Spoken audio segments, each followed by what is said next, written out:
Good morning. There are things happening in Sandbox Land. Nobody ever understands what's happening in Sandbox Land. And it feels like whenever you ask, people get really fucking angry. They're just like, how dare you not already know everything about the sandbox? It's like, well, typically I don't fucking care about the sandbox, so when I have to care, I'd like to kind of know what's happening. Was it being used as a litter box? Typically. I mean, I guess if you think of missiles as litter fucking poop, I don't know. Things happening in the Sandbox Land. We shouldn't have sand in our boots. Nick Sortor reported that the Ayatollah is already dead. I thought it was really funny. When on the timeline, it was just like, oh, the Ayatollah is going to deliver a message in a few minutes. And then the next post is like, oh, the Ayatollah is dead. And it's like, oh, well, which one is it? It's been hours, so I feel like if you were betting on Polymarket that he was going to deliver that speech, it probably ain't happening, but that was the message. You don't care if we bomb them, you just don't want troops there. I just like, it's an interesting thing to think about as well, because it's just like, what do you do in these kinds of situations, right? The message he was going to deliver was, I'm dead. You dim the lamps, thank you for the swastika. It's love from the sandbox to the Foxu. Thank you. Thank you from the sandbox. Anthony, thank you. Can we just turn the whole sandbox to glass and call it good? I like making jokes about just glassing them, but I feel like there would be very bad repercussions if you did that. Plus, there are sandbox denizens in the chat right now that I would not want gassed or glassed. Either way, spicy, you know, take your pick. Raid. Don't do either of them. Ayo Sabi, thank you for the raid. Welcome, Raiders. Welcome, Raiders. Over there's the Ayatollah, and over there's the Ayatollah, and over there's the Ayatollah. He do be everywhere. He has the power of teleportation. Bad latency, thank you. Open source intelligence community has been having a field day, have they? Have they? Battleizer, thank you. To the surprise of no one, the sandbox is in chaos. Situation normal. It is a day that ends in Y. Yeah, watching videos of Iranians dancing in the streets every time one of the regime is announced dead. Yeah, it's like, it's another situation of like, well, okay, the people of Iran seem to want this, so I guess it's a good thing, but also, why can we just not do more things at home? Like, it's great seeing Venezuelans liberated, it's great seeing Iranians liberated. When is it fucking our turn? When can we liberate ourselves, please? For the love of fuck. Where does the Burj Khalifa got hit by the Iranians? I don't, where is the Burj Khalifa? That sounds like something in the Middle East. Europe next, please. No, Europe, you have to wait your turn. We need to get rid of the commies first. United Arab Emirates, thank you. Mia Khalifa did what? She got some back shots in the sandbox. Emperor Creatine, thank you. Can't believe Capcom invaded Iran and knocked out the Ayatollah as promotion for their new Resident Evil game. Viral marketing at its finest. You know, fucking video game marketing has gotten kind of crazy after all. The reason why we've had to go back to the sandbox so many times in the last 40 years is because we refuse to do what is necessary to end America's problem in the sandbox. So you're cool with whatever we need to do to end America's problem in the sandbox once and for all. We're not going to be able to focus on internal problems until external threats are gone. Isn't this bitch a Nazi? 9! Robin Williams' voice, good morning, Iran. From what I can tell, the USA did another mass bombing run to give anti-regime Iranians a chance to seize their destiny. If the reports of Ayatollah being dead are true, this is a good sign. I'm hesitant on saying, like, good quite yet, because it's like, well, what's gonna happen? And I mean, I have a bunch of tabs, like, let's go through them, and let us potentially learn together, because it's like, I feel like right now, there are so many differing narratives, right, that it's like, I don't exactly know what to believe. I love leering. It's time to leer. Wah! Emperor Creatine, thank you again. Ildrax, thank you for the 14 months, my guy. Thank you. Schmear Lives, thank you for the swastika. Sandbox snafu. Situation on normal, all fucked up. That's true. I believe in that, unironically. Bunch of old guys with beards will fight over his job. Are you sure you don't mean that Lil Rubio is gonna have to be the new Ayatollah? I'm posting from the Pentagon right now. Source, trust me. Man. Kurgan, thank you. It's all about putting economic pressure on China. Yeah, I mean, I don't know too much about the sandbox. So, like, I've seen some people saying, like, well, if we go in there and we remove the Ayatollah, they were friendly with China, and so if we control Iran, in a way, right? Even if it's like the people controlling Iran, right? The Iranian people being in charge of their own country, we would still have more influence over them now than China. So we would then control the flow of oil through that country, which is similar to what happened in Venezuela. We did something good for the people. We got oil in return. We had like a strategic point to like take resources away from our enemies. Kind of makes sense if true, but you know. Brett Werdersheim, thank you. You have a song recommendation for me? This is not related to the Iran situation. Negative EXP, cops beating down on hippie scum at the 1968 Democratic National Convention. That's a really long name for a song. Are you sure it's not a visual novel instead? Girugamesh, thank you. I hate sand. Anakin rizzing up a local senator. True. Wonder how many people have checked for pizza going into the Pentagon the last 24 hours or so. My old car that I replaced in 2023 was given to me by my aunt, and my aunt gave it to me when her and her husband moved out of the like Virginia, Maryland, DC area, because she used to work at the Pentagon. And so it's like, I kind of wonder if I could ask her some, like, meme questions and if she would be able to answer them. Like, did you really order pizza when stuff was happening? Right? Like,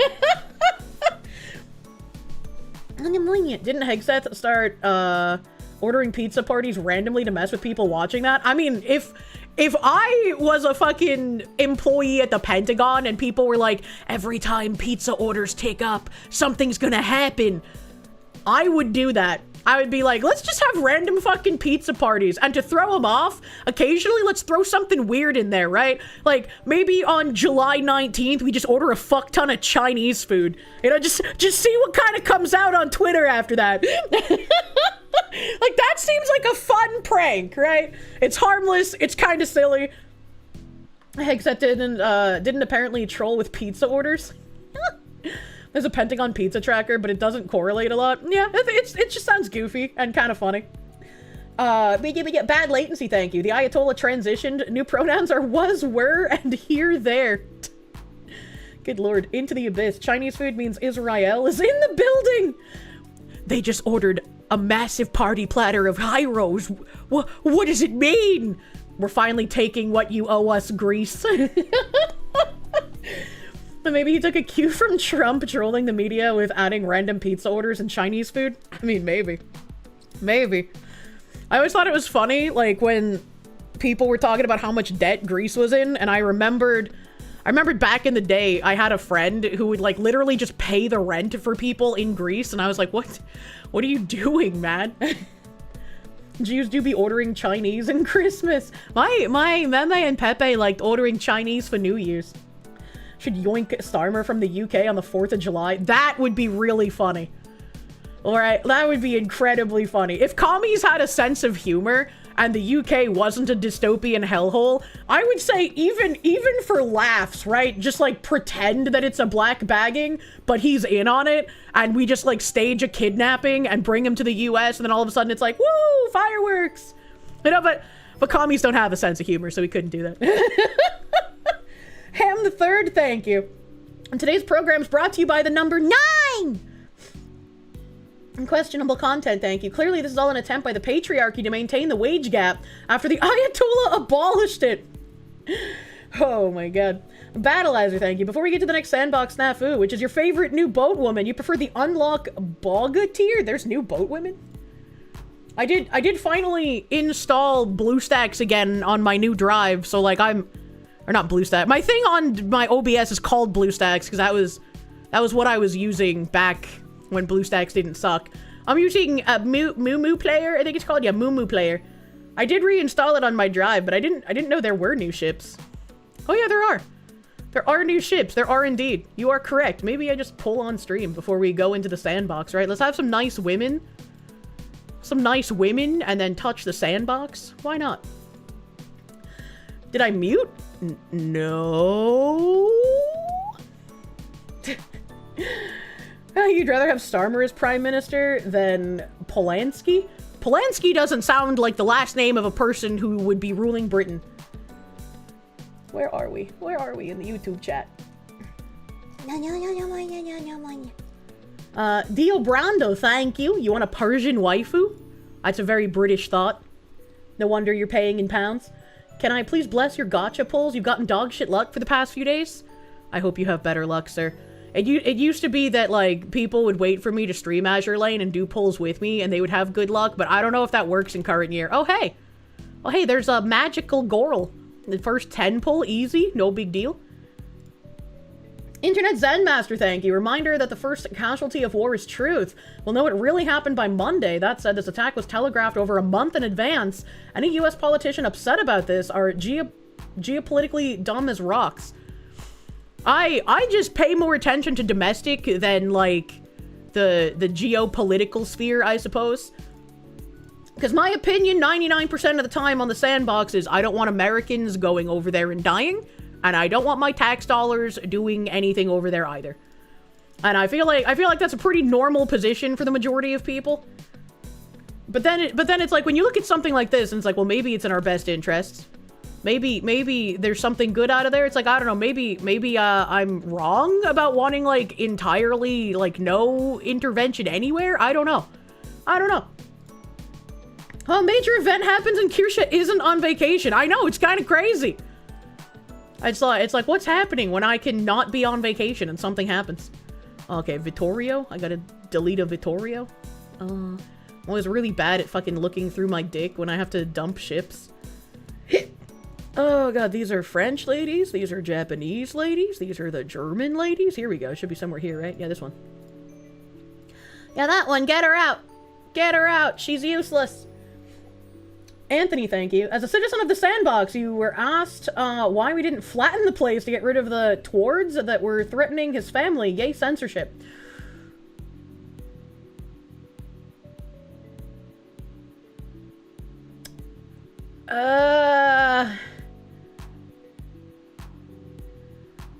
I think because of the censorship, I can't understand exactly what you're saying. It sounds like you live in the sandbox and you were asked why you in the sandbox didn't flatten the sandbox to get rid of, I don't know what a T word is other than the slur for transgender people that were threatening his family. Whose family? The Ayatollah? Because I don't think anyone cares if his family was receiving threats based on the amount of, like, citizen murder he was doing.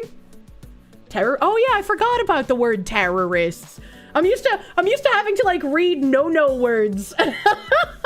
I didn't know that terrorist was a banned word on fucking YouTube. What the hell is even going on over there?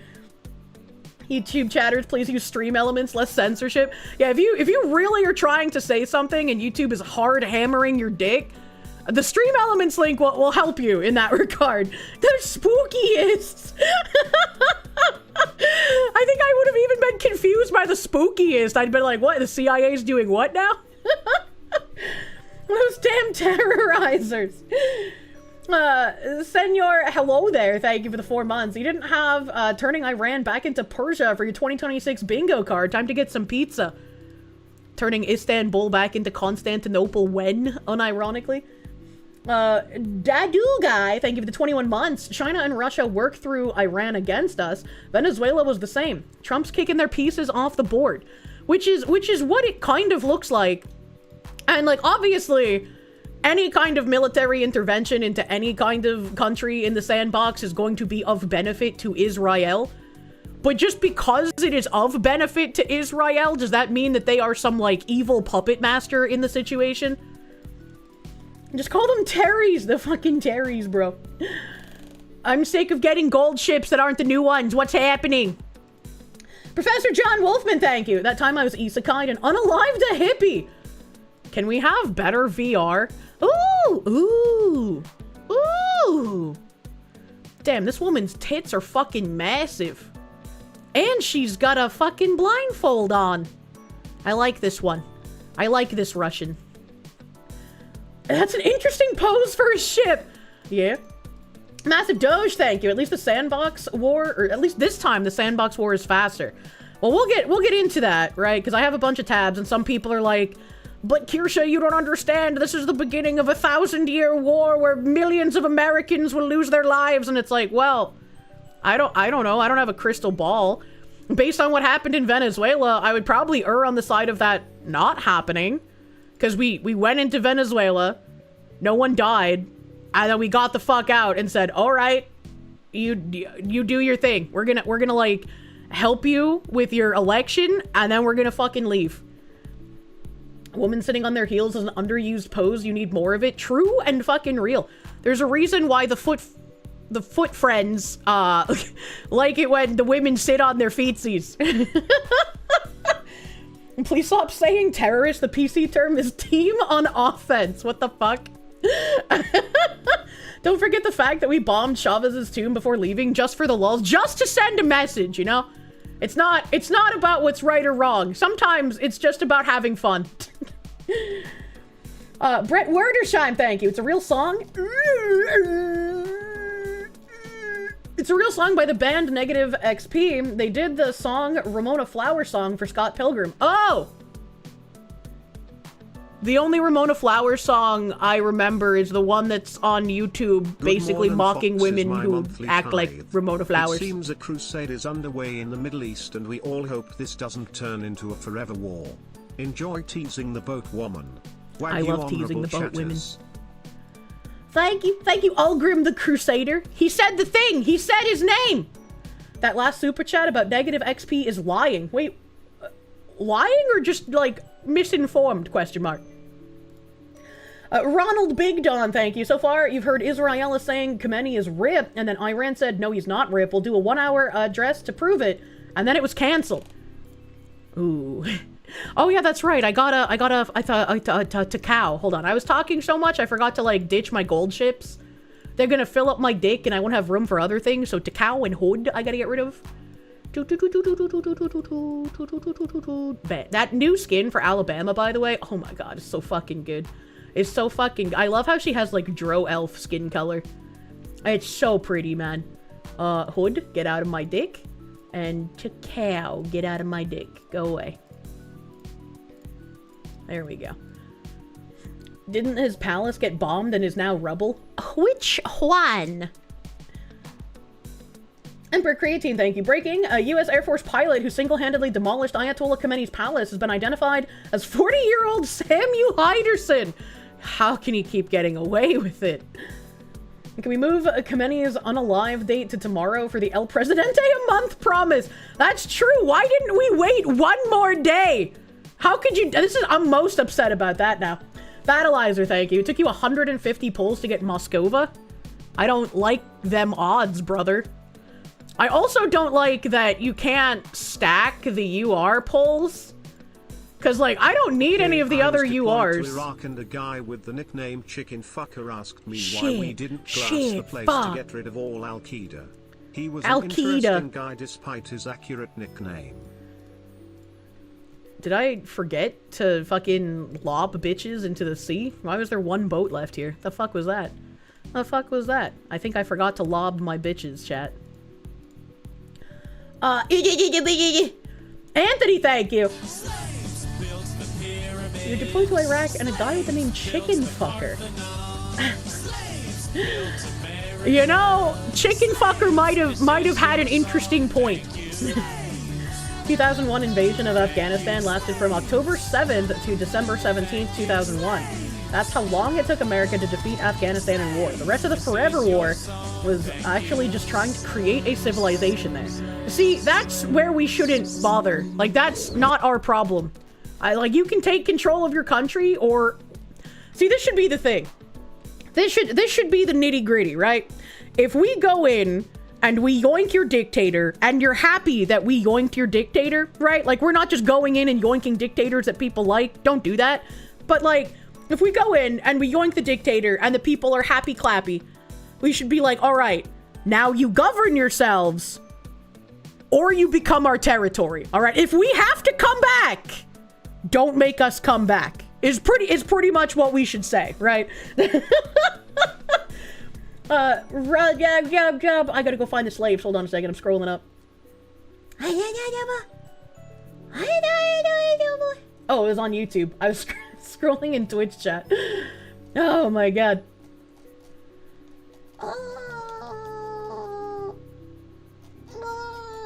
Hold on, everything is so fucking help me.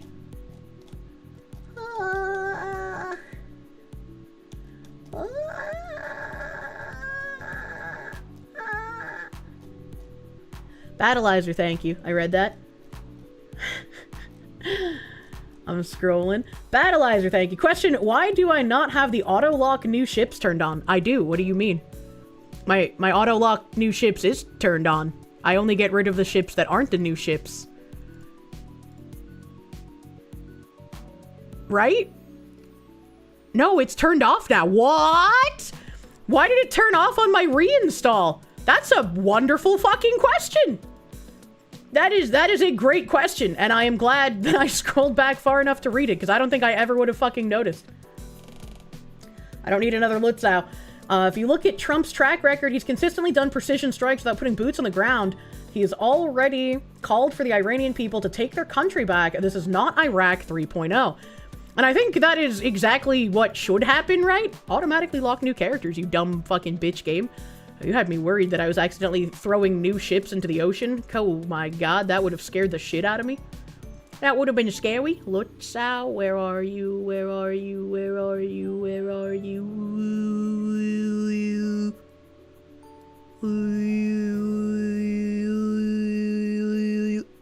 Found her. Yeah, I don't know why my lock was fucked up. You're sure the Persians are done with Islam? Venezuela was January. We needed this to keep a month streak alive. Oh, thank you, Skewky. I am no longer upset. Our 1 a month streak is continuing. Who will be March's yoink to dictator? Medieval syphilis? That sounds really bad. Thank you. Let me wait for the butter dog to complete. I have to go lock my new ships now. Reminder to black pillars who think this will be another generational sandbox war. Operation Midnight Hammer in Iran, literally last year, had no boots on the ground. This operation is pure military, no nation building. Do black pillars have amnesia? I don't even know if it's like a black pilling thing. It just feels like I am against sandbox war forever, therefore even if there may be a decent reason, I am still against sandbox war. I am an immovable object. And it's just like, I don't want to be an immovable object. Like, if there is information that should make me change my opinion from, like, fuck the sandbox, then I should take that into account, I feel like. Also, now I'm even more confused, Battleizer. Thank you, Internet Zen Master, for buttering my fucking doggo. So, for some reason, when I reinstalled this, it didn't have the auto-lock new ships checked. But the new ships are, in fact, auto-locked. These are the new ships. And they have the lock. So what the fuck is happening? What is my Gamu? I'm fine with Iran getting the tiny kitten in the My Resolution airstrikes clip, but I don't want a nation build. We should save that for our annexation of Mexico and Cuba. The Latinx can be civilized. Israel can nation build Iran instead, as a treat. As a treat! I mean, just like, here, have this. I don't think the people of Iran would be, like, happy with that, though. I don't know. Brave SJ, thank you, my guy.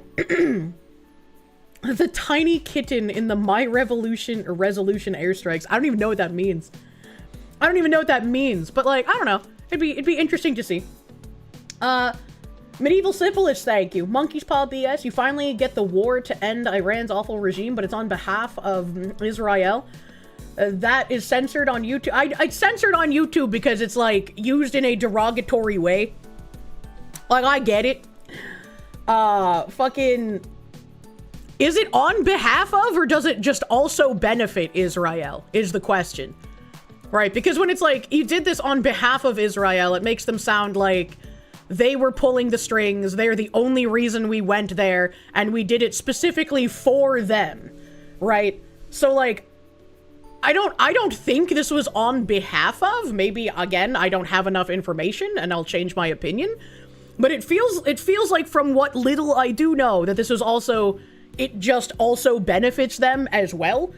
I don't know. Again, I have like a million fucking tabs open on it, but then someone said that there were new boats and I had to pull new boats. So we're probably gonna loop a couple of times before I get to the tabs, just because that's the nature of streaming. Massive Doge, thank you. You mean dock, right? No, it's my dick. What do you mean? Why would I call it a dock when it's like women getting all up on it, you know? Devastator, thank you for the 100 fucking slaves. It took me a minute to get to you. I apologize. Thank you, Devastator. Everything is going fast, Foxy. Hope you're doing swimmingly. Enjoy the snack money tip. And so fast! Even the chat. I cannot keep up. Thank you. Thank you, my guy. I'm doing pretty all right. I'm trying my best. Trying my best. Slavic Souls, thank you. You just got the UR ship. Thank you, Kirsche. Oh, fuck. There is a UR? That means that there's a counter counting all of my pulls on the side. I was complaining about the UR counter, and I was going to further complain about it, but yeah, no, Mosca, new UR. Okay, I see. You're getting a vigorous spanking because you've been a bad girl. When there's not like a special event UR to pull, there's like the regular counter here, and I've hit that counter several times because of how many pulls I've had to do during events. And so it's just like... I wish we could stack those ones, like the non-event UR pulls.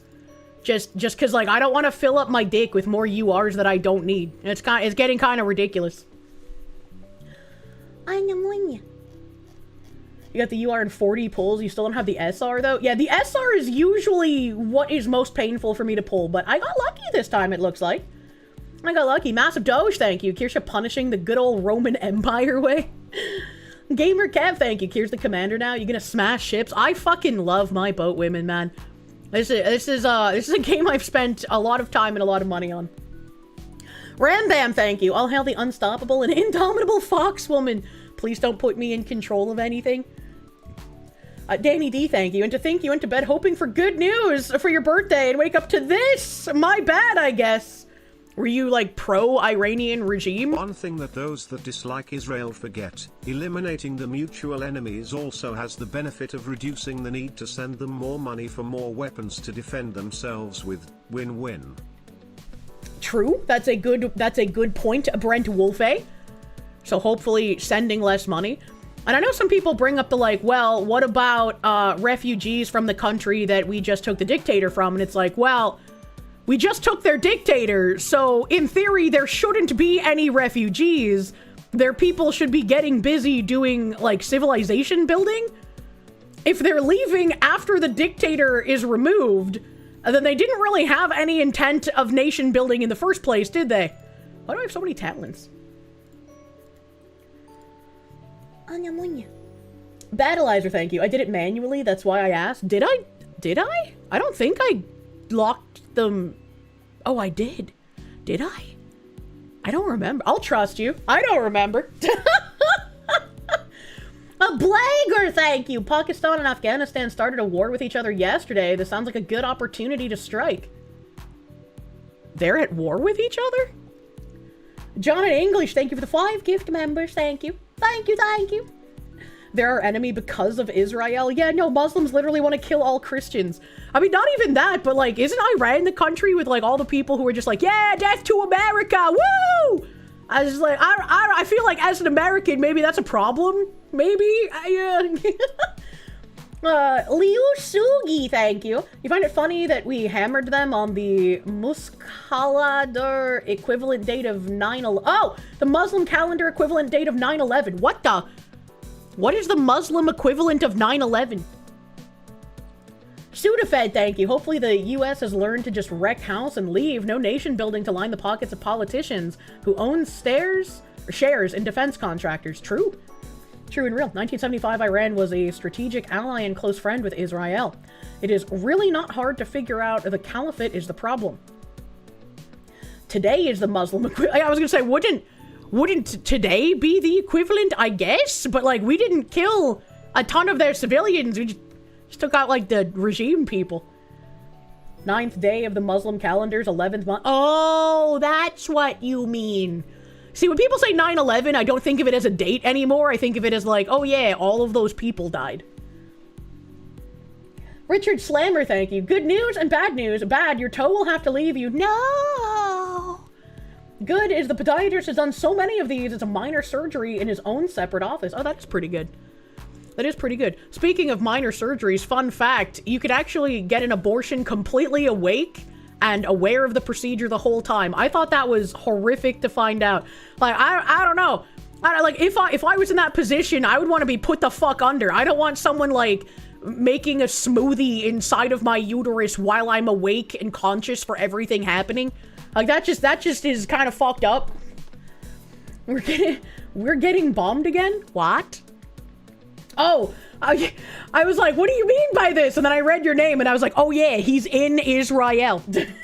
Good luck, sir. What the absolute fuck did you return to? Welcome back. Abortion is a sacrament of Satan, so that is horrifying. It's just, you know, a little fun fact for the day. Effing Around Productions, thank you. Ah!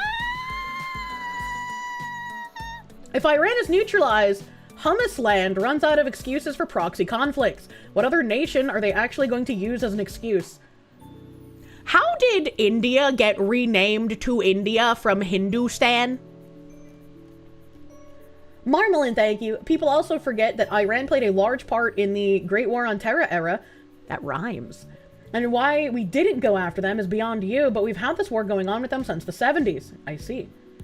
Namans, thank you for the Canadians. Congrats, thanks to the new most relevant layout for YouTube subs feed, you no longer get to appear in the top row when I go live. YouTube sucks. That's really fucking weird. That's really weird. It appears that Hassan Piker's dog has died at age 3. I can't tell if that's true or not, but also, why was Hassan Piker's dog the Ayatollah of Iran? The Skeptical Panda, thank you. Congrats on getting back into waifu game. I never stopped. I just don't bring it up on stream as often because I don't have almost any opportunity to do so. Glenn, thank you. Iran had a unlive to America holiday. I don't get it. Anthony, thank you. To the chatters, yes, his nickname was accurate. He preferred chickens over goats. All cultures are equal, right? I don't think you should put your penis in a goat, but I feel like if you can fit your penis in a chicken, you have more problems than just the fucking of the chicken. Death to America holiday. YouTube chat is big and gay! I still don't get it. You're late. Restore Britain has reached 101,000 members thus far and is now more dues-paying members in the Liberal Democrat Party and is on par with the Tory Conservatives. I hope Rupert Lowe can bring happiness back to the island. What if it's mega... Oh, I didn't get to see my 10 pull, but it's okay. I didn't get anything good. Why am I getting so fucking cucked in these polls? This is ridiculous. I'm actually running out of money. From what you've heard, the Afghan-Pakistan war is over some western territory in Pakistan where Pashtun people are based. It's also where the Pakistani Taliban is based too. Pashtuns are the biggest people in Afghanistan. I don't know anything about that conflict. Oh my god. You got her on your first 10 pull? Fuck, man. Fuck, man. Why is the game cucking me today? Why is it cucking me? I got a Huan Chang. I'm at 120, bro. 120. That's crazy bad luck for me. Usually I get it in under 100 every single time. This is it's not good. It's not looking good over here. No. Vladimir Crystal, thank you. Here's more money. Keep pulling, Foxwoman. Thank you. What I like about Azure Lane is that I don't have to spend money on it if I desire to have ships. Claim all. Yes, I don't care about the experience books. I'm always fucking full on that shit. Let us do the daily raids. Give us this day our daily raid so that I may get some coin. Amen. Update deleted your luck. I fucking guess so, brother man. Holy shit. The Desert Fox, thank you for the 14 months of prune. Thank you. Thank you for pruning. Come on. Give me my woman. Please clean up the dupes in my dock. No, these are the dupes I'm holding on to for reasons inexplainable to everyone. This is why you stopped playing Fate Go. Your gacha luck is way too garbage and it was costing you too much money. Well, that's what I like about Azure Lane. It doesn't cost you any money to continue to pull for ships. So I don't have to worry about using American money dollars. I'm gonna spend American money dollars if there's a skin bag, though. I tell you what. Iran is launching counter-bombing against Tel Aviv. It's heating up over there. Would you say heating up like boiling water or like a microwave? Dailies are going well for the Foxy. Well, I'm not going to do all my dailies, but now I need to pull some stuff out of, delete that. This important mail cannot be deleted. Okay. I need to pull some resources, out of here. I need to, oh, that's a lot of stuff. Look at that. Look at that. We got 888 cognitive chips and 88 big chipu and then 8 of all this other stuff. Why is 8? Oh, 8-year anniversary, maybe? 8-year anniversary? That makes sense. Spring failed to collect. Insufficient space in Gear Depot. Okay, I'm gonna come back for you later. I'm gonna come back for you later, man. Mika Lim, thank you for the full year. You bought a bunch of my sleeves and other things from the Kirsche Mart for the new V cards, and now you need a recipe for ice soup. I do not know a recipe for ice soup, but thank you for your patronage. Thank you for buying my beautiful merch off of Kirsche.com. Make sure you buy your merch today, or at least before March 20th. The pre-orders will go out of stock on March 20th. You will no longer be able to pre-order. It will be over. Lost one of the 4 early warning dishes we have set up out there in Qatar. From videos, it looks like air defense was non-existent. Interesting. Am I in the new V cards? I am not in the new V card set. Anything is possible at Kirsche.com. That is true and fucking real. I should move mail so the coins and oil go to storage so I can take out what I want when I want. That's what I usually do, but I have not, as you can see, had a lot of time to play recently. So it's kind of just accumulated. Kind of just accumulated all up in here. And now I'm paying the repercussion for letting it accumulate by having to just mindlessly click on 2 buttons over and over again. New Eagle Union stuff. Ooh! That was on the 18th. That was a while ago. That was a while ago. I guess I'll take it. I could always use a gold boolean. You guess you'll only bother getting a new set if there's a Kirsche card? Yeah, there are definitely people interested in having a Kirsche card in V card. And I don't know, hopefully things will simmer down. We'll see. I'd find that very interesting. It would be cool to be in a card game. And then I could make card games on motorcycle jokes. Dio Brando, thank you. Sometimes you feel like I pretend to not understand super chats, so people send more super chats. My brainlessness astounds you sometimes. No, I try my best to figure it out. It's like I'm genuinely confused if I say that. I'm not gonna bait people into sending more super chats. That's kind of rude. That's kind of like weirdo behavior. Godel Self, thank you. You can click manage mail and claim all at once. Pew! Well, fuck. No! I would like to withdraw, let's see, it's 15,000 per 10 pulls, so like 30, let's do like 60,000. That should be good. Okay, withdraw. Thank you. Thank you for the bless yous, chat. She can barely keep up as it is. True. I'm dying. Battleizer, thank you. Fate Go has an abysmal draw system, but that's because the characters are pulled alongside equipment. Nothing will get me to drop your shitty fucking gacha faster than having multiple currencies and multiple different gacha pulls. So it's like, you need this currency for the regular gacha, you need this currency for these 2 special gachas that aren't actually super special, but they're here forever, and you need this other special currency that you can only use on the event gacha, because we don't want you using the other currencies that you can get normally on the event gacha, because fuck you! I hate that shit. I hate that shit so much. DSC, thank you for the 9 months. Please enjoy a placenta muffin. You've been born. Is code Kirsche still 20% off? It is not. It was only 20% off for a week, and yesterday it went back to 10%. So anything on gamersubs.com is, or gamersubs.gg, whatever their website link is. Use code Kirsche, but it's only 10% off once again. 20% was a little special promotion. Master of Mundus, thank you. Someone mentioned we're paying the Foxy to be a brainlet. Aha! I do it for free! I like to reply to some retard today, and you're gonna get the screenshot framed and tell your grandkids about the time an internet foxwoman noticed my existence. I always get, like, scared to like things sometimes, because, like, I know some people get really excited, and then they want to, like, show that, like, someone they liked their thing. But then it's like, if this thing that I liked could possibly get me in trouble with Twitter freaks, I can't take the risk that someone would show that. So there's so many times where, like, I'll link something to my mods and be like, I wish I could like this, but if they post that I liked this, I will die. The 20% off got you free shipping and taxes taken off on an order of 3 tubs. Thanks, Foxwoman. Thank you for your patronage. Treasure every like the Foxu gives me. Thank you. I remember me calling your hands Grecian marble. Good times. Oh, no, newly wired, thank you. The real question, V-Card or Oshi Push for Cure Card debut? V-Card. Definitely prefer V-Card. You remember, I liked your post that you kind of screeched a little. I do that too with, like, people that I like when they like my tweets, but I do it privately, you know. I'm not gonna fucking out them.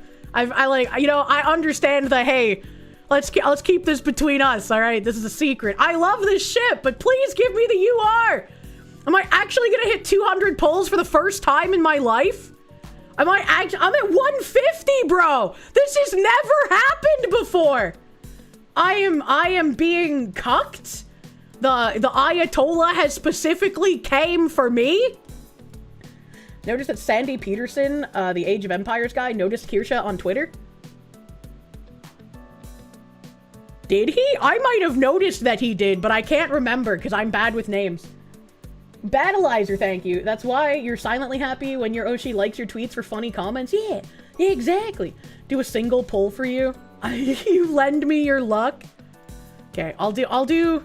Oh, I can't. If I do 1 pull, it'll fuck with my total, and it'll say 151 instead of 150. I need it to be even. Burning 400 cubes for the UR is rough.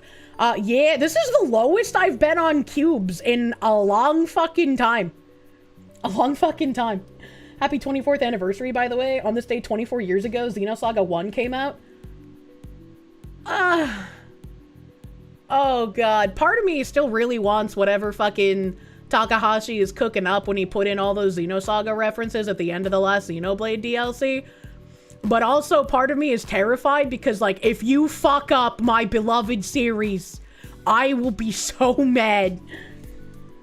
DJD23, the absolute horror, thank you for the 9 months. Please enjoy placenta pancakes. Foxwife, smells nice! Please give me the UR so that I may talk about the sandbox.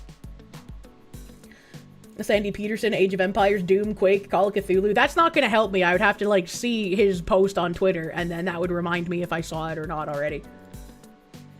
On the morning.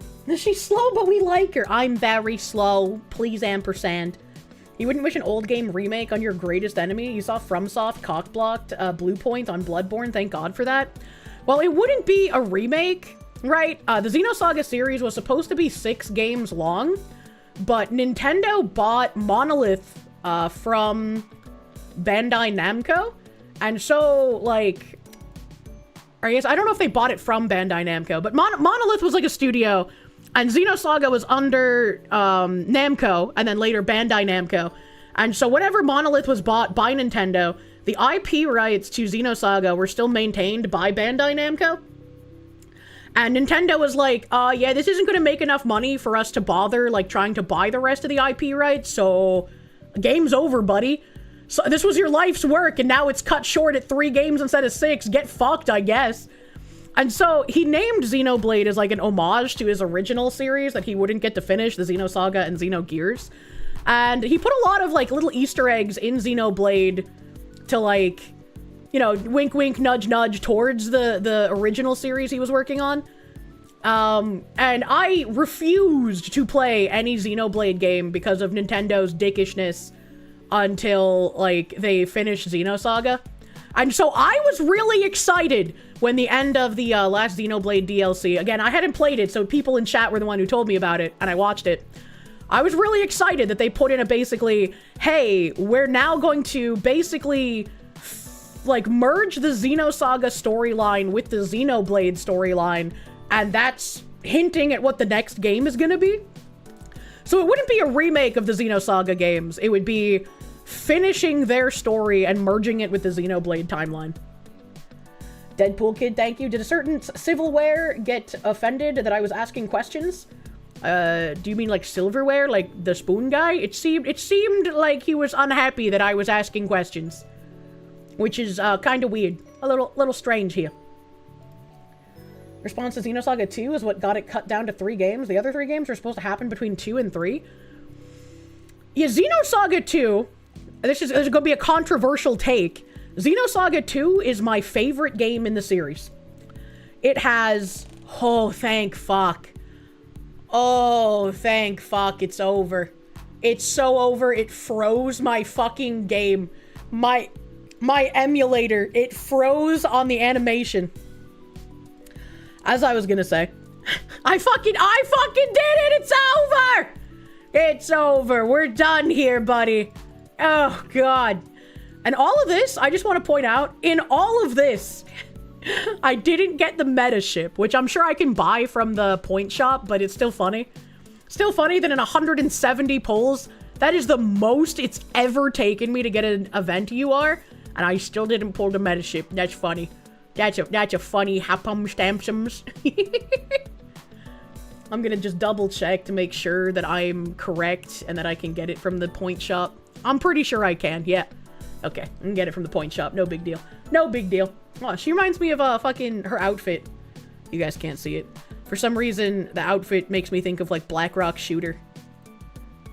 Gangoot meta also drops from D3. Yeah, I'm probably gonna just have that hard grinding in the background after I actually get through beating all of the little thingamajigger fucking whatevers. What was I saying? Xenosaga 2! Xenosaga 2 is actually my favorite of the series. Xenosaga 2, I think, had the best of the storyline.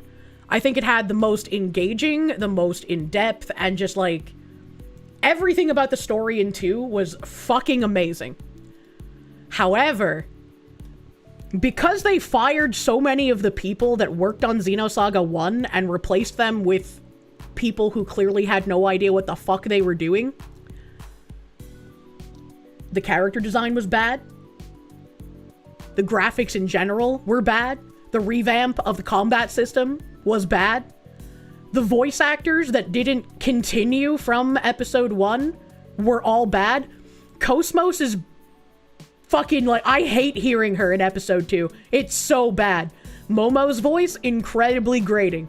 Thank fuck Crispin Freeman stayed on, because if they had butchered my favorite characters, I would have lost my mind. But it was like the VA was bad, the combat was bad, the graphics were bad, the character design was bad.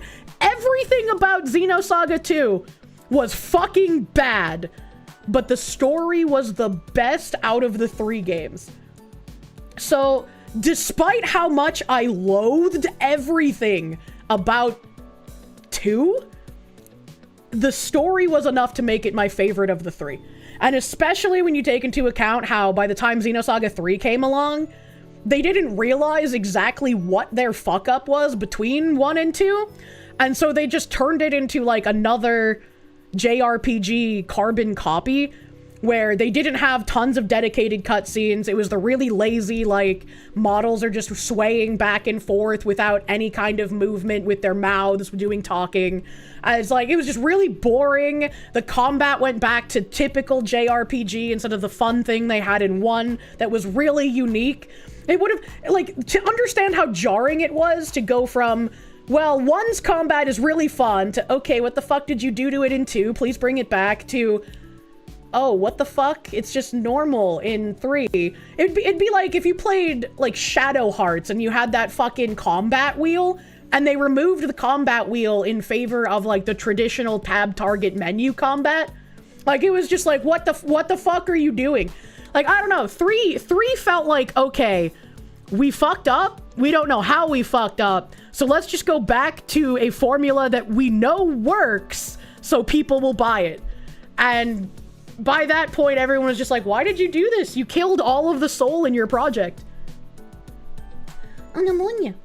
Don't touch my Shadow Hearts combat wheel. Yeah, exactly. That's how it felt. Like going from Xenosaga's unique combat to just regular tab target menu gaming. Same thing happened with Devil May Cry 2. Thank God the 3rd game was the best. Xenosaga 2 also took away being able to summon your mech. In Xenosaga 1, I hated the mech combat. So whenever I had to use mechs, I would just grind like a Japanese autist and fight the mech with my party without my mech. Mech combat was a bit more bearable in 2, despite not liking the regular combat. And then mech combat was kind of fun in the 3rd one, I guess. So I started liking the mechs more as the series went on. Just chilling with the cute Foxu crew. Ammonia. Right, it loses its unique identity. Yeah, it was losing its unique identity. I'm a woman, so I lack the inherent love of mechs that men are defaulted with. Xenosaga 1 had mechs? You don't remember that? What? Literally in the tutorial, like, you fight a mech and you learn, like, oh, I'm gonna use these in the future, you know? You get acquainted with Shion's mech. Moomy playing games. Thank you for the 16 months, brother man. Thank you. Thank you, thank you. We give up on boat women. No, I pulled the UR. I beat the boat women. They're mine now. I control them. I have seized the means of boat women production. Where's my browser? Where's my browser here?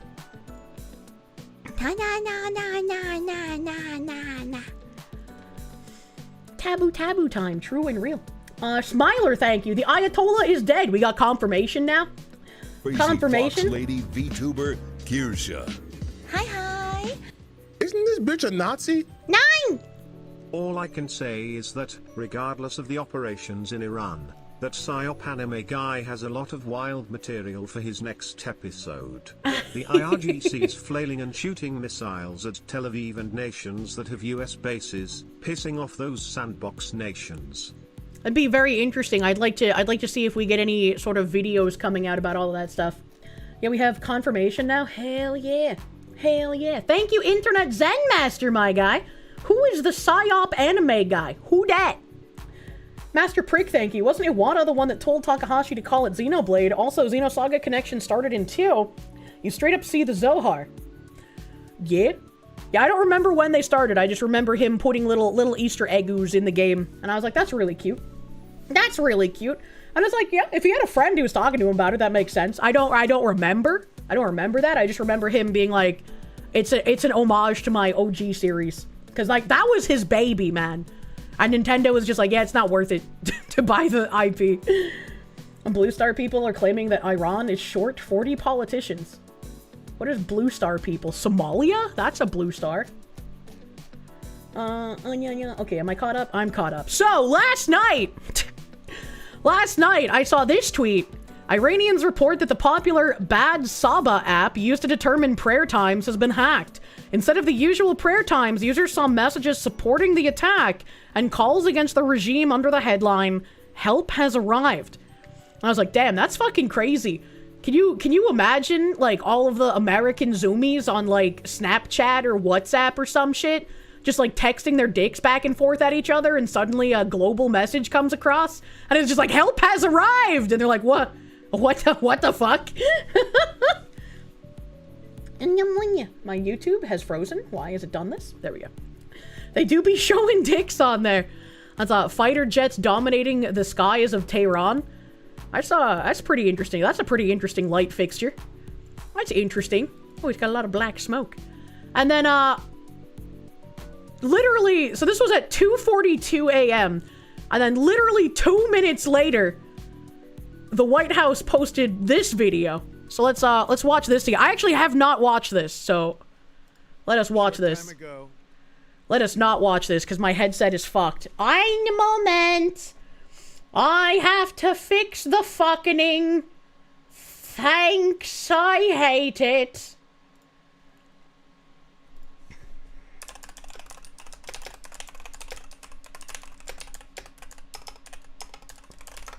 No, my background music has a pretty great name for what's happening right now, I guess. Hey, my BGM is off. When did I do that? Yay,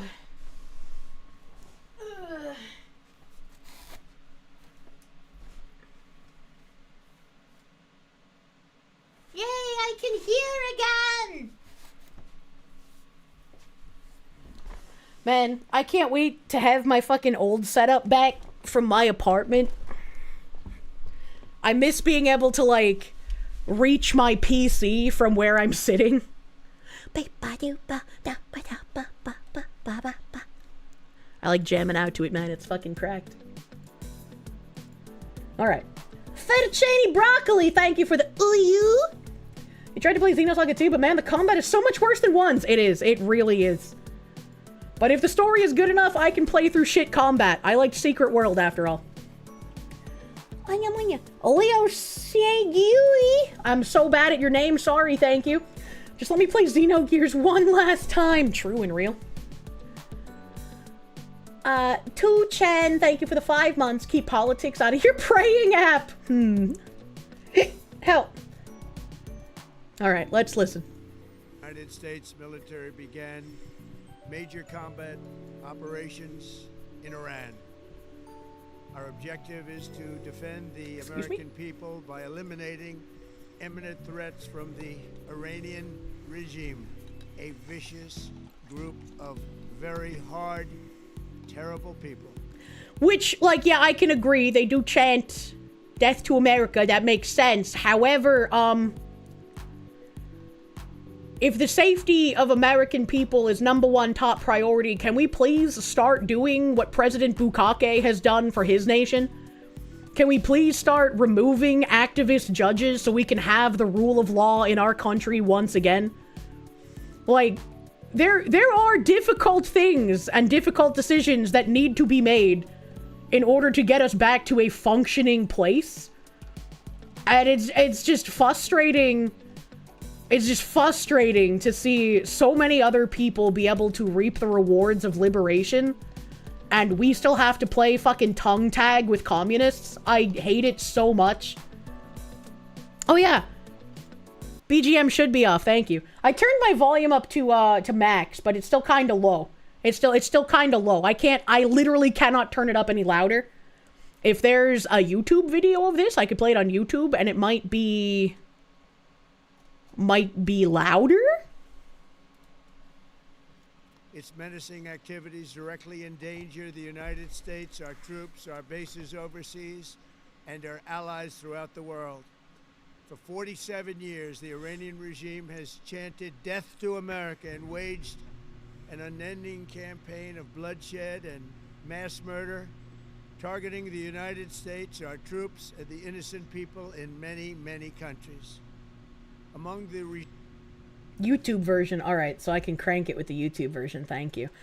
And it's like, I also agree, right? With where the position of Iran is, it is also a good thing that they don't have a dictator that wants to destroy Western countries in general. It would be a good thing for Europe because they're much, much closer. I would like to focus more on what is good for America rather than what is good for our allies, which again, please do more things at home. That's what I would like to see. That's what I want. Like, it's all well and good to do things that benefit our allies, but if we do things that benefit our allies over cleaning house at home, there's not going to be anything left for us to use to help our allies in the future, and our allies are never going to help us remove commies, because they are also suffering from the same problem. menacing activities directly endanger the United States, our troops, our bases overseas, and our allies throughout the world. For 47 years, the Iranian regime has chanted death to America and waged an unending campaign of bloodshed and mass murder, targeting the United States, our troops, and the innocent people in... Japan is our only ally. Hot take. I have felt that way for a hot minute. Japan seems like, unironically, our best ally. I wish I could find this picture. There's like this picture that I absolutely love, and it's like, you know, big bald eagle and like a tiny little bird that I guess might be Japan's national bird. I don't know if they have a national bird, but it's like a big eagle and like a tiny little bird representing Japan, and like they're hugging like with a wing, and then there's like the Japanese flag and the American flag behind them. It's like, it's a really cute picture, and I saved it because it was a really cute picture, but now I don't know where the fuck it is. Many, many countries. Among the regime's very first acts was to back a violent takeover of the U.S. Embassy in Tehran, holding dozens of American hostages for 444 days. That's a long time. In 1983, Iran's proxies carried out the Marine barracks bombing in Beirut that killed 241 American military personnel. Jesus Christ. In I had no idea about that. They knew and were probably involved with the attack on the USS Cole. Many died. Iranian forces killed and maimed hundreds of American service members in Iraq. The regime's proxies have continued to launch countless attacks against American forces stationed in the Middle East in recent years, as well as U.S. naval and commercial vessels. You see, this is an interesting thing. He said, most of the domestic stuff we want change must be done by Congress and the Senate. However, they're all spineless do-nothings. Thus, will do nothing. Everyone must get involved and remove spineless Republicans and get better ones in to make the changes. And I agree, and that is the way I would prefer things to go down, right? Where we get people involved locally and they get elected and then they do things the right way that can't be changed. But when I think about, we don't ask anyone's permission to go in and yoink fucking dictators, do we? We just go in and we do it. And then the people are happy that we have removed a horrible dictator that has made their lives hell for ages. And so if we have a class of activist judges who are unleashing violent criminals upon our population, and we don't want these violent criminals to continue to be released to terrorize us, American citizens, why can we just not remove those judges from power, right? Why can we not just be like, you're disbarred, you can no longer practice law, get the fuck out. You have no power anymore. And people would be like, that's authoritarian, that's overreach of power. And it's like, well, if it's in the interest of making things better, and we're going to be blockaded at every end, and when we try to do things the right way, people end up either getting murderated, or there's weird shenanigans with elections, or they just elect, like if we look at Virginia, they just elect people that, hey, we want to kill you, that's cool, thumbs up. I was like, what are we supposed to do? What are we supposed to do? And so it's a little frustrating it's a little frustrating to see us be able to give all of this freedom to other nations. Again, like Venezuela, they can take care of their own country now. Iran, it's up to them what direction their country goes in. And it's frustrating, again, that we have to play these games with the fucking commies in our own country. Could this be because of Iran burning the Moloch statues? What? Glad the founders got permission before having a revolution? Swell, guys. Yeah, exactly. Like, there was no permission to throw Britain's tea in the harbor. We just kind of fucking did that. Kirsche, thank you. That's gonna TTS all over our faces. Iran is like 10 to 15% of China's oil imports. Sure, they have reserves, but Taiwan isn't known for oil production. This is solving the sandbox while we have a president with the audacity to just win. So long as we do in fact just win, it's necessary. And that's another thing that I was thinking of, right? It's like my stance is I don't want Americans going over to a foreign nation and possibly losing their lives in a war that shouldn't concern us. If we go in, we yoink a dictator and we say, it's your country, fucking fix it. Then they can either fix it or we can have to come back. And if we have to come back, it's like, well, you're just ours now. We gave you the chance to govern yourselves. We gave you the ability to have your own destiny. You have shown that you're incapable of governing your own country and of controlling the radical instances of your country. So now it's just our clay. Getting a vigorous spanking because you've been a bad girl. You want Americans to put Americans first? A bigot Nazi. I mean, you know, I would love to see more things being dealt with at home. Like, it's great for the Venezuelans that they can do shit with their own country now and they don't have a dictator. It's great for the Iranians that they don't have that fucking dictator anymore. That's great for them. But, like, what about us? When are we liberating ourselves, man? Somalia is a prime example of how we went in, now you fix it, tends not to work. 30 goddamn years now. I mean, I think it completely depends on the area, right? And I'll get to that because there's a guy who made a really good point under my tweet asking questions. International shipping lanes. It's been mass terror. And we're not Don't make me add more stars to the flag. That's a good threat. going to put up with it any longer. From Lebanon to Yemen and Syria to Iraq, the regime has armed, trained, and funded terrorist militias that have soaked the earth with blood and guts. And it was Iran's proxy, Hamas, that launched the monstrous October 7th attacks on Israel, slaughtering more than 1,000 innocent people, including 46 Americans, while taking 12 of our citizens hostage. It was... So this is another thing, right? As someone who doesn't know a whole heckin' lot about the sandbox, people have been saying that Hamas and Palestine are essentially the same thing for years now, right? So when he says Hamas came from Iran and they did the horrific October 7th stuff, it's like, well, which one is it? Is Hamas Palestine or is Hamas Iran? Is Palestine just a satellite of Iran? Like, how exactly does this work here? Because I don't know. What if Trump is doing this to build up social capital in the U.S.? We can force the do-nothings to go ahead with what he wants by popular remit? I don't know. Yes to both. Okay. Iran funds and arms Hamas. Okay. We both agree the Republican Party just needs a change of the guard and large parts of the party removed from office and replaced with new blood. Pretty fucking much, yeah. Whatever's convenient. They're a proxy for Iran. Hamas is an arm of Iran. Hamas gets funding from Iranians.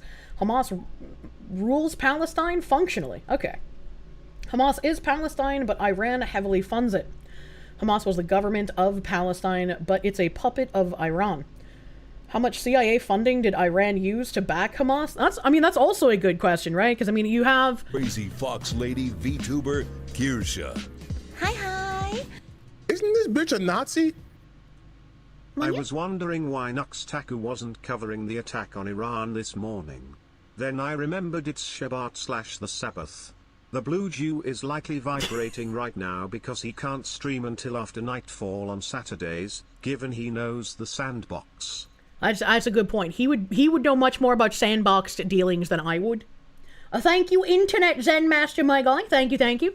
Reminder, Hamas was funded by Mossad back in the day to be a counter to the PLO. I don't know what PLO means. Ask Netanyahu, he was proud of it until they turned on him.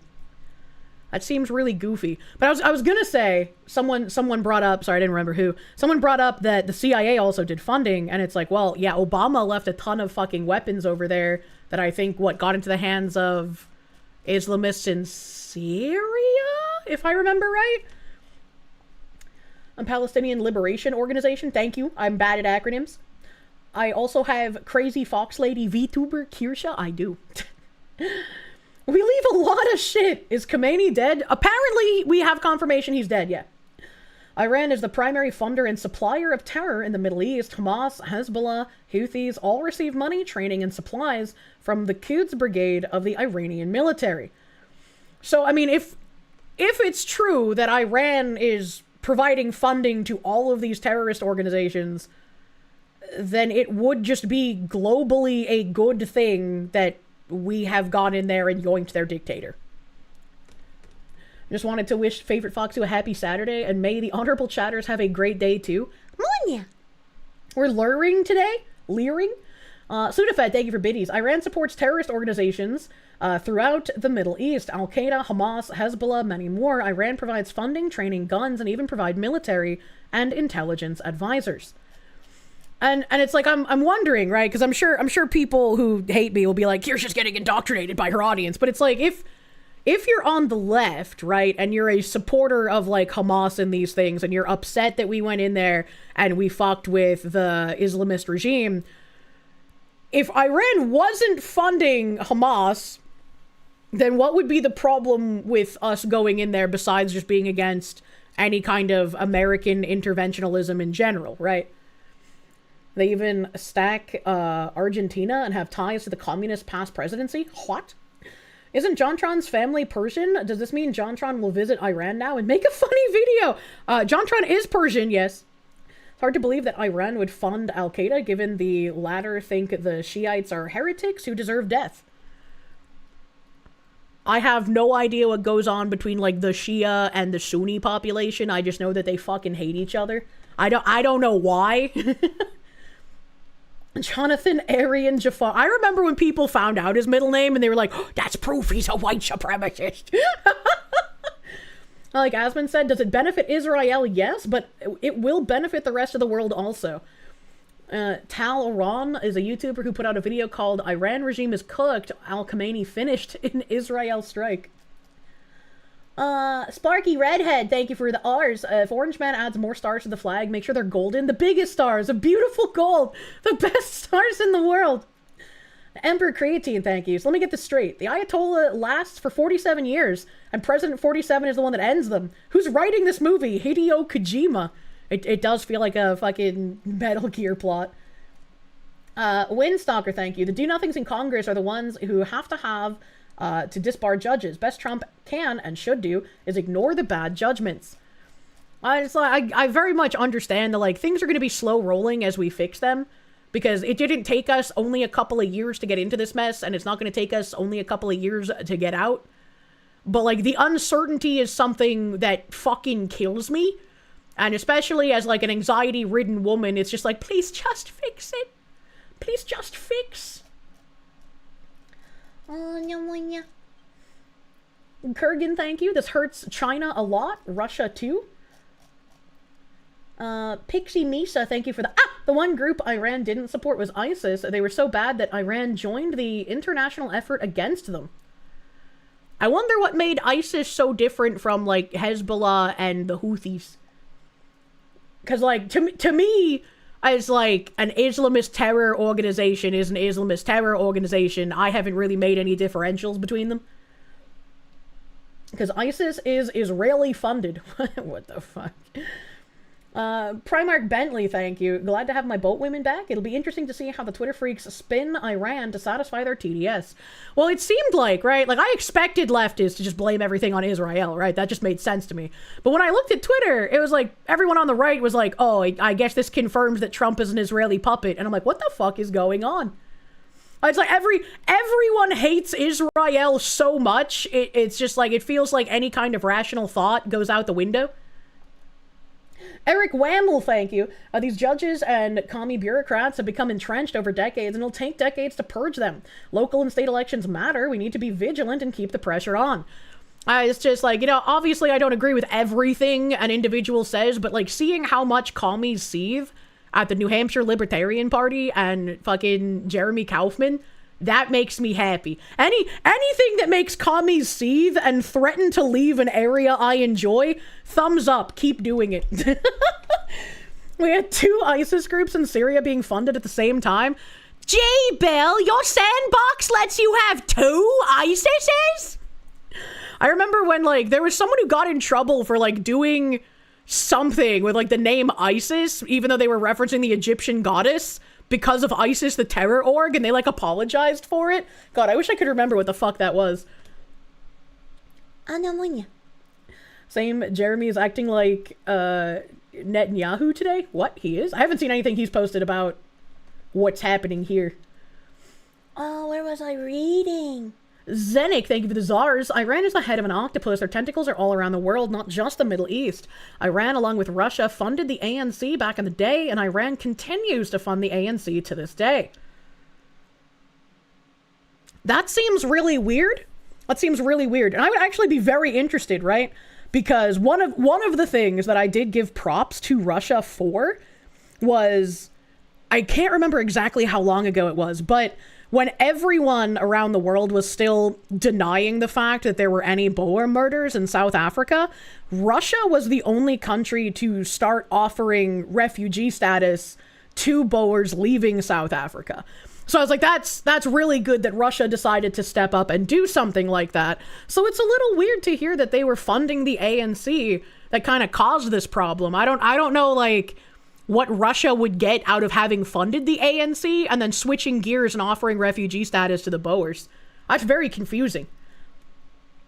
As could not pronounce my name, thank you. Iran sells 70% of their oil to China, making up about 15% of their consumption. High chance the strikes put out even more pressure on the Chinese economy.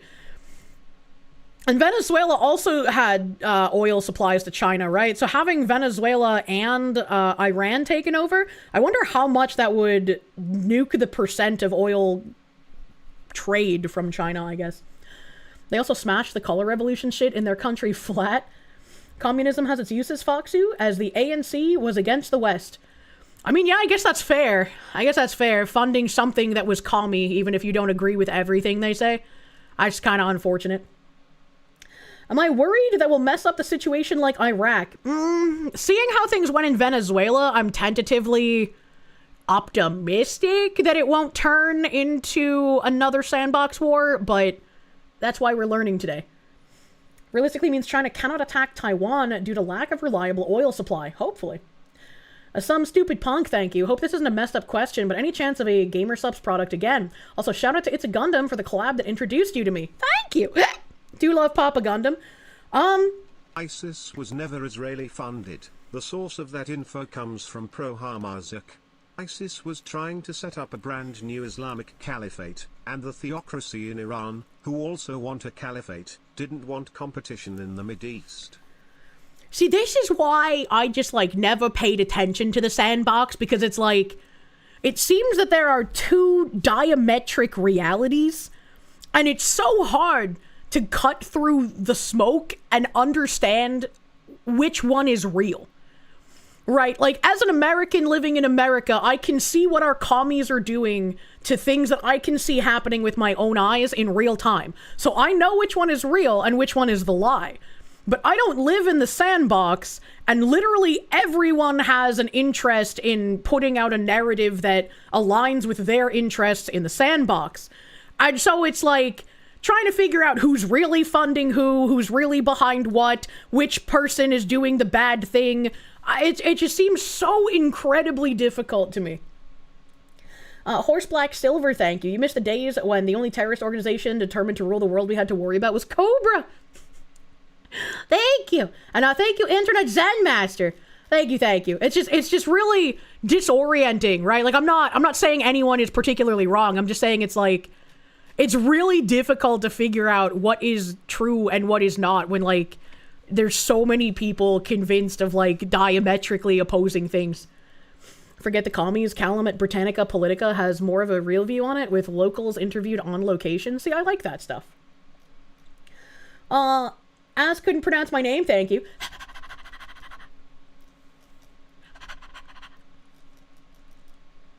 The Taliban have also released a video saying Israel and Iran are the same. Did not have that on your bingo card. Taliban, what? Yeah, it's just like, I don't get it, right? Like, it just doesn't make sense to me. The Jackals of Terra Argentum, thank you. It isn't Israel. Trump's been trying to collapse China since 2016. The destruction of the cartels and banning hedge funds from buying houses was to dent China cash. This is to deny the PRC energy. I guess. You gotta do your own research, learn some history. I mean, personally, I just do not give a shit about the sandbox. Like, if I was forced to be in charge for some inexplicable reason, I would probably just be like, yeah, just glass the whole place because I don't want to I don't want to learn about it. I don't want to deal with it. Just get rid of the problem. Just get rid of it. And that's not a good thing. That's not the correct, like, a brain to have. And that's why women shouldn't have power. Battleizer, thank you. The show Mike Tyson Mysteries made that joke. Which one? You think the instigators and payers don't matter because they're all the same culture, violent and lying about it? I fucking hate liars. I hate liars. You find it interesting, but fair enough. I think this is kind of like the eternal question of how men constantly think about the Roman Empire. Like, as a woman, I don't care about the sandbox. I just wanna like have a himbo and text him and be like, I hear we went to war with Iran, and he'd be like, don't worry about it, kitten, and I'd be like, okay, yay. Mike Tyson Mysteries was such a good show. I loved Mike Tyson Mysteries. It was a good fucking show. Not my sand, not my problem. That's what I say. That's pretty much my default position on most things. But it's like, if this is actually good for our interest, I'd like to understand how and why. Right? Because from my perception, it's just like, I would like to fix things at home. I would like to fix things here. It's like politics. You don't care about the sandbox, but the sandbox cares about you. I mean, you're right. It does. It does. But I would like to eschew anything about the sandbox to like men who have been paying attention to it for decades, right? Because they've paid attention. They know what's happening. I am just a silly fox that has cared about domestic policy. It's biblical. We must die in the sandbox. No. And now if this was the sand in Arizona, yeah, Arizona is my sand. I care about the Arizona sand. Massive Doge, thank you. Didn't commies also aggro Iron Mouse due to supporting the IDF, the immune deficiency? Yes. And I called that happening. I thought that was real. I was like, how long until some retards read IDF and think Israeli Defense Force instead of Immune Deficiency Fund? And the answer was less than 24 hours, so... You had to do Middle East threat intelligence briefs before both of your deployments, and it was a pain. You spent many a shift drinking 12 cups of coffee, smoking since it's the only authorized break in the army, and reading mountains of papers trying to see what's real and fake. And it's like, when you have an area of the world that's been fighting for thousands of years, I think, like, even after, like, Sudafed said he's been reading, like, gajillions of reports trying to figure out what's been going on, like, where do you stop, right? Like, how far do you go back to figure out, like, these millennia-long blood feuds to see who's actually right and who's actually wrong? Or do you just take a more modern approach and it's like, okay, kids, stop fighting, right? Like, what are you supposed to do? Don't worry about it, spicy kitten. Let's just glass the area and make it a lodge water park. That's not a good thing, right? Like, you shouldn't just glass the whole area. Everything starts in the Bronze Age, which is good because the Bronze Age is cool as fuck. Oh my god. Icanthus, thank you. You'd recommend reaching out to Razorfist for more information on Iran specifically. He's broken down the issues and history multiple times on stream, and it's easy to understand. I do have a couple of his tweets in my tabs because it sounded like he kind of knew what he was talking about. Therian.ai, thank you. Your poor cousin named his daughter Isis, and she was born just before the Islamic State group started gaining notoriety. Oh, I'm so sorry for her. Glenn, thank you. ISIS wanted to replace Iran. YouTube doesn't like words. YouTube does not like words, you're correct. On the moon. Razor has friends in Iran? I mean, I don't know if you're saying that as a good thing or a bad thing, because, like, having friends there could either be they're giving him slanted information because they have a narrative, or they actually know what's happening because they live there. Abu bin bad guy cheated Mullah so-and-so, and now two countries hate each other. Fucking Abu bin bad guy. That's like a South Park character. ISIS was the name of a spy agency in Archer. Didn't they change the agency name at one point? I feel like I remember them changing the name. Yes? Okay. Let's just make some cool Crusader states in the sandbox. You have mixed opinions on Razor Fist?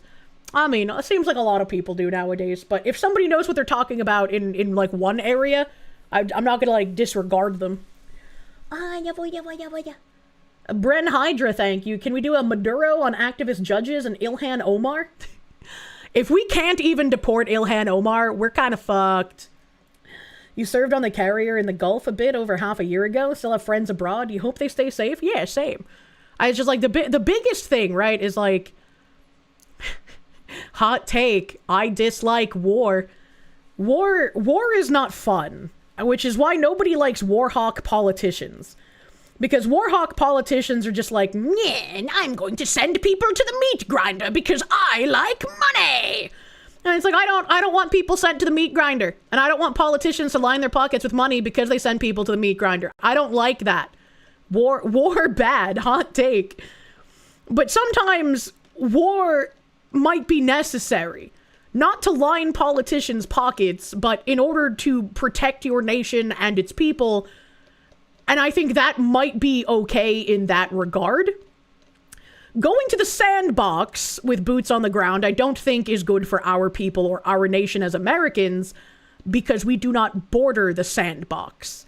There is an ocean between us and them. And yes, they can still do targeted terror attacks like 9/11, but we can just drop the sun on them without putting American men in danger.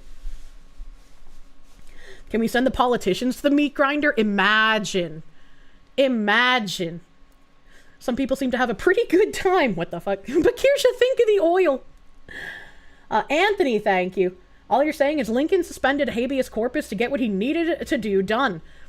Every time Lincoln comes up, people always mention that Razor Fist has a good video on him too, and I still have not watched it. You hate the sun, you burn easily and never tan? Same. Phoenix DS, thank you. It was about the farmers from South Africa. Russia needs more competent farmers. Tips tinfoil hat, milady. Oh. I mean, maybe. You lost respect for Razor when he, in full seriousness, claimed monarchies deliberately made communist countries. And he got absolutely destroyed in replies? I mean, I don't know what the content of the argument would be, but, like, I think you can claim that any government system run poorly makes communist countries. Like, the US is a democratic republic, and we have a vast commie problem. I was like, I don't know, right? It was just like, I had the utensil guy try to, like, debate on whether monarchy would be the best ruling government for a country. I was like, I told you before we streamed together, I didn't want to talk about this because, like, I don't know enough. I don't know enough about all the nuances of different government types to have this kind of argument.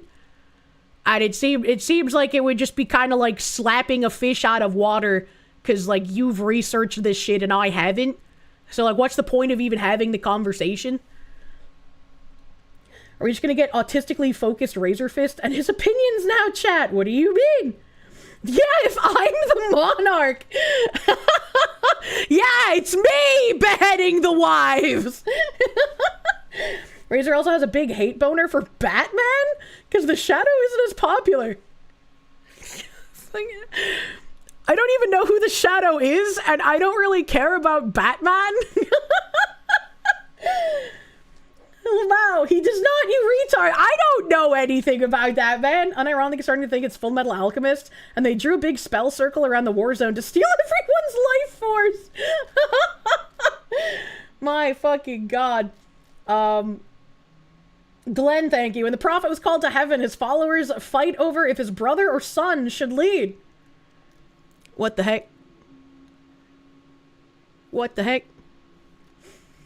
Girugamesh, thank you. Your Sasanian Empire shall return to fight your Roman Empire. What's a Sasanian?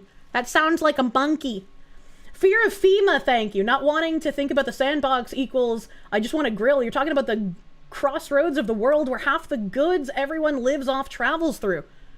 Yeah, but I just don't want to think about the sandbox, man. It's so complex, and there's so much shit, and no matter what your opinion on the sandbox is, no one's fucking happy. They accuse you of being like a Mossad agent or a terrorist supporter, or like, no matter who you support, they're just like, you love killing children! You are literally hiding babies in your attic to consume as we speak! And it's like, I don't care about any of you. Like, I don't want to deal with that. I just want to be an American, brother. No matter what your opinion on the sandbox is, you're an anti-Semite. Well, I want to stop sending monetary aid to Israel, so. Sassanids were the desert empire before Persia. I have never heard the name Sassanid in my life. Sandbox Plan G, glass. Oh my god. Roadkill VT, thank you. Called it. Trump is going for easy wins abroad, baby. New take, give the Middle East to the Mormons. Mormon Empire now.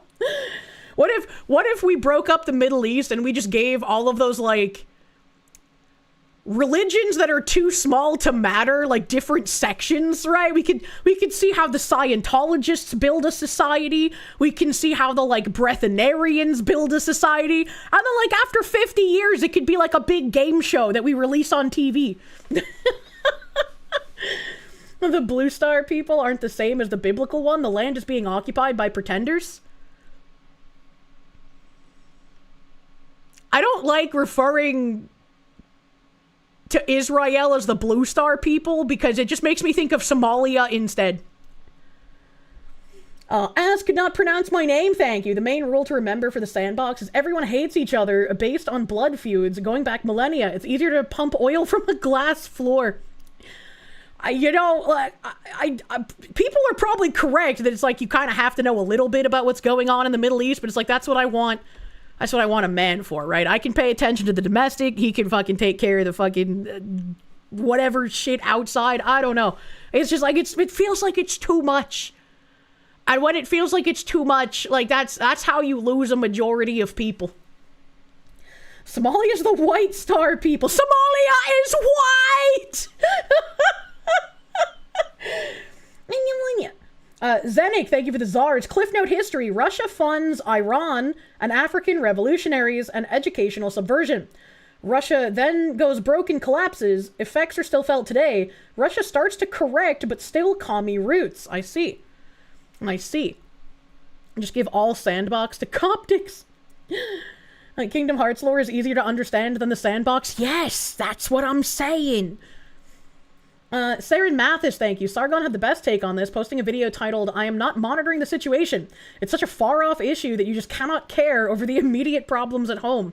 And that's kind of like where I'm situated as well, where it's like I can see the argument some people are making, like, for why this is a good thing. I can't really see any of the arguments for why it's, like, completely bad.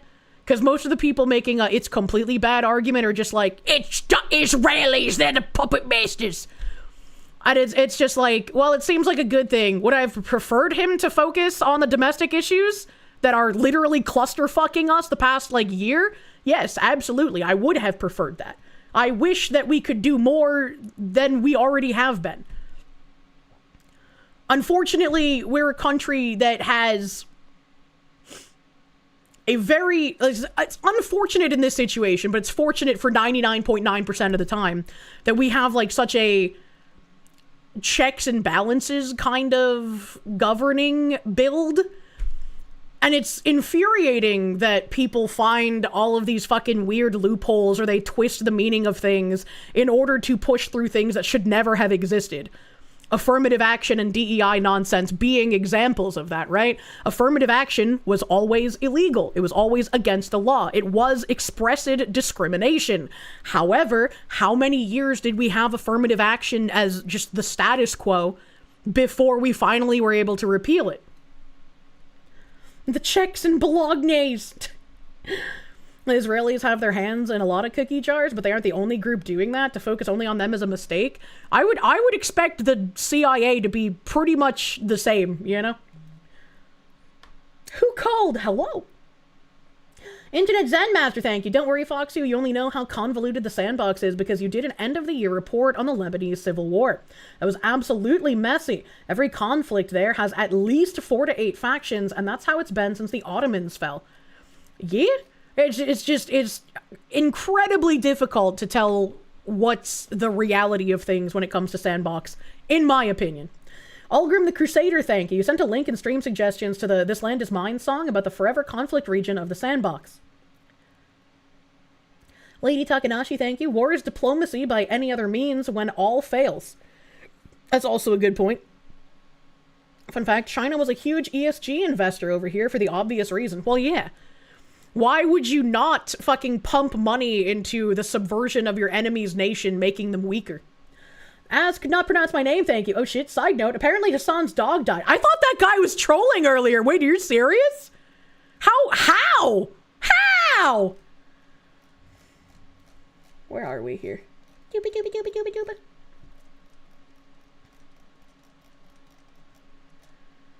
dooba. Dio Brando, thank you. The British monarchy sold colonies out to commies? Why? And poor K. Observing Libertarian, thank you. Sandbox debrief. Everyone's lying all the time. They all practice non-universal ethic systems which not only permit but promote lying to those outside their faction for personal and faction gain. I hate lying so much.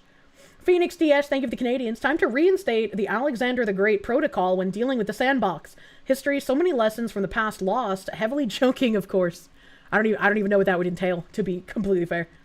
How mad Hassan is determines how his dog what the fuck? Girugamesh, thank you. Hassan was angry and pumped Kaya's collar to 100. Okay, but like actually, right, like as much as he was not a good owner to that dog, I'm not happy a fucking dog died. That'd be sick. Like, I feel bad. Like, what happened? Not finding any verifiable confirmation that the dog has died? There's zero proof that there's anything wrong with Hassan's dog right now. Thank you, moderators, for coming in with the truth. Hassan's dog is literally the sandbox. We can't get true information about it. The Super Kokwi, thank you for the member, my guy. Thank you. All you know is that it's shocking news. Thank you, mods. Yeah, thank you, mods, for bringing the truth. The truth bringers of the chat. Okay, now I can finally hit play again. Let's go. Brutal. Something like the world has never seen before. Iran is the world's #1 state sponsor of terror and just recently killed tens of thousands of its own citizens on the street as they protested. It has always been the policy of the United States, in particular, my administration, that this terrorist regime can never have a nuclear weapon. I'll say it again. They can never have a nuclear weapon. That is why in Operation Midnight Hammer last June, we obliterated the regime's nuclear program at Fordow, Natanz, and Isfahan. After that attack, we warned them never to resume their malicious pursuit of nuclear weapons, and we sought... Hold on. My brain is having tingles. Chat. I don't remember if it was Iran or Iraq, but I remember them being told, you can no longer do this kind of research, you must shut down your facilities. And then Biden got into office and he was like, actually reverse that, you can continue doing that, I don't really care. Was that something that happened? That was Iran? That was Iran, okay. That was Trump ASMR. So what, was that to do with their nuclear weapons? Was that like being told, hey, you can no longer do that, stop it? And then Biden was like, yeah, fuck it, go for it, have fun, buddy. That was Iran and Biden. Jesus Christ, why? We're always 2 weeks away from a nuke. And then Biden gave them a bunch of our money. Why? Biden lifted sanctions to appease them. Biden's an idiot. Well, I don't think Biden was actually the president. I think it was his entire cabinet basically ruling for him. Was it actually Biden or was it the auto pen? Well, Kirsch's gray brain cells be working. It's like sometimes I can remember little nuggets of things, but I need the big reminder of the information.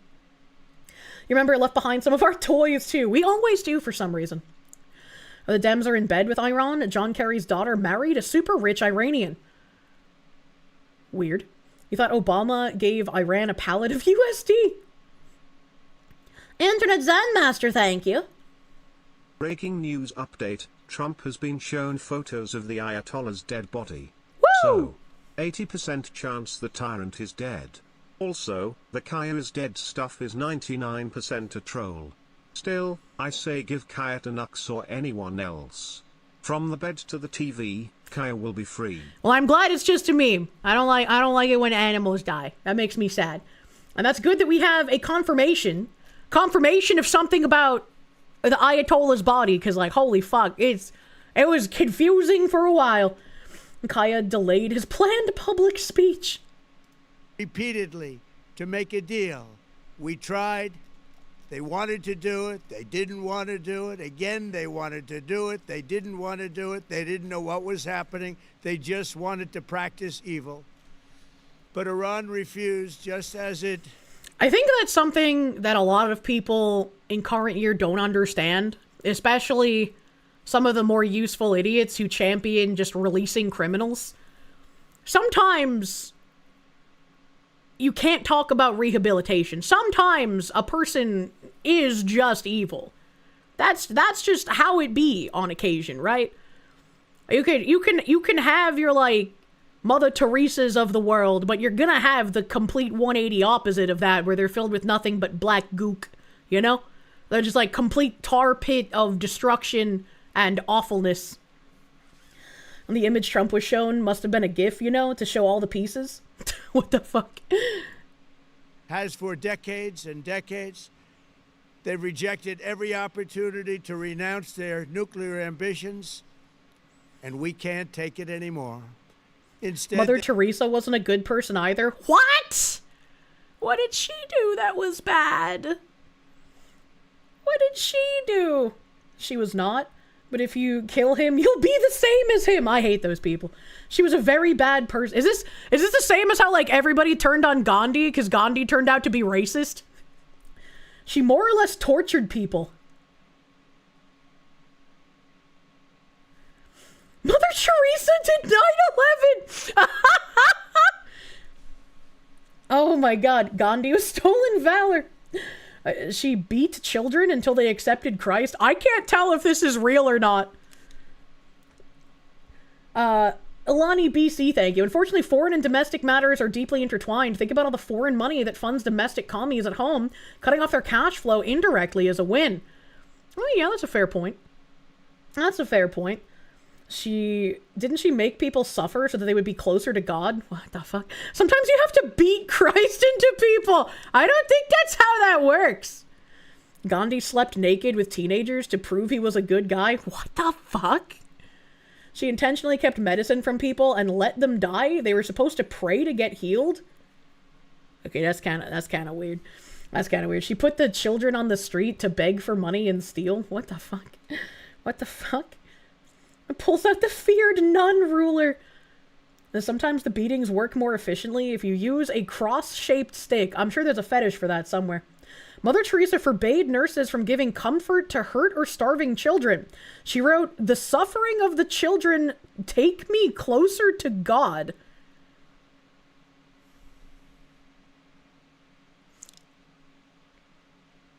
That is a really weird way of applying the suffering builds character narrative. Like, what the fuck?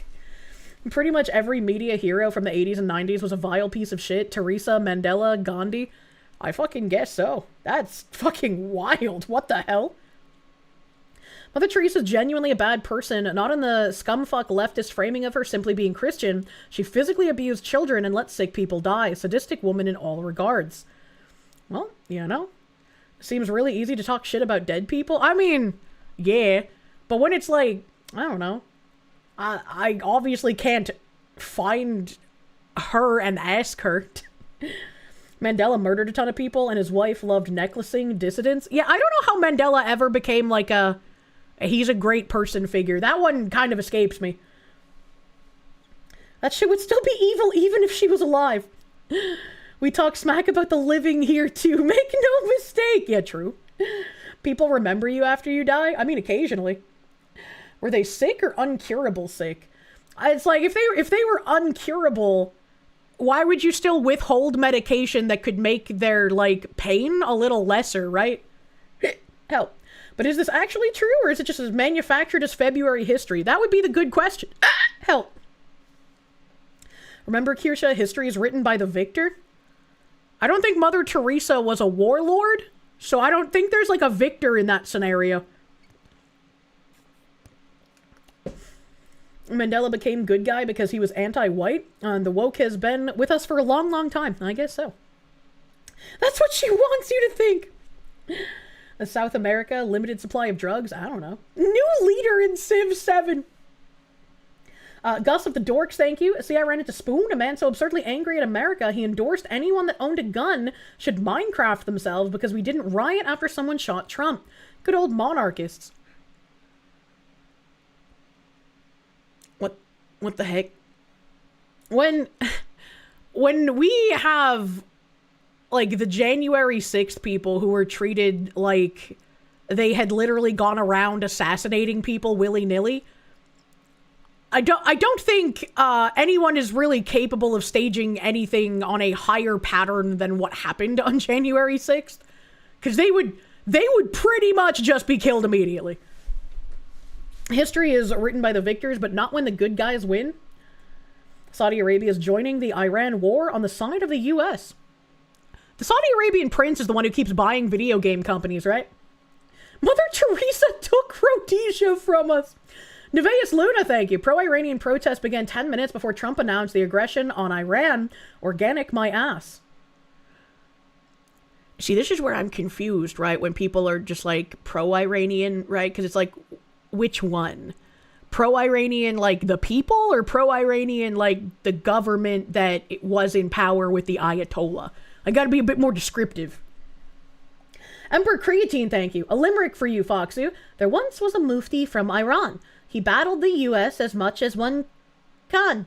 One night he heard a whistle. It turned out to be a missile. Now what's left of him fits in a pan. Sorry, the way I pronounce Iran made me have to take some liberalistness with your pronunciations of other words. Anamonia.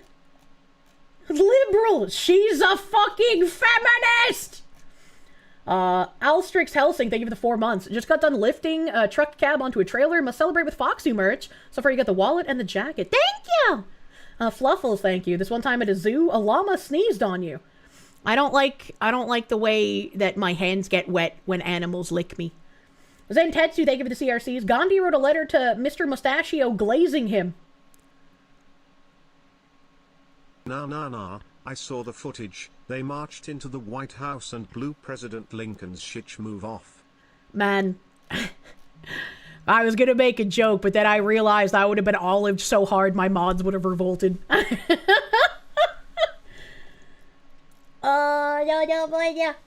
John in English, thank you. Yeah, Mother Teresa was no saint. Ehef, thank you. The people who say no war ever live in a...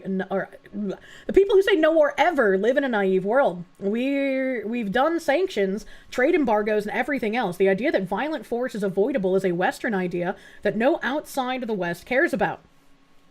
Yeah, and I mean...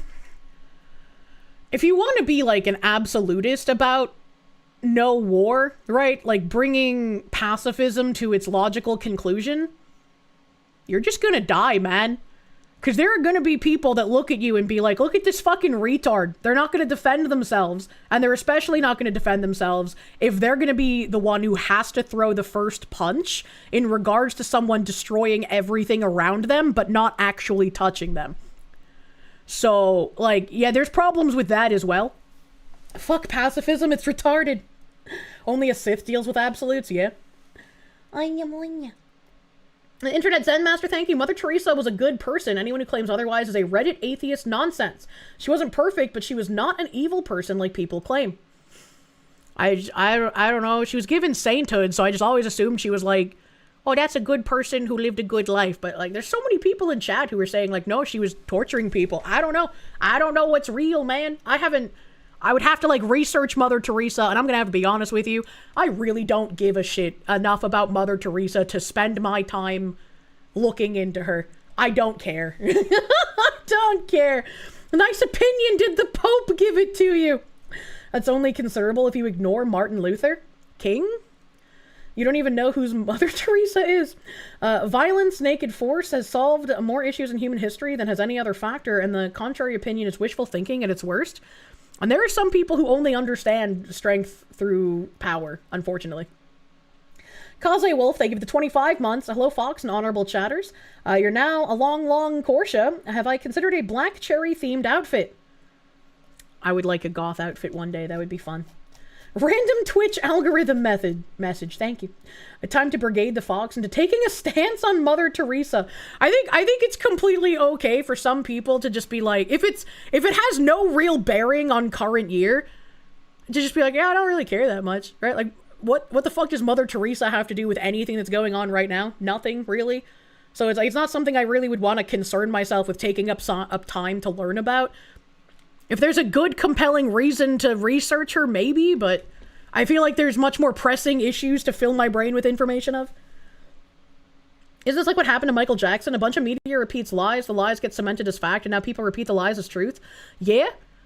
Like the Trump video. Thank you, Binary Mind. They attempted to rebuild their nuclear program and to continue developing long-range missiles that can now threaten our very good friends and allies in Europe, our troops stationed overseas, and could soon reach the American homeland. Just imagine how emboldened this regime would be if they ever had and actually were armed with nuclear weapons as a means to deliver their message. For these reasons, the United States military is undertaking a massive and ongoing operation to prevent this very wicked, radical dictatorship from threatening America and our core national security interests. We are going to destroy their missiles and raise their missile industry to the ground. It will be totally, again, obliterated. We're going to annihilate their Navy. We're going to ensure that what the heck? The region's terrorist proxies can no longer destabilize the region or the world and attack our forces and no longer use their IEDs or roadside bombs, as they are sometimes called, to so gravely wound and kill thousands and thousands of people, including many Americans. And we will ensure that Iran does not obtain a nuclear weapon. True. It's a very simple message. They will never have a nuclear weapon. This regime will soon learn that no one should challenge the strength and might of the United States Armed Forces. I built and rebuilt our military in my first administration, and there is no military on earth even close to its power, strength, or sophistication. My administration has taken every possible step to minimize the risk to U.S. personnel in the region. Even so, and I do not make this statement lightly, little typies, the Iranian regime seeks to kill. The lives of courageous American heroes may be lost, and we may have casualties. That often happens in war. But we're doing this not for now. We're doing this for the future, and it is a noble mission. We pray for every service member as they selflessly risk their lives to ensure that Americans and our children will never be threatened by a nuclear-armed Iran. We ask... See, this is where it's like... I think that is probably the most rational way to phrase it. I don't like the whole, like, some may die, but that is a sacrifice I am willing to make kind of thing. But it's like, if you just don't do anything and it's actually a global terror problem, your inaction is likely worse. And again, you can't have a, like, I don't want anyone to die ever position, because that's unrealistic. That's thinking idealistically instead of realistically. Like, sure, yes, it would be wonderful if nobody died ever and violence didn't exist and everyone just held hands and sang Kumbaya. But in the history of ever, no one has just. And you cannot make people just. And it's really unfortunate that sometimes you try and negotiate and you try and do things as peacefully as you can. Like someone said earlier, you place trade restrictions and embargoes and you try talking and you do all of this shit.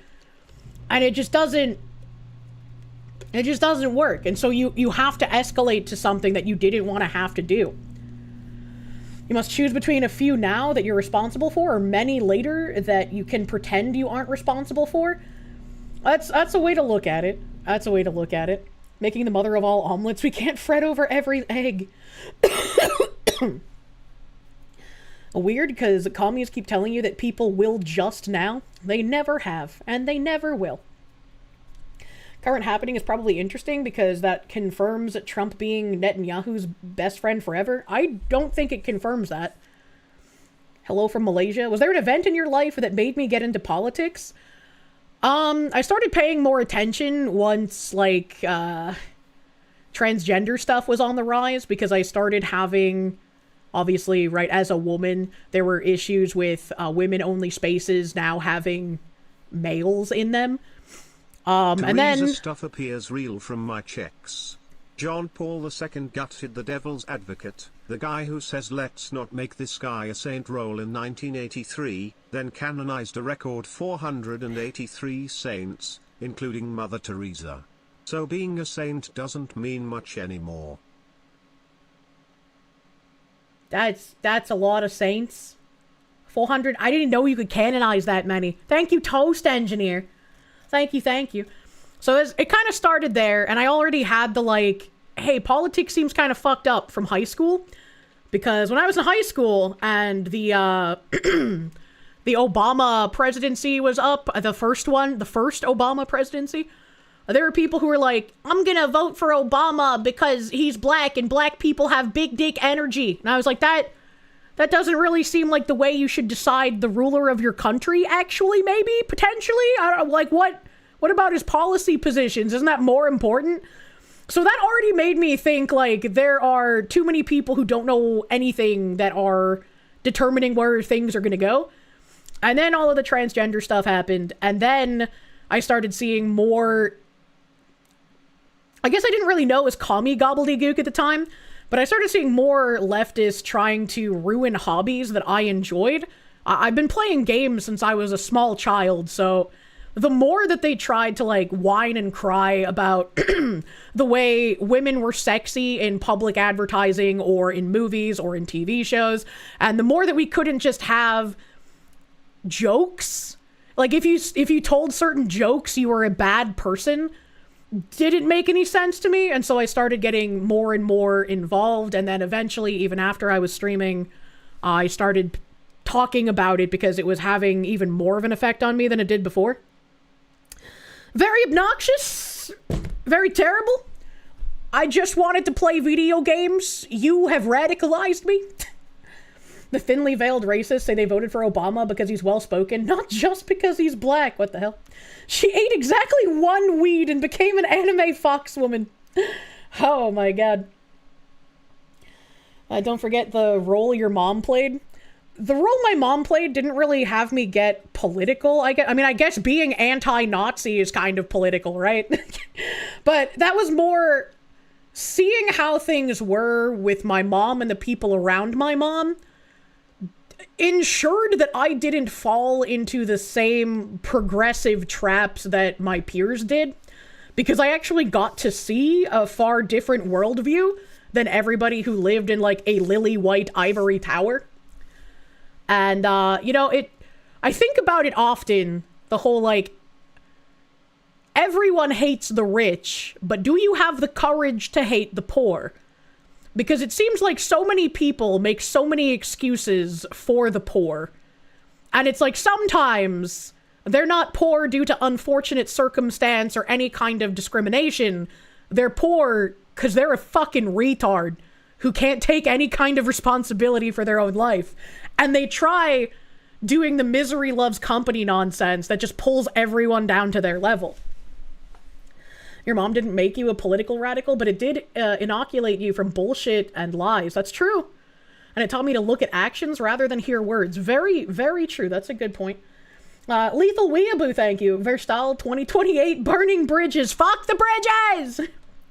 Kirsche knows what actual neo-Nazis are like because her mom dated them. Unfortunately, I also wouldn't say them. It was just one of them, but potato, potato. Hand a homeless man $10,000 and you'll be surprised how quickly that can vanish into nothing. It's not hypothetical. Many YouTubers have tried. Curious, what party did Kier mom support? I don't think my mom was politically involved enough to particularly support any party.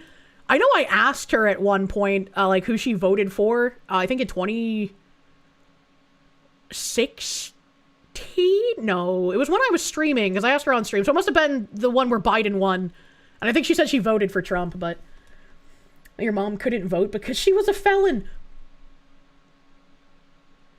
So she probably lied then. I didn't even think of that. Whoever would pay her. Maybe my mom would like to date a second neo-Nazi? What the fuck? Kier mom was a felon. Pretty sure she couldn't vote. That's very interesting, because she did say... I do remember asking her on stream. Maybe it wasn't who she voted for. Maybe it was just who she supported. But I remember having that conversation on stream, because people in chat were interested in, like, what her political affiliation might be, and so I asked. Or she voted illegally. She was living in New Hampshire when I asked her. And I feel like New Hampshire has pretty strict voting compared to the states around them. But yeah, maybe she figured out how.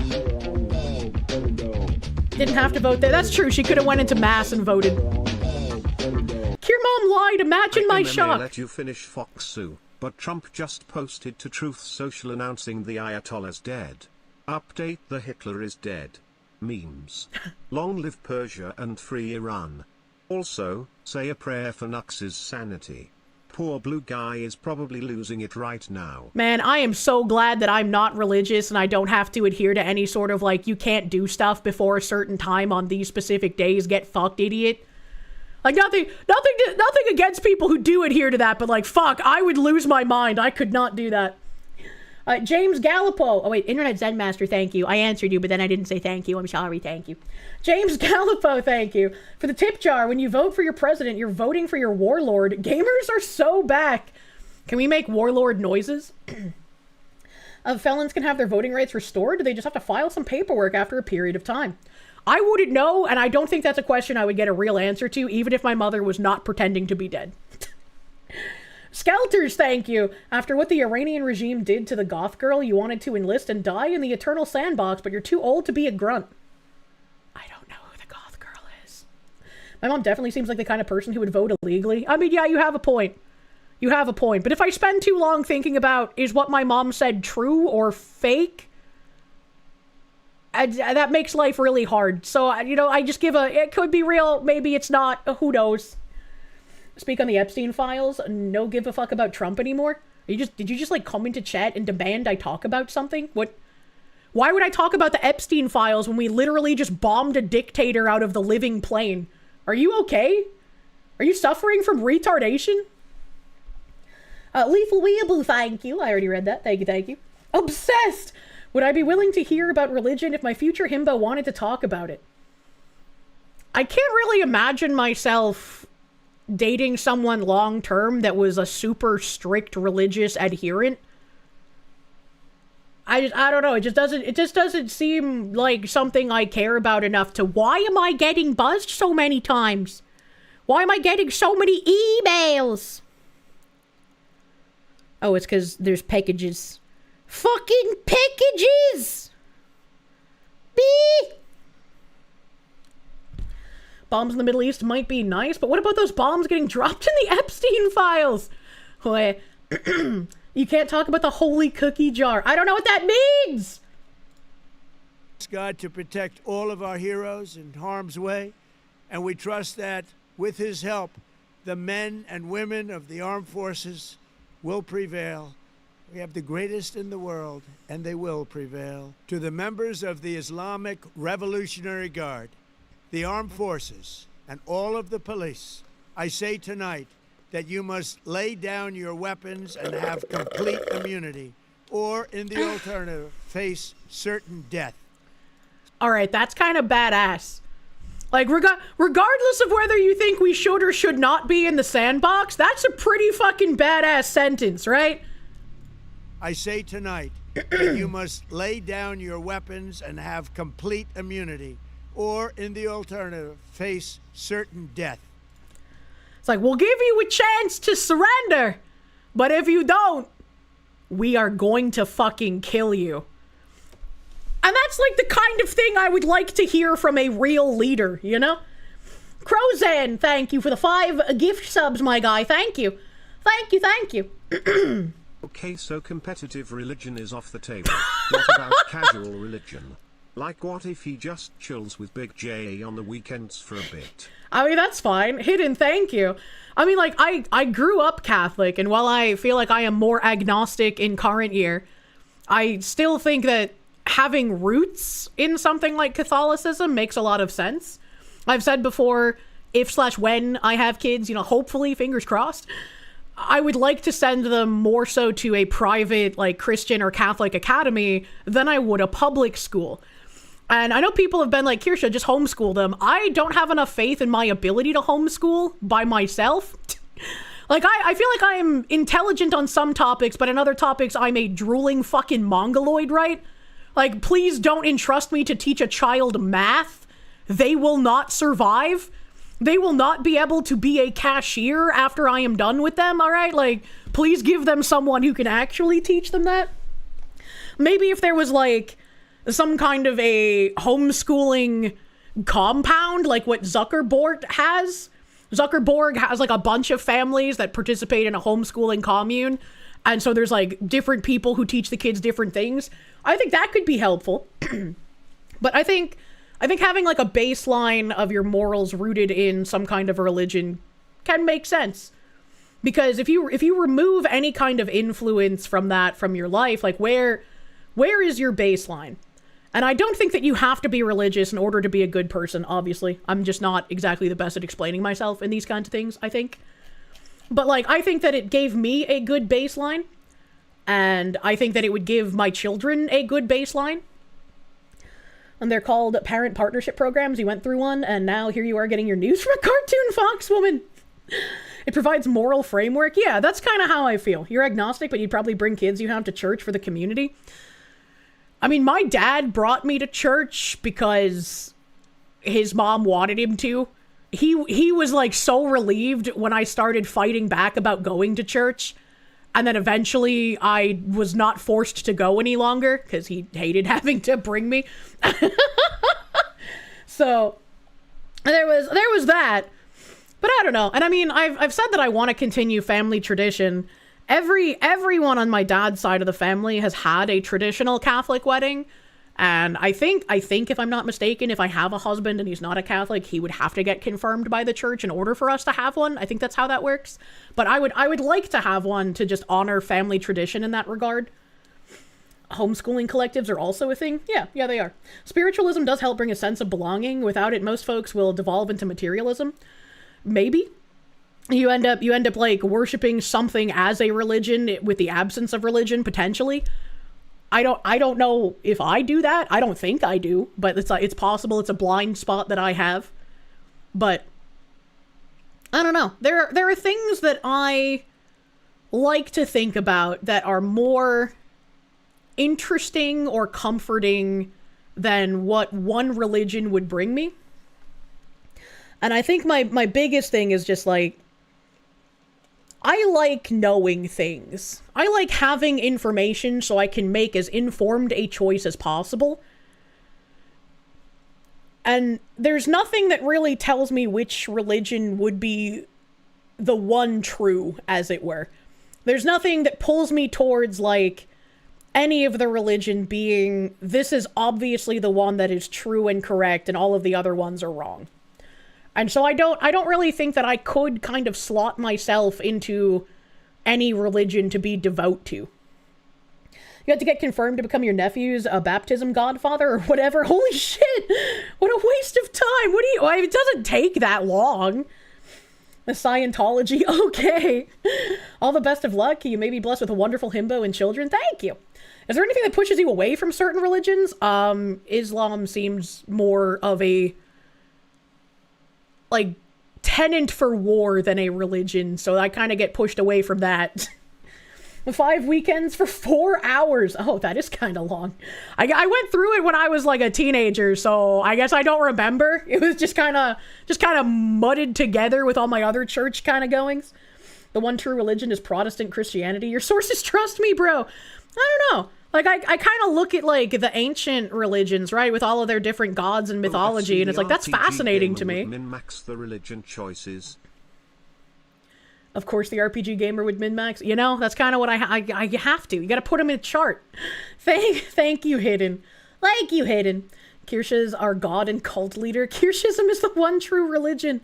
That's like, I don't know. And I feel like some of those gods are probably because, you know, the people back then needed to have a reason for why things were the way they were, because they didn't have the technology to figure out things in a scientific manner, I suppose.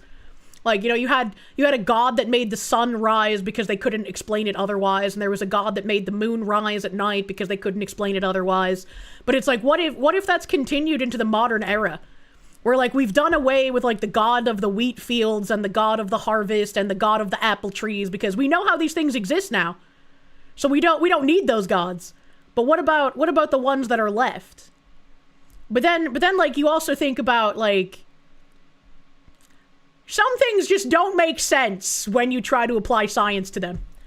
And those are the things, kind of like whether Mother Teresa was a weird being that liked to torture children, or if she was a perfect saint. I just try not to think about it sometimes, because it doesn't make sense and I'll never get an answer. It's like when I was high out of my mind the other day, I had, like, Babby's existential crisis. I was just like, there's literally never an answer to what came first, the chicken or the egg. There's no way that you could explain this, because if you try to say the egg came first, because the egg has to come first to hatch the chicken, well, where did the first egg come from? And if you say the chicken came first because the egg can't come without the chicken, well, where did that first fucking chicken come from? And then it's like, well, I guess you could try to explain it because, like, the chicken came from, like, dinosaurs, and so they eventually evolved into the thing that we know of as the modern chicken. But, like, were they laying eggs before that? Were the eggs, like, part of the evolutionary tract, and so the chicken and the egg question doesn't make sense in the first place? Because the things before the chicken evolved into the chicken, and the question supposes that the chicken always existed without anything before it? Who knows? And the saint of the Kirsches deliverer. The Trump video came from the Agu. That's true. That's true. Oyakadon, and you can come first on both the chicken and the egg. That's why I said it's like Babby's first existential crisis, right? Because it's like the fucking, like, easiest question everyone throws fucking out there. It gets you thinking. This is why you don't go through K through 12 anywhere in Massachusetts. What do you mean by this? The purpose of the question is to distract you while the question asker is fleecing you for everything you've got. I mean, that's also a good point. Never get asked questions by somebody selling things in a tourist area. So, what got you that high? And can you have some? I highly recommend Fruit Gems. They are my favorite Gumby. Tanushi, thank you. Shintoism is essentially one of the last major animist religions. So looking at how Japan is shaped by religion in the modern day is interesting. That's true. That's true and real. Battleizer, thank you. Great pterodactyl of Korshovo. Please give me the strength to eat and the will to hold it down, to be laid so low by a sandwich. Abomunya. The chicken egg mutated from a fish egg. Fish mutated from moss? Moss mutated from dust? We don't know where the dust came from, though. That one's still a mystery. See, even if you go back that far, like, okay, where did the chicken come from? It came from a proto-chicken. Where did the proto-chicken come from? It came from a proto-proto-chicken. Where did that come from? It came from a dinosaur. Where did that come from? It came from a fish. Where did the fish come from? It came from the sea. Where did that come from? It came from the air particles making water. Where did that come from? You hit a wall. Like, any trying to, like, logic where this came from always ends in, like, well, where did the first thing come from? Where did first thing come from? God farted. The problem of the unmoved mover. The primordial ooze came first. The primordial ooze. Speaking of primordial ooze, Walla Walla Bing Bang, thank you for the giant dicks! One of the lucky reasons Christianity was able to rise was because of the Roman religion of Sol Invictus. Rome noticed all cultures had similar gods, so they said they were the same gods. Eventually, Roman philosophers believed all gods were manifestations of one god, who they named Sol. Jesus just made sense as another manifestation of Sol to them. That kind of makes sense to think of it that way, where it's just like, there has to be something, and everyone made up different gods to explain that something, but they're all just the same if you think about it. Who knows? Where did God come from? Same problem as everywhere. A pineapple's in space, thank you for the one. We have the Kier religion, where we worship marshmallow foxes, gilded clocks, and of course lamps. I almost read that as gilded cocks, and I was like, damn, Rome went hard. That's pagan revisionist nonsense. Shrug. It started with chemical evolution. There's a great YouTube channel that explains the stuff called Stated Clearly, easy videos to understand, fascinating stuff.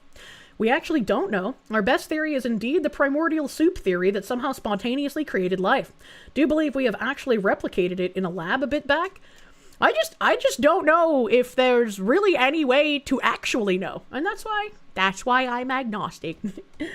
Tiger King Rex Carter, thank you. Dinosaurs came from the Jews. That's true. If there's one thing we do know, it's that the Jews created dinosaurs, and I am owed one. People want to accuse me of getting $7,000 checks from Mossad, but I'm actually waiting on my dinosaur. I am going to roam the New Hampshire countryside and climb the mountains on the back of a brontosaurus, I swear to God. If you follow science, the only attempt at replicating life from non-life failed. We have never proven you can do it. I wouldn't know if we've even tried. I'm gonna be real with you. God made atoms, which then made the Big Bang Theory, which then made evolution, meaning God made everything. Yeah, but like how? Like how would you like know that that's what happened, right? Even Hawken Frères, thank you for the Canadians. You're overthinking it. I mean, I feel like thinking about where life came from can only really be achieved by overthinking it, right? It's possible to know where the first thing came from because it's so far back in time that we can't actually examine data. Well, see, now we just need to invent time travel. It's so easy.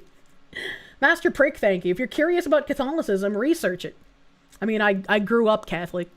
Every woman you know complains that men came first. You guess all chickens came from men. So what you're saying is that men were the first egg layers. Grumpy Malfestio, thank you for the 555 Dominoes deal. That's enough 3 a.m. omelet game for you, Foxu. No more Plato's Cave level of chimkin and egg origin thoughts. I don't know. I don't think I'm like 3 deep, 5 me. You know, I just think of things on occasion and I'm like, oh, that's interesting. A Battleizer, thank you. Great Pterodactyl. I read that. Thank you again. Thank you again. Brontosaurus weren't a real dinosaur. Fuck you! All dinosaurs are real! Even the one with 500 teeth. Kirsche's dad walks in. Life came from D's nuts. What the? I don't think my dad would make that joke. He's not that kind of guy. He's more of the like dry humor guy. In regards to the question, where did a God come from? God exists outside of time, all causality. Things like creator and creation belong within time. Since God is beyond this, he needs no creator. He always has been. I mean, if he always has been, how do we know his inspiration for different creations, right? The only time we ever figure out like what God might have been thinking is by applying human standards and human rationale to God. But if God had human standards and human rationale, he would not be a God, he would be a human. So trying to understand what a God does or cannot do, possibly. Some people say gods can do everything, there's nothing they can't do, but it's like, if you can only understand something through a frame of reference that is for humans, it just doesn't seem like you would be able to rationally understand a God. Is Kirsche the true creator? Can we play the video? Bro, I am the tangent master. So, lay down your arms. You will be treated fairly with total immunity, or you will face certain death. Finally, to the great proud people of Iran, I say tonight that the hour of your freedom is at hand. Stay sheltered. Don't leave your home. It's very dangerous outside. Bombs will be dropping everywhere. When we are finished, take over your government. It will be yours to take. Every time I pause it, I'm sure someone is just like, no, another 30 minutes. But I think that's a good thing to say as well, where he's like, we don't want civilian casualties. We don't want to harm people. Stay in your house. We're trying to, like, give you this opportunity to take your country back. This will be probably your only chance for generations. For many years, you have asked for America's help, but you never got it. No president was willing to do what I am willing to do tonight. Now you have a president who is giving you what you want. And I think that's also interesting to say, because I saw people like retweeting some of Trump's past remarks about like if a president attacks Iran, it'll cause World War III or whatever. And it's like, I think the people like trying to call him a hypocrite on that, and maybe he is, he could be, maybe I'm like extrapolating too much that's not there. But it seems like we've had war hawk presidents in the past, and if those presidents had attacked Iran, we would be in another millennium sandbox war where we have 1 million boots on the ground and tens of thousands of men dying every year, and it wouldn't have been worth it. And then more politicians would have been lining their pockets with the money that they get from the forever war going on. Whereas Trump wants to be the guy that goes in, kills the dictator, gets the fuck out. It's your country, you deal with it. And I think that's a decent way to go about it if you have to do any kind of military thing. Did we have to do this? Again, I would prefer to focus on home, but there are a lot of people saying that this is probably better for geopolitical atmosphere. Let's see how you respond. America is backing you with overwhelming strength and devastating force. Now is the time to seize control of your destiny and to unleash the prosperous and glorious future that is close within your reach. This is the moment for action. Do not let it pass. May God bless the brave men and women of America's armed forces. May God bless the United States of America. May God bless you all. Thank you.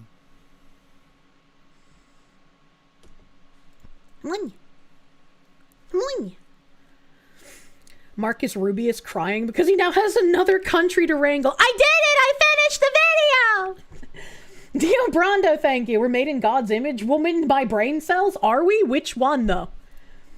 Reminder, God didn't bless Sodom and Gomorrah. Like an Ayatollah Rubio. Wouldn't it be Shah? Wouldn't it be Shah Rubio? It seems dumb to not have gone in when they were rioting. If they had, odds are the Iranians could have pushed the religious nutjobs out themselves. I think it's more like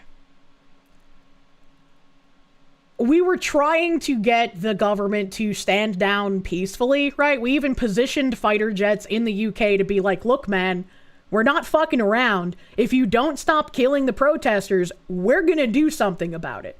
And they ignored the warnings. They took down the Iranian internet to stop the spread of information. They continued killing people. And it's like, yeah, they aren't American people. But if you take that while they're killing people, don't do anything about it. A real dinosaur. It is a distinct dinosaur from a Patasaurus. This was settled in 2015. Everyone in chat who said Kirsche was wrong, go put a nickel in the fox who was right jar. Yay! Finally, something I'm right about that isn't horrible. Thank you. Thank you. What was I saying? Do Zoroastrians believe in God? I don't know, but I think their bird is fucking cool, and I always use it in Civ 5. Pluto isn't a planet. Pluto's a planet in my heart. And they didn't stop killing the protesters. It got even worse, and then nothing happened. Well, I would say it got even worse, and then we did this, and we killed them. So I wouldn't say us killing the people who were killing the protesters is nothing happened, honestly. Viva la Pluto, fuck you. Something, they aren't Americans. Ah, yeah. There are people who are like, well, they aren't Americans, so why should I fucking care what happens? And then it's like, okay, let's take that to their logical conclusion, right? Because again, I would like for them to focus on America. I would like for Americans to be first above everything. If we were to say this about World War II, if we had said, all right, Japan bombed us, we're going to go drop the sun on them, and then we're just going to continue doing what we do, right? How would World War II have gone? If we were just like, yeah, we don't really care about the mass murder of all these people.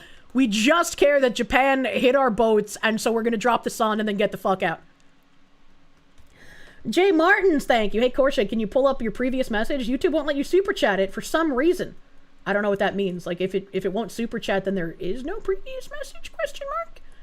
The Seeker of Ancient Truth, thank you for the dollary doodle. That's a very neat name for the conversation going on. Nick Gilbert, thank you. God created all. Evolution is Reddit cope. We're created in his image to be in loving relationships with him. Religions are not all the same. Evaluate the truth claims of each. The world is corrupted. Christ is the Redeemer. I mean, I do like the Templar aesthetic. I won't lie to you about that, but I don't think that evolution is bullshit cope in its entirety, but I don't think it also explains absolutely everything, because, like, where did things first come from? Evolution had to start from somewhere, did it not?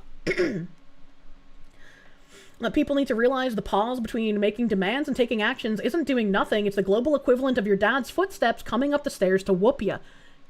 I agree with that.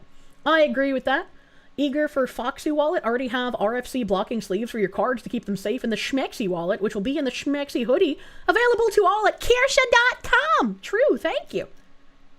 Help. We were a seeded planet. I don't know what that means. But, I guess I didn't need to close my browser. I can just go to the next tab, because I have them somewhat organized. Flintstones was a documentary. And Darwin himself said that he wasn't attempting to replace God with his theory. Yeah, I don't really see why there's, like, a fight between that. I don't understand why the two couldn't, like, coexist together. Evolution just states creatures change. It doesn't go against the idea of religion because it doesn't cover the origin point. You see, that's basically what I was saying.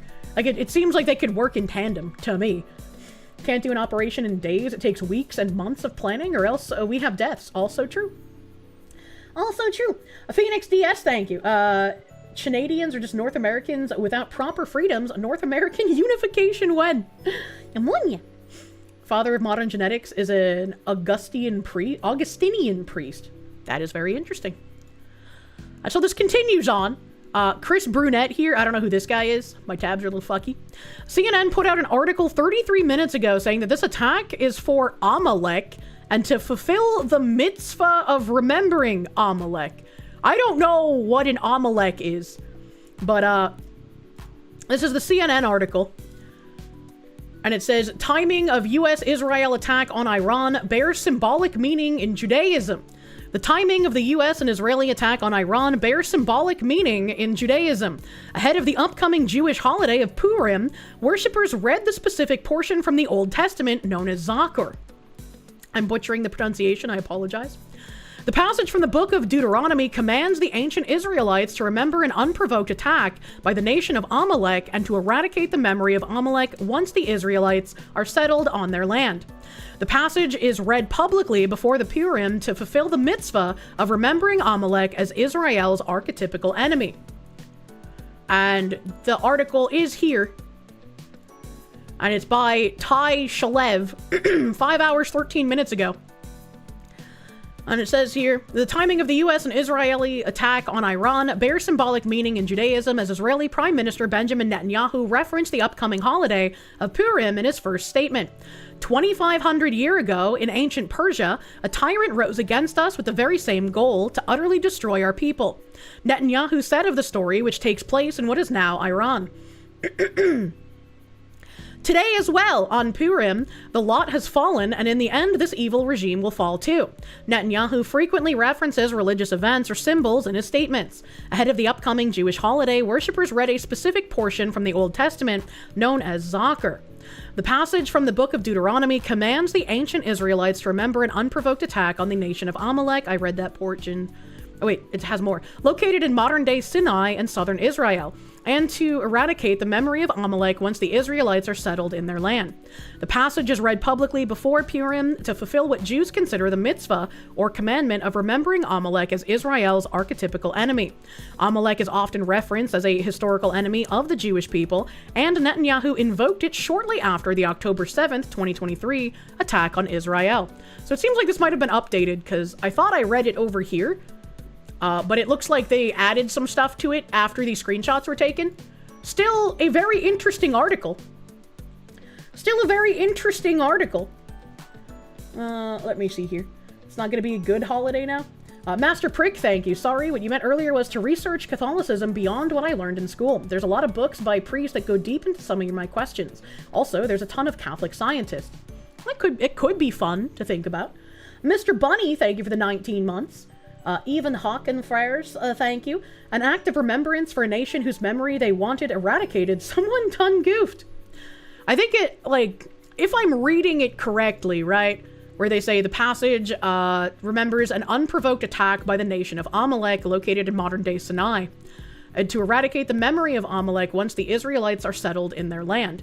So I guess they're supposed to remember the attack until they completely eradicate descendants of Amalek, maybe? I don't know, because it says to eradicate the memory once the Israelites are settled in their land. So it sounds like a kind of like conquering statement, maybe?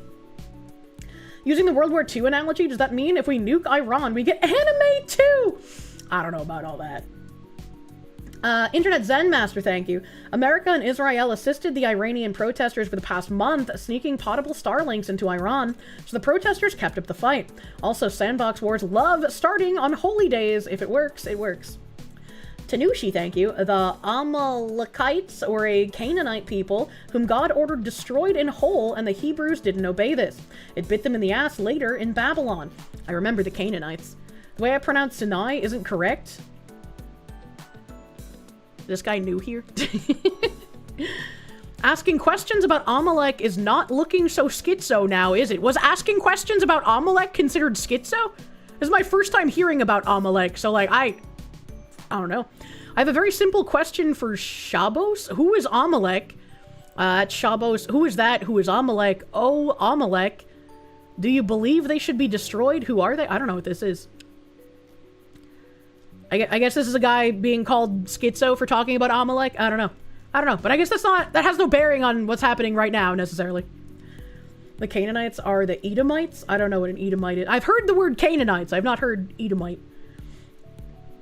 In Hebrew, it's pronounced Sinai. Sinai. That's kind of fun. You just realized you forgot to set the timer on the laundry. Oh, no. Hit! Netanyahu obviously made a statement as well. My brothers and sisters, citizens of Israel, just an hour ago, Israel and the U.S. embarked on an operation to remove the existential threat posed by the terrorist regime in Iran. I thank our great friend, President Donald Trump, for his historic leadership. For 47 years, the Ayatollah's regime has chanted death to Israel, death to America. It has spilled our blood, murdered many Americans, and massacred its own people. The murderous terrorist regime must not be allowed to arm itself with nuclear weapons that would enable it to threaten all of humanity. Our joint operation will cease the conditions for the brave Iranian people to take their fate into their own hands. And I think this is the most important part. If this operation was necessary, the nation building belongs to the Iranian people, not to Israel and not to America. We should not be there to assist with nation building. It is on them. It is their destiny. It is their clay. The time has come for all parts of the Iranian people, the Persians, Kurds, Azeris, Balak, and Awazis, to cast off the yoke of tyranny and bring freedom and peace-loving values to Iran. I call on you, citizens of Israel, to heed the instructions of the Home Front Command. In the coming days, during Operation Lion's Roar, we will all be called upon to show patience and strength of spirit. Together we will stand, together we will fight, and together we will ensure the eternity of Israel. So, I mean, I get it coming from, like, the guy who leads the country. Trump would probably say something similar about the United States lasting for 1 billion years or whatever. Still kind of weird to read. All Awazis are the Iranian Arabs, I see. You can see an argument for protecting post-Iran from invasion by neighbors while it settles, but that can be reasonably done with threats. Yeah. And I mean, that's what we did with Venezuela, right? We were like, we're gonna have some people stay here just to help usher in the new regime after you guys have elections, but then we're fucking out. It's the Iranian people's time to take their lives back with their own hands. You do like Operations Lion Roar for freeing Persia from the Islamic regime? Trump's version was God Bless the USA? Yeah. The only things you know about Sinai are that in ground RB, it's shit because you can shoot into one spawn really easily. I don't know what you're talking about. We have Nick Sotor here with a video. A little video here. Beep. This is breaking major black smoke. This is breaking 7 a.m. Major black smoke billowing from the U.S. Navy's 5th Fleet HQ in Bahrain following Iranian missile strikes. And it's like, these videos are pretty interesting to see as well.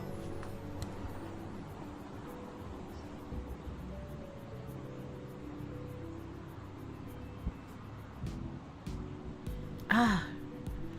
Oh, God. Oh, God. Oh, God. Sorry.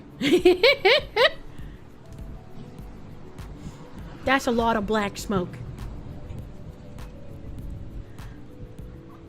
Wow. It's relatively quiet. You know, I mean, I guess it's supposed to be quiet after the bomb actually hits. I was scratching my ear and I felt like dry skin. I've mentioned before that like I get dry skin like inside my ear, and there was like a giant flake of dry skin that came off. So that's why I was like, oh god, oh god. The Seeker of Ancient Truth, thank you. Did the Foxu do your member message? I don't know. I've been trying to read as many super chats and stuff as I possibly can, and I remember reading your name earlier and saying thank you for something. Battleizer, thank you. Boat touched. Consequences to follow. Do not touch the boats. Ear flakies. I guess having dry inside ear is better than having wet inside ear, to be fair. So how much for the skin flake? What the fuck? What the fuck? Iranians in Canada's capital are celebrating at the US Embassy. Understandable. Understandable. Let's see, what else do I have? OSINT Defender here. Video showing the impact and aftermath of an Iranian missile strike against the U.S. 5th Fleet Naval Support Activity Installation in Bahrain. After the first few waves of U.S.-Israeli strikes are now ongoing as both sides exchange fire. At this time, Iran has targeted U.S. bases and infrastructure in every ally and partner nation in the local region. This was at 4:43 a.m.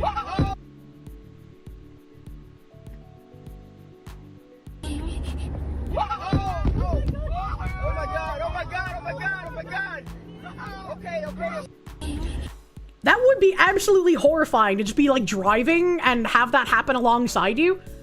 I would probably pay a little bit, to be fair. That is scary. A build for thank you. Cannot deny how happy the US's foreign policy is making you. It wouldn't surprise you if we move on to the Mexican issue soon enough. It wasn't Shinebound like making threats. I feel like after you watch Trump yoink the Venezuelan dictator and then bomb the Iranian dictator out of the mortal plane, maybe don't issue threats. يا علي يا علي ضربت يا علي يا علي سامي دا بتحمل مسؤولية أنت. I can't understand him, I'm sorry. الحين روح مساعة نقول لك احنا لو صار شي احنا داخل، احنا لو صار شي داخل من هو المسؤول؟ نقول لك كلمهم خلنا نمشي. روح جيب السيارة. يا علي. I was more looking at the base that was hit. Translate Kirsche. I don't know how to. Your dad was stationed in the Sinai in the late 80s as part of the multinational force and observers, which was a massive global coalition stationed between Egypt and Israel to keep Egypt from invading Israel again and to make sure Israel didn't try and get revenge on Egypt. He told you he basically just made friends with the Bedouins and played D&D with his squad mates in an outpost in the middle of nowhere the entire time. That seems rather chill for being deployed out there in that region. Next time, baby. Oh, no. By the way, for more than 200 Israeli jets took part in the airstrikes on Iran. To put that into perspective, this is almost the entire Israeli Air Force. Israel has it out for the IRGC. Fucking clearly. Holy shit. That's kind of nuts. The nomad Bedouins? I feel like I've seen the word Bedouin before, but like I genuinely can't remember it. And then a spectator index over here, I don't know how true, 7 a.m. saying, several major oil companies suspend oil shipments through the Strait of Hormuz, according to Reuters report.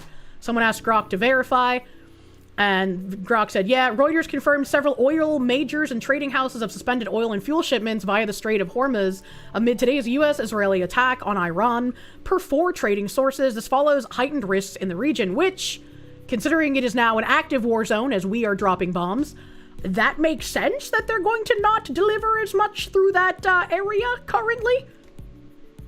In a millennium. Bedouins are desert nomads. Not sure what they have to do with anything. I don't know. It won't impact India, right? If I'm not wrong, we don't import oil from Iran. I mean, I guess that would be a concern for people in the region, yeah. AJ the Groundhog, thank you. You hate YouTube censorship. You just want to scratch the Foxoo's ears. If you're getting your dick flattened by YouTube censorship, use the Stream Elements link in the YouTube video description. Stream Elements has a different set of censorship rules than YouTube. It is not as hostile. What effect does this have on Kier merch? Nothing. Nothing. This is the 300 million long-range, 360-degree air surveillance missile and drone defense radar in Bahrain was destroyed by a cheap Iranian drone it was monitoring. Drone warfare really hits fancy technology. Welcome to the lessons of the Ukraine war. This is a little image here.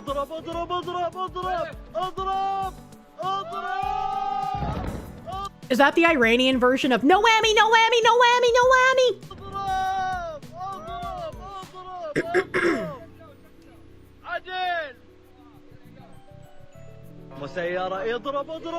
So I'm assuming this is again like a US base that was touched. That is a satellite antenna destroyed. It's like they're watching a soccer match, but they didn't have a vuvuzela. This is I don't know who Gnome Blum is, but he said, after promising a speech. I hate when Twitter does this. Stop it. Let me read. Let me read. After promising a speech by Khamenei for hours, Iranian TV is now saying that no statement is coming.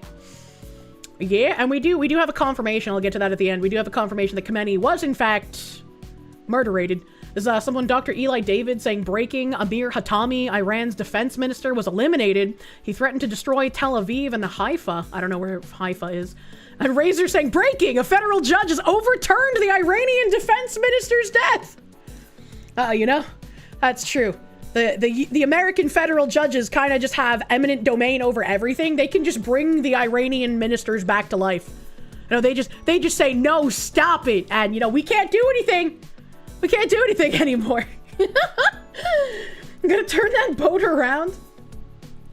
Bruce Sobelvaro, thank you. Foxy Flake cereal. Come on, visualize it. Please don't eat my ear flakes.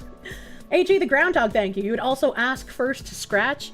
Man, ear scritches feel nice since my ears were dry. We have another video here. Nick Sotor saying, breaking, an Iranian drone just slammed into a high-rise building in Bahrain, causing large explosion damage. Unconfirmed reports that it's a residential building. I don't know if there's any updated reports telling us what kind of building this is. It does look residential, so...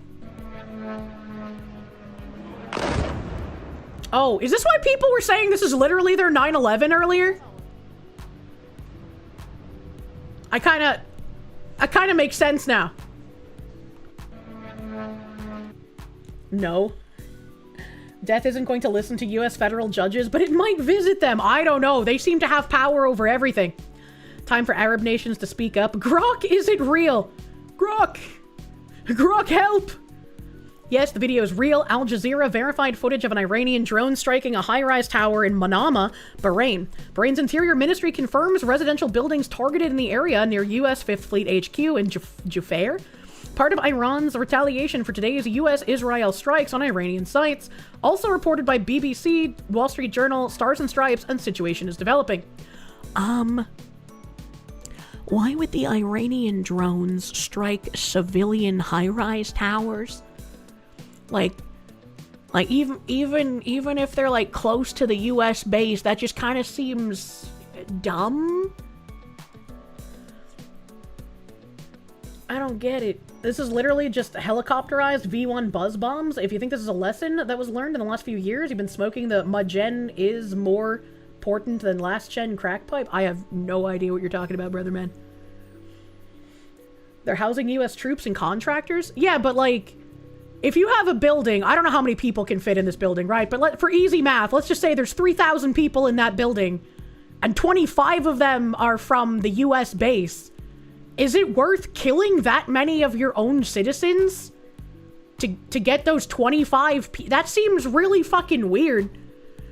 It's almost like only one side of the war cares about civilian casualty, maybe? I don't know.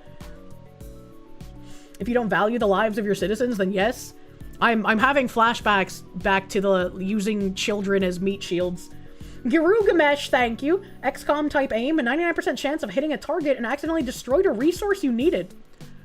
Battleizer, thank you. Could be accidental target. The US has some really good defense. I mean, yeah, true. We did get the explanation from Grok. It could have been an accidental target. Bahrain is a different country than Iran. Okay, so they're not caring about Bahraini citizens? Is it Bahraini? Bahrainese? What do you call the Bahrain people? Iran is suicidally aggressive and hateful. They would 1,000% sacrifice anyone to take out just one of us. I mean, maybe. Bahraini, thank you. Thank you. Back in the Iran-Iraq war, the Iranians ran their own children over with minefields. Ran their own children over minefields to clear them.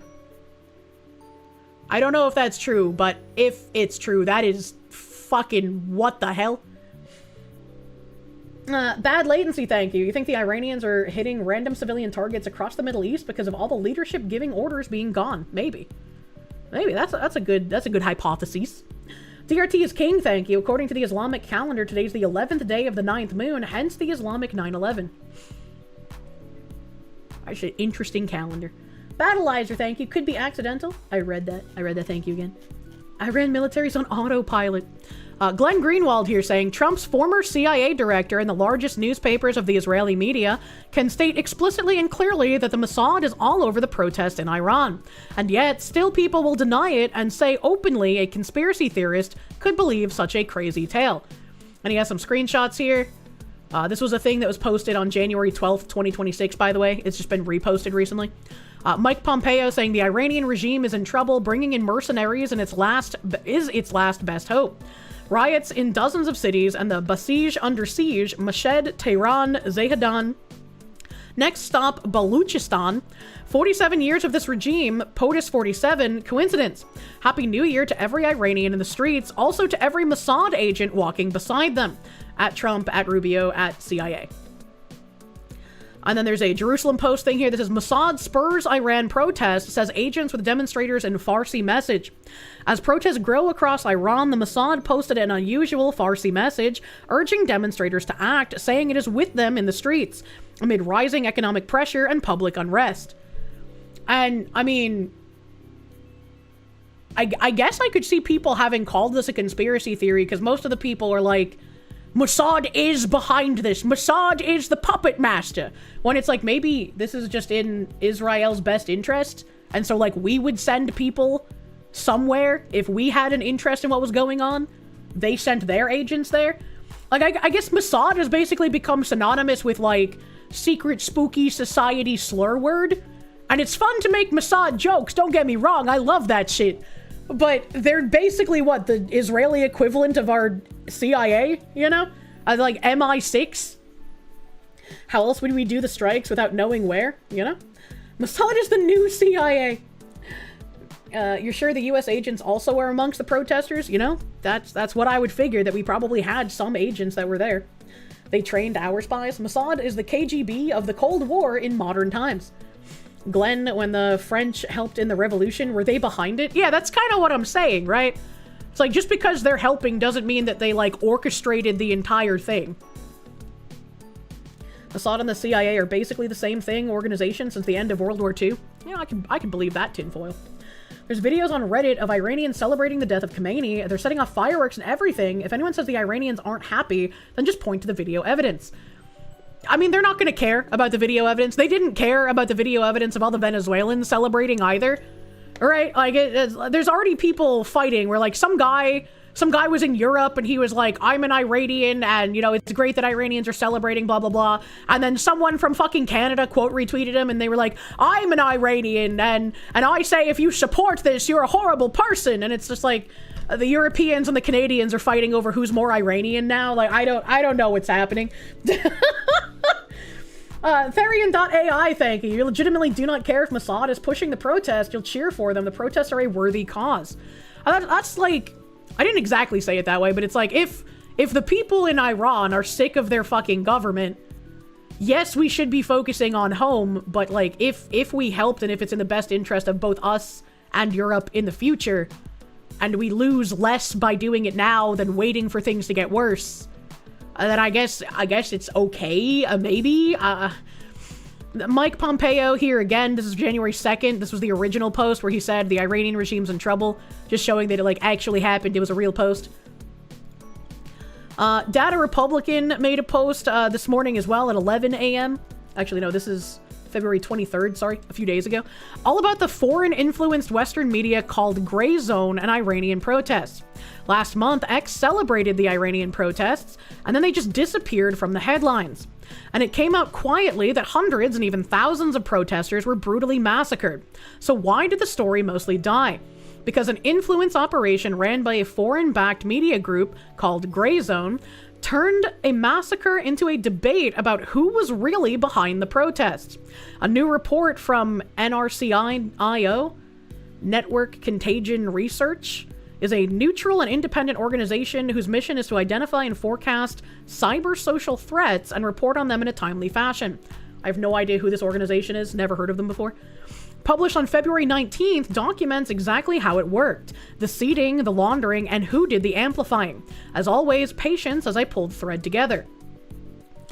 This is where verified videos show security forces firing on protesters, and I remember seeing this image on stream before. Times verified footage of security forces firing on demonstrators at these locations. And then pictures of the women burning photos of Khomeini with their cigarettes. This became a pretty popular trend for a hot minute. Anthony, thank you. According to Twitter, I'm a Mossad agent. Don't know what they are. Yeah, if Israel was paying me, I'd be much more demanding about the dinosaurs than I already am, you know?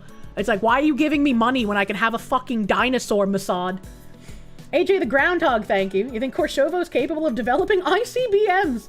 Could imagine a bunch of Korsches in both lab coats and hazmat suits doing science stuff and a Korsche-shaped Metal Gear. True and real. How fun would that be?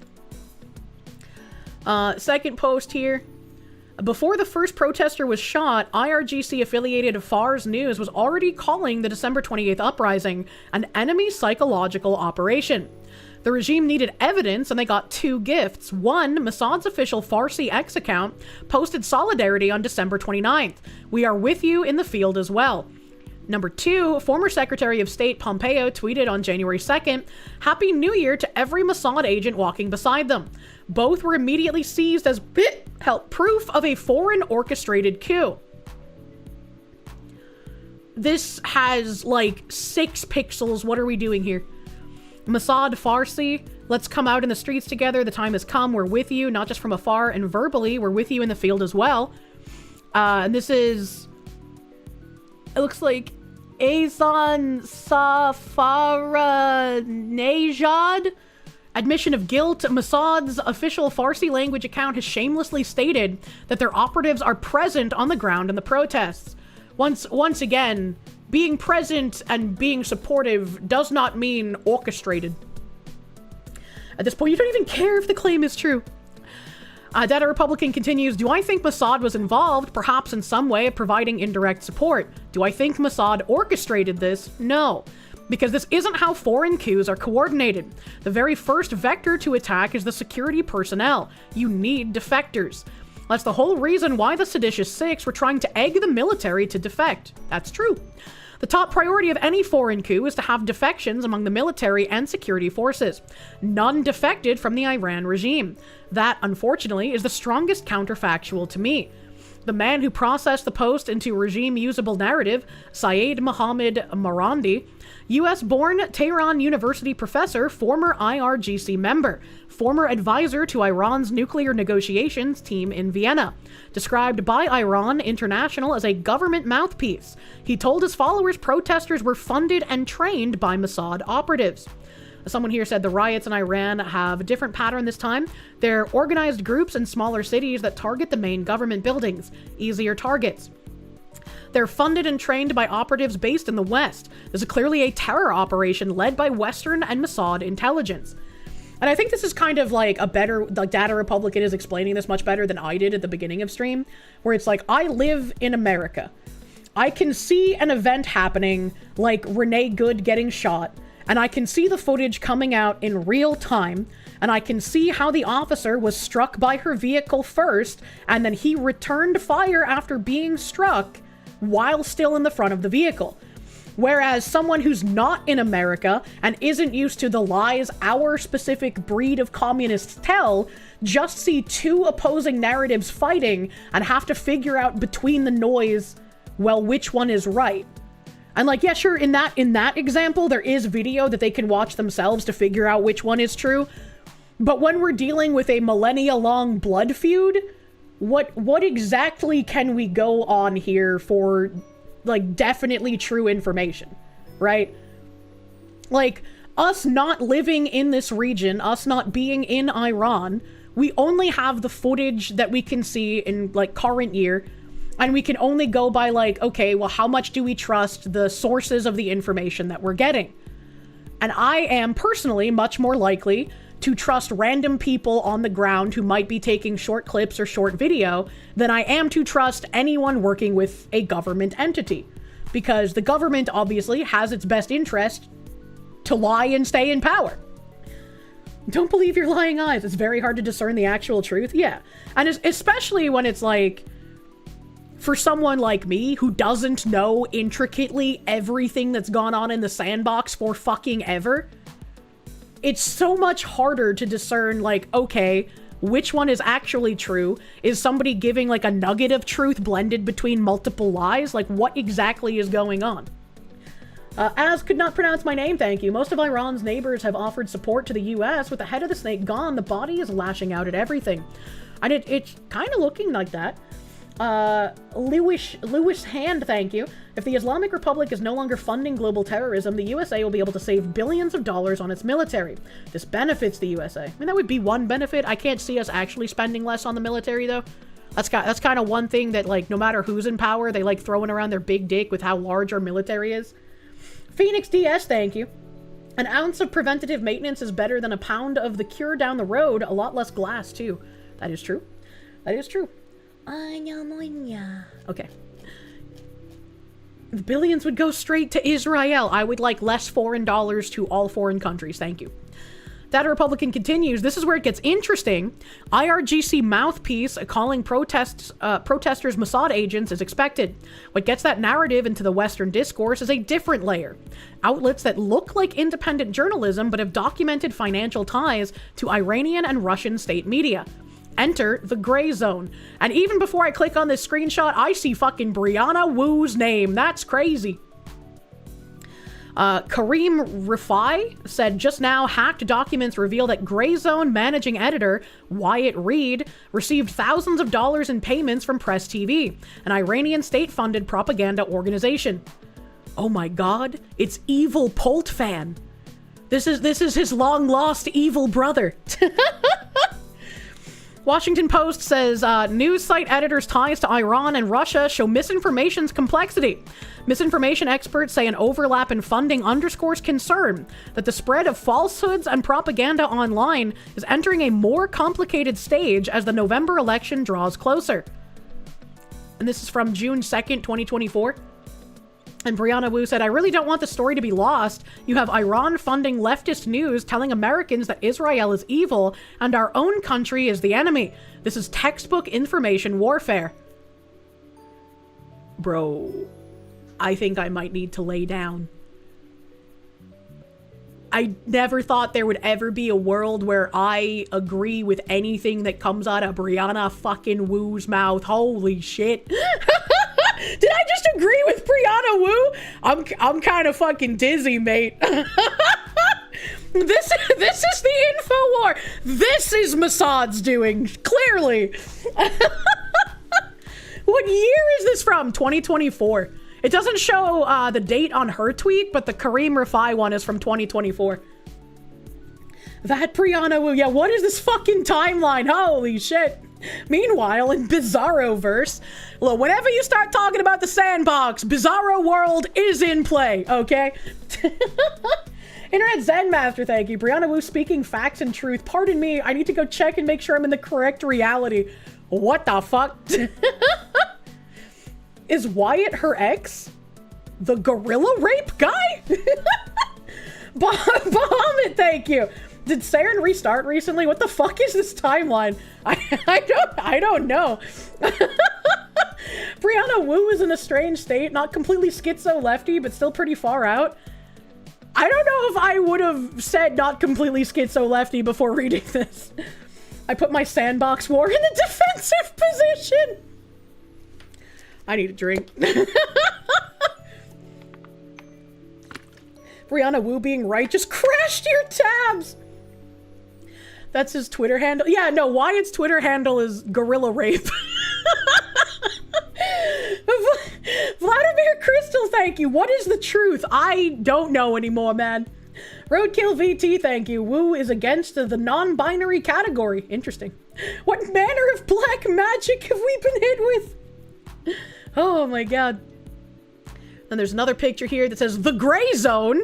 Keir Starmer tied think tank paid PR firm to target the Gray Zone. I have to ask my mods if something's an olive. Hold on.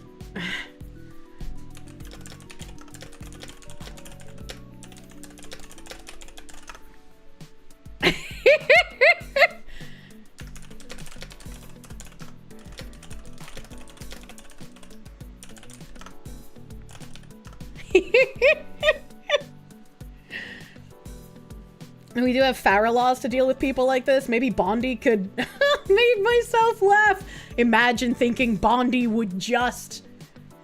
Oh my god. Oppression. If you have to ask, the answer is yes. I don't know. We're talking about the sandbox, so I feel like there's a lot more in play than normal, right? Olive time. Damn, Olive cock blocking the Foxy once again. Didn't Starmer at least join the US bombing Iran now? I have no idea. I have no idea. But like, what does that mean? This is huge. So here's the tweet. IRGC mouthpieces are calling protesters Mossad agents. What gets the narrative into Western discourse is a different layer.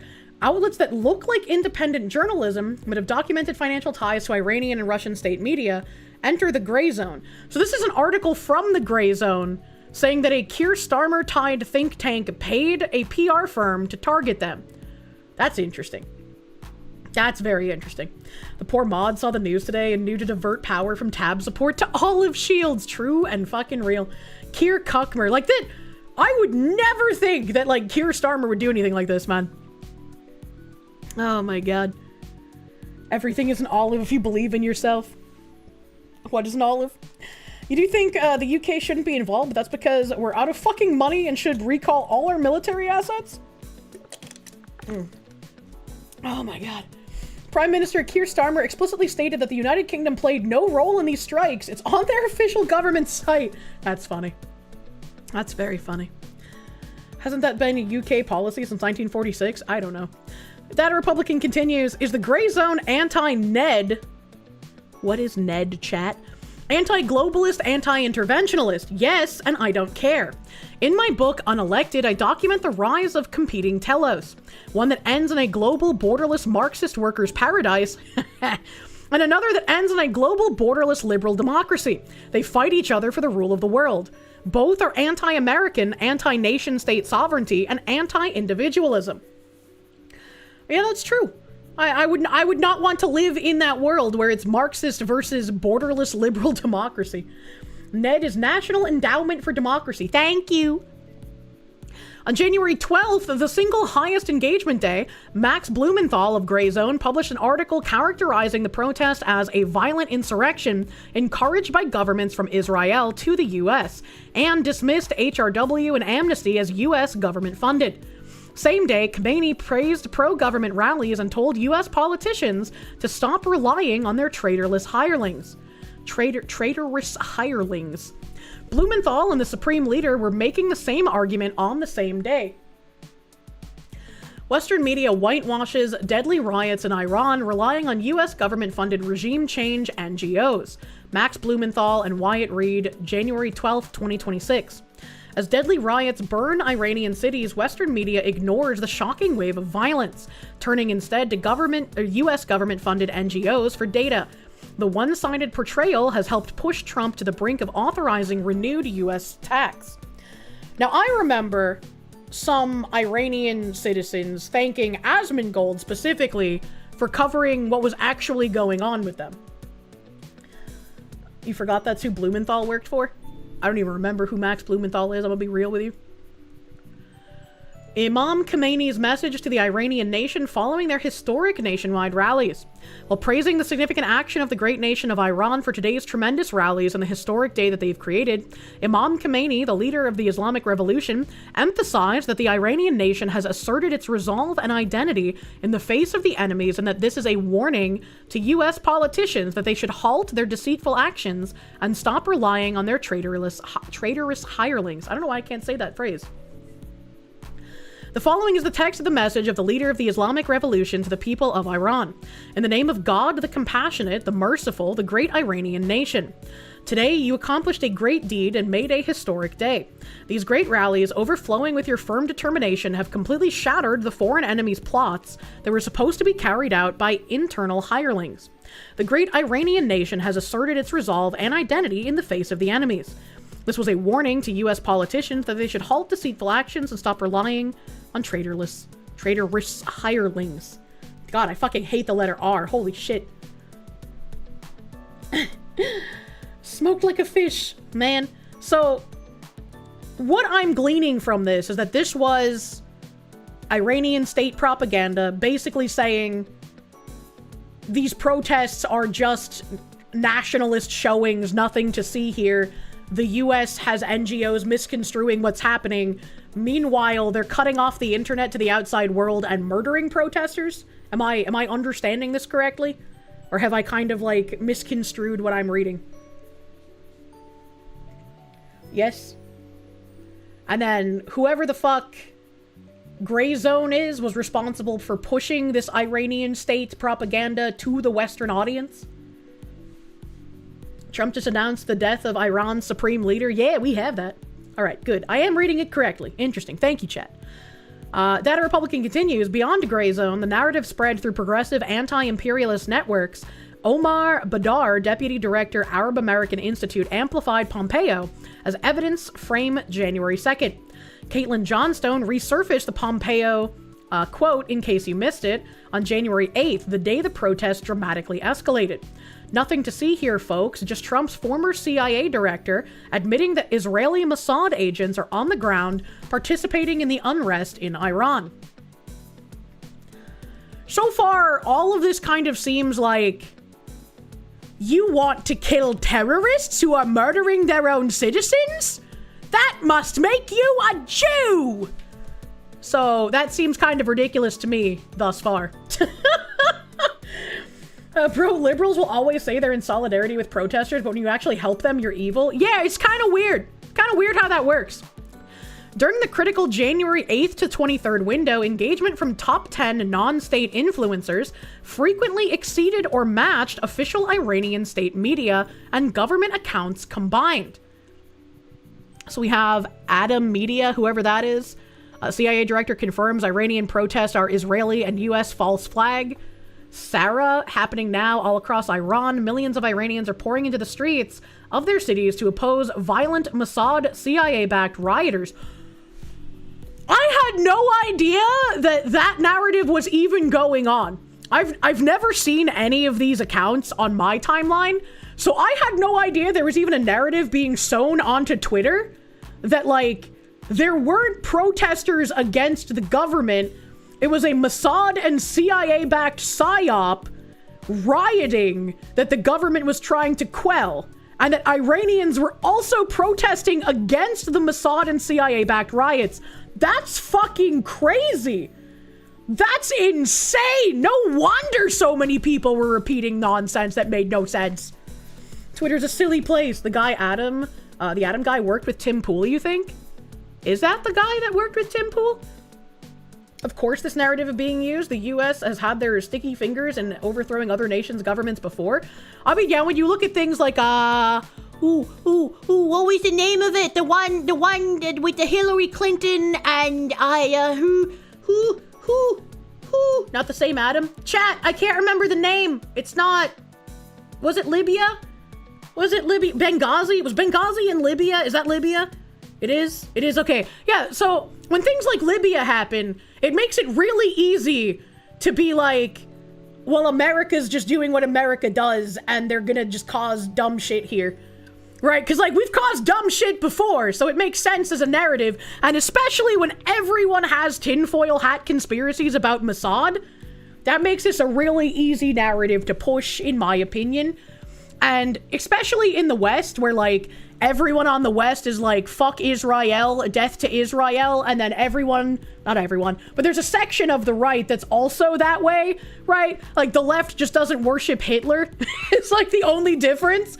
So when you have all of these extreme people who are like, let's just glass Israel specifically and only, it's going to be very easy to get them to believe that. They use the America did this anyway, thanks to our role in supporting the Shah. That's fair. Someone on Twitter said that, like, America was the one who deposed... Wait, no, the Shah came first. They're like, America was the one who installed the Shah, and then after the Shah was installed, America was also the one who helped Khomeini rise to power, and now America's intervening again. And I was like, well, if I go by your logic, and America installed the Shah, and then America installed Khomeini, wouldn't that technically make Iran rightful US clay, and then we can install whoever the fuck we want? So therefore, none of this is even up for debate, it's just normal? Like, wouldn't that be the logical conclusion of what you're saying? You used my hate of Israel against me. The left did worship the Austrian painter, but later distanced themselves from it? I wouldn't know. Sure, but then you can't claim to be the good guys anymore? I don't think that's claiming a good guy thing, right? That's just like, if America was always in control of who was ruling Iran, then this is just business as usual. This is nothing to talk about, right? Khomeini was KGB, you think? I mean, I wouldn't doubt that there were some politicians in the US who supported Khomeini, since he had a giant coalition of communists supporting him, and we were already pretty fucking subverted by that point. USSR rigged an election to steal Iran and we stole it back, which isn't fair, apparently. That's true. Only commies are allowed to steal. Fat Boy, thank you. To this day, and as a liberal, support from your side of the aisle for Islamic fundamentalism is strange. Authoritarian restriction to one view, morally correct viewpoint is actually antithetical to your point of view. It also doesn't make sense how much the left supports Islamic fundamentalism, because it's like,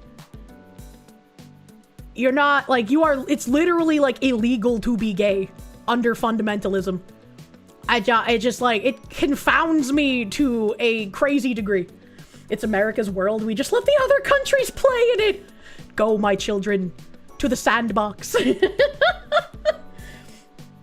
Oh my god, it's because they don't actually care about women or gays. I mean, yeah, I know all their virtue signaling is pretty fucking empty, but it's still kind of funny. Roadkill VT, thank you. Wu entered politics formally a while back. Their positions reflect electable center and left Democrat positions. So crazy sometimes, don't trust. Correct me if I'm wrong, but didn't Wu try running for Congress in Massachusetts? Not the sandbox. Pick a tropical nation at least. Unfortunately, the tropical nations also seem to be Islamic. Man, I wanted to go to fucking the Maldives so fucking bad. Yes, they did. Okay, thank you. The left thinks Islam is leftist. Ironically, it's because America's first real wave of integration from a Muslim country was secular academics and middle-class professionals fleeing the Islamic Revolution of Iran. Enemy of my enemy is an ally for a time mentality is why these groups align? Maybe. Alpha Chad Fenor, thank you. The same people complaining about bombing Iran are the same ones with Ukraine flags in bio. The Ayatollah sold weapons to the Russians for their war against Ukraine. Seal Boy, thank you. Ayatollah Ali Khamenei is dead because of Zoe Quinn, who was a who for game reviews. Never in my wildest dreams could I think of Zoe Quinn fucking dudes for fucking good reviews of her game, leading to the death of the Ayatollah of Iran. What timeline are we in? Glenn, thank you. You feel bad for the tinfoil hat people? They just want to stop the alien mind control beams. Good fucking God. Well, Data Republican continues. The most disturbing finding is under Iranian law, labeling a protester a foreign agent or Mossad operative converts them to Moharibeh, enemy of God, which the penalty of is death. Wow. Look how interesting look how that works, man. The foreign attribution narrative was the legal mechanism enabling executions. The steps: 1. Seed the frame via state media, IRGC to Fars News to Press TV. 2. Let organic voices adopt it for their own ideological reasons.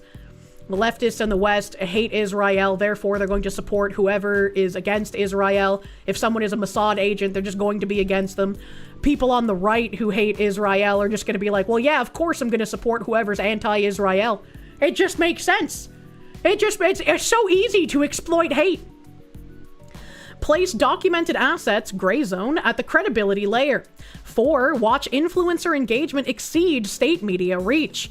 Once again, remember, Bridge talking about how important it is to get content creators and influencers to take up their message and their work.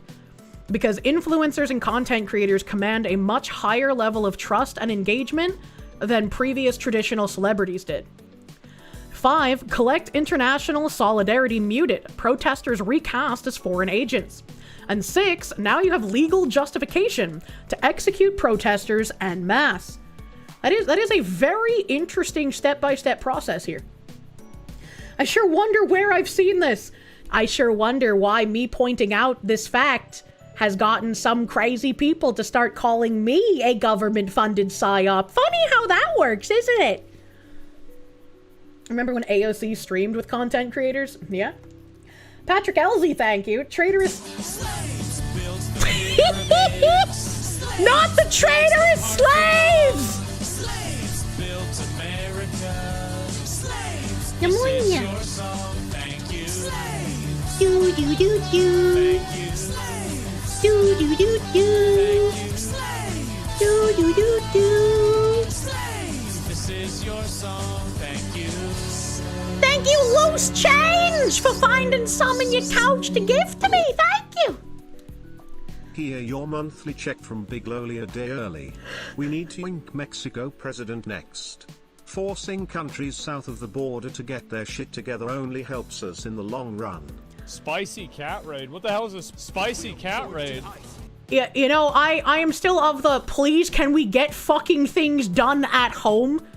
Yoinking the Mexican president would be a very interesting thing to do, because yoinking the Mexican president would cause all of the anti-Israel people to have like a brain rupture because they wouldn't know how to interpret that happening. Because yoinking Scheinbaum would probably be against Israeli interests, would it not? Patrick Elsie, thank you for the traitorous hirelings. I can't say it. Thank you.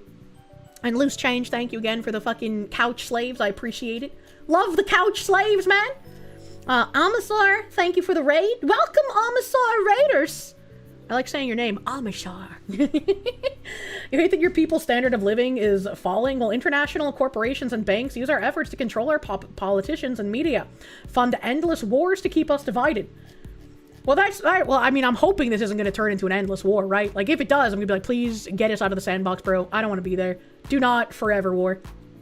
Scheinbaum is against Israel? What are you on about? Is she? Is she? Okay. Well, fuck me then. It's the Jersey accent. Hard to get the R's right. It is. I'm not from fucking Jersey, though.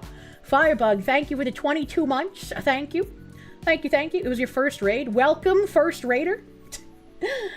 Adam Wofford, thank you. Hey, Fox Lady, you and your wife just bought your dream home. 2 stories frontier house with 20 acres. God damn, you gonna have a big farm. Just got a big family barbecue party yesterday. Congratulations! That sounds so fucking cool. Hell yeah. Hell yeah. Scheinbaum is a generic Latin American leftist. She doesn't support Israel's war in Gaza. Well, all right. Well, all right. Will it be we're funding Israel again if we take out Scheinbaum then? She's from New Jersey. She loves to get plowed from. Fuck you, buddy! Your bet is Scheinbaum is just incompetent and dumb. She doesn't really seem incompetent when all of her opposition mysteriously got assassinated by the cartel. Doesn't really seem like a incompetency issue there. Considering this is like the 3rd time Trump's apparently started this next forever war, you're not worried? I mean, I'm not particularly worried because we did just get in, get out in Venezuela, so I'm kind of hoping that's the case here. Data Republican continues. I'm not nearly as bullish on Iran intervention as I am on Venezuela. True, Venezuela's closer. I trust the Trump administration will make the correct difficult calls here. I'm kind of like 60-40. 60 because I saw what happened in Venezuela and it's like, okay, that was in and out, that was quick, we're not gonna like fucking be there forever. But 40% because, whoa, there's a bug! Because there's like, there's like so many other people who would love to just continue forever wars. And Trump seems to be continuously blockaded at home by both Republicans and Democrats, so. Sorry, that squeal. I got scared. I'm sorry. Bug 40% confirmed. And then there's a full report available here about attribution warfare, how the woke left fake MAGA and the IRGC reframed the Iran situation. Very interesting. And before you criticize them for being pro-ADL, you might want to read Joel Finkelstein in his own words. The ADL's medicine is causing the disease. Very interesting. A based baldlet. And no, Kirsche, don't you know, Trump is just starting World War III to distract from the Epstein files? You've been told so by at least 3 dozen raving blue hairs, so it must be true. Everything Trump does is to deflect from the Epstein files, despite him being exonerated multiple times. Fat boy, thank you. Anyone else old enough to remember Bill Clinton building the fence and shutting down the border only for Bush to promptly open it up when he was elected? Bush really liked using fear quite a bit. No, Kirsche, don't you know? I already read that, sorry. Here's another one. Wait. I had this thread open twice. I had this thread open twice, didn't I? Yeah, February 23rd. I can't tell what bug it is because it's so fucking dark in here. What are you? I hope it's just a fly. I'm used to flies in the bunker land, so I hope it's just a fly, but I don't like that. Where do flies come from? It's a drone. They're coming for me, chat. And here's the attribution warfare, how the woke left, fake MAGA, and the IRGC reframed Iran's massacre as a foreign coup. That's a fucking, how do I... Oh, it's a scroll inside a scroll. What the fuck? Damn, that's big. Damn, that's big. I guess I'm gonna go through more tabs and maybe we'll come back to this later because holy shit. There's so much. We have an OSIN technical, a footage of an Iranian Shahed attack drone hitting an apartment building in Bahrain. Is this the same one from earlier? Oh yeah, that's a different angle. That's the same building, but it's a different angle. That's a person in the fucking building. How is that guy so calm filming this? I would have been running away. God damn, that's crazy. That is crazy. Didn't I just watch 9/11? I said that earlier, man. Black Knight, thank you. One indication that there isn't an intent to conduct a full invasion is the lack of armored units being sent into theater of operations. That's true. That's true. That's a good angle. I appreciate the angle, but like, man, please get out. Save your life. John in English, thank you. You hate that Stream Elements hates you. Why does Stream Elements hate you? Fat boy, thank you. Anyone else old enough to remember? I remember that. Sorry. Thank you again. If you're gonna die anyways, might as well get the updates from the video. Don't say that! I believe the cameraman is alive. That is what I want to believe in. Ark had actually a couple of good screenshots here. He had said that 2 months ago, the entire left-wing sphere of the internet was all for toppling the regime in Iran, but did absolutely nothing but virtue signal from complete safety. And now that actual action is being taken, they're complaining about it. Which, yeah, that is interesting how that works. You want to get rid of the regime, but you don't want to actually do anything. Because actually doing something means you will no longer be able to complain about it, I guess. Women at the heart of Iran's uprising, courage, resistance, freedom. Blah, blah, blah, blah, blah. The women-led resistance the Iranian regime fears most. And Iranian women leading the charge for change, a call for global support from Mrs. Rajavi's 10-point plan. Well, look at that. That's interesting, isn't it? Ollie Wally, thank you. The blue hairs below the Karen Elk call and press septum rings together to summon Captain Kami and his sidekick, Mohammed Man. What the heck? You've seen them do it! What the heck? Fat boy, thank you. Flies come from maggots and maybe sounding. F Iran, have a good stream. Weird Fox Lady. I've never seen a maggot in real life. And this is someone else posting, the left is conducting hands-off Iran protests. Meanwhile, the Iranian regime murdered 36,500 protesters in 48 hours 3 weeks ago. I don't know about the numbers. I feel like it's very difficult to get any kind of like solid number, especially because the regime kind of kneecapped people from getting information out. And like when you Google it, it's like official numbers have the death toll from anywhere between 6,000 and like 40,000 or some shit like that. So it's a huge gap. And that's not to say that 6,000 people is an acceptable loss. It's absolutely not. But still, it's important to get the numbers correct, right? Technically, caterpillars are a type of maggot. Oh, I used to like the fuzzy Japanese one when I was younger. Those were pretty cool, but apparently you're not supposed to touch them.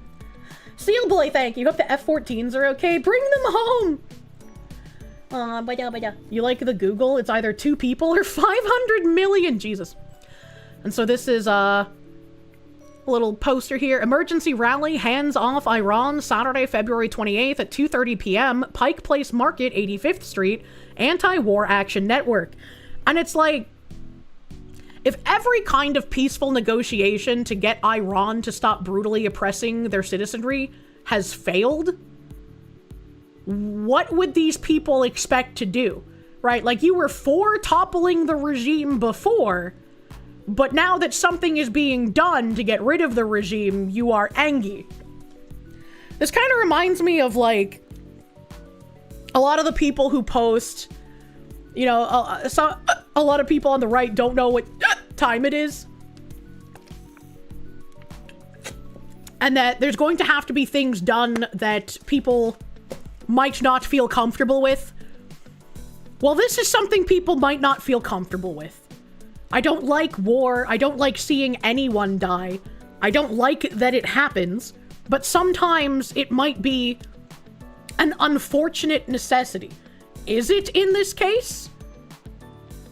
That's a question, like, to try and figure out, right? It's watermelon time. Why would you waste your time with a hands-off Iran protest when the bombings are happening in real time? Are you protesting so hard you travel back in time and stop the missiles from launching?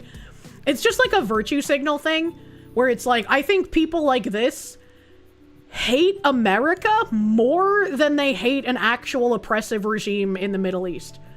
And their hate for America always comes first.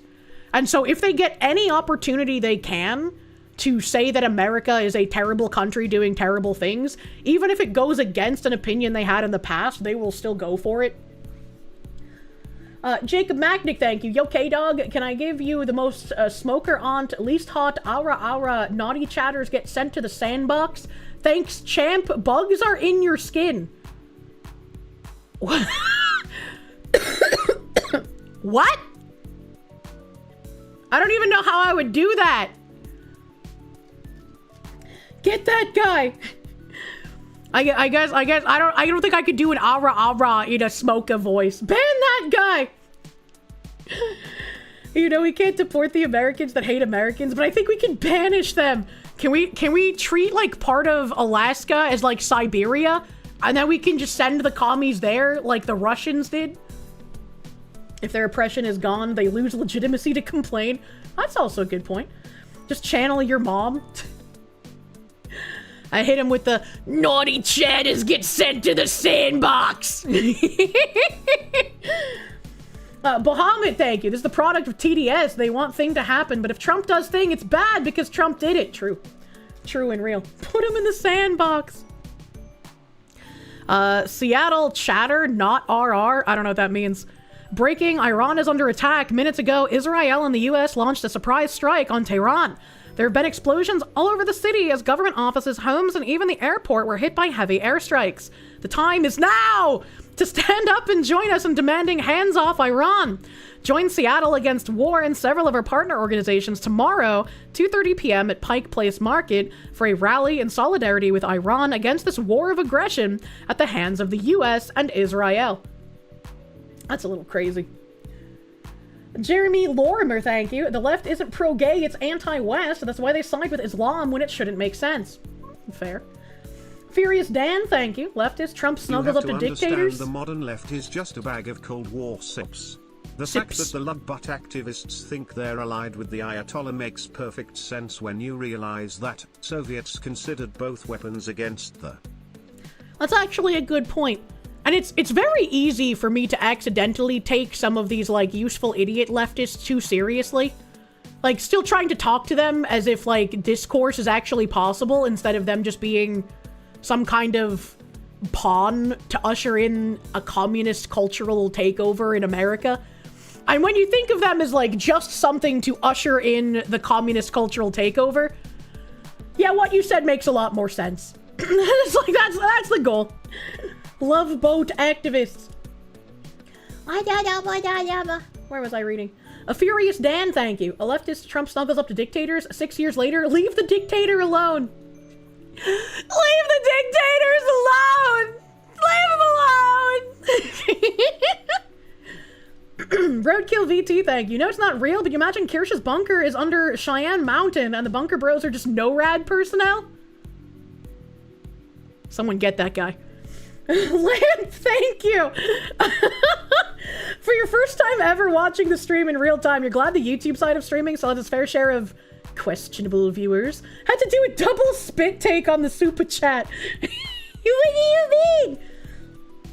I swear to God, Trump could talk about how much he loves oxygen and millions of liberals would die from suffocation. Like, I can't breathe air. Trump breathed air. There's this guy, Volpes Venerabilis. I don't know who this is, but he a fox. He just like me, for real, for real.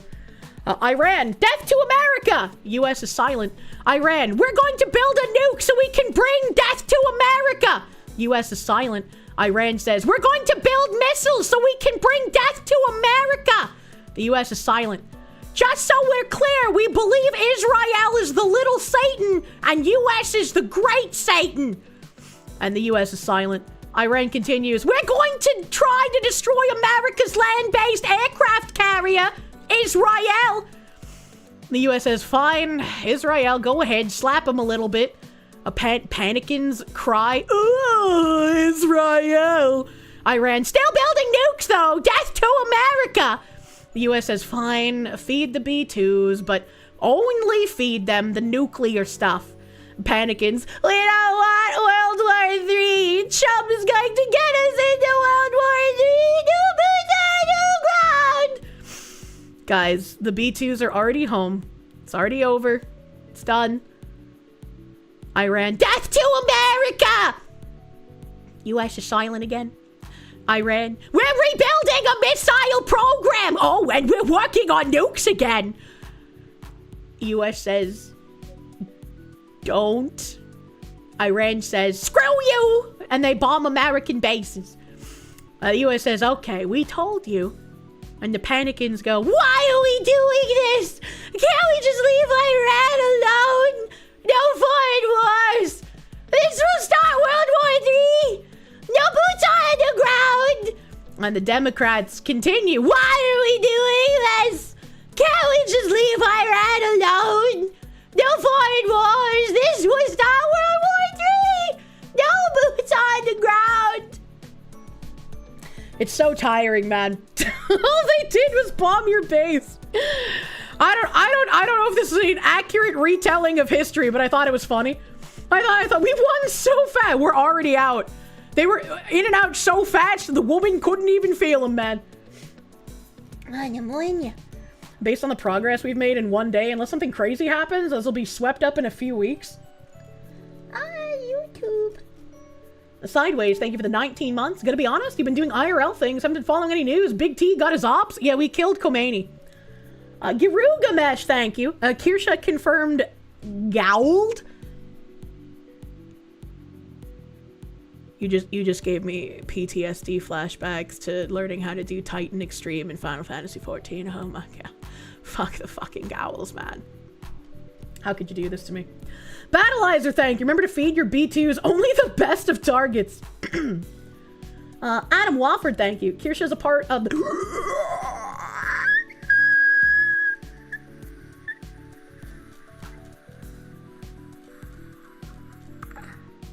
Kirsche is a part of the Stargate program, so she really is an alien. That explains everything wrong with her. She doesn't understand Earth. True. You okay? No, I just make noises so I'm scrolled up in YouTube, and so sometimes when I scroll down, YouTube will scroll all the way to the present, and so I have to scroll back up to find my place where I was reading the super chat. And so when that happens, I just kind of make retard noises because I don't know what to do to fill the silence. Hot Wheels Titan PTSD is real. It is. It is. Ehef, thank you. You don't want war or like that he did this, most likely for Israel, but to say no good will come from it is brain damaged. It's just like, that's what I wanted to learn, right? Because it's like, I didn't think this was some sort of orchestrated Israel puppet master thing. It's very obvious it would benefit them, but I think that is like tertiary, not the main reason. But I wanted to learn, like, why this would be good for the US specifically. Because it's like, if this has good for the US, I could at least be like, I still don't like that you did this instead of focusing on home, but at least I could be like, this is better than just claiming they have WMDs buried somewhere in the sand. No, in Israel, there is no upside for us. Well, I don't think that. I was just like... Like, based on what I've been told, I don't think that there's zero upside, right? It fucks over China.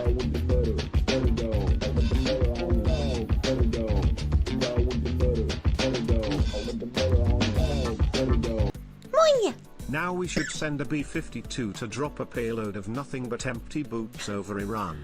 Cataclysmia, thank you! Thank you. While it would be very funny to send a military plane to drop nothing but hundreds of pairs of boots, that would be a waste of so much money. Not because the boots cost money, but I imagine it costs a lot of money to fly one of those planes. When you were a child, about 4, maybe 5 years old, you heard a woman on TV saying, violence never solved anything. Wow. And you responded with, it did in the war, and this was before you even knew about World War I and World War II. The woman was Aunt Fanny from the movie Robots. You know, they say that you're the most smartest when you're between 5 and 7 years old and your parents can post about you on Twitter. People really need to read their history. The sand countries have been a problem to the US before Israel was even a thing.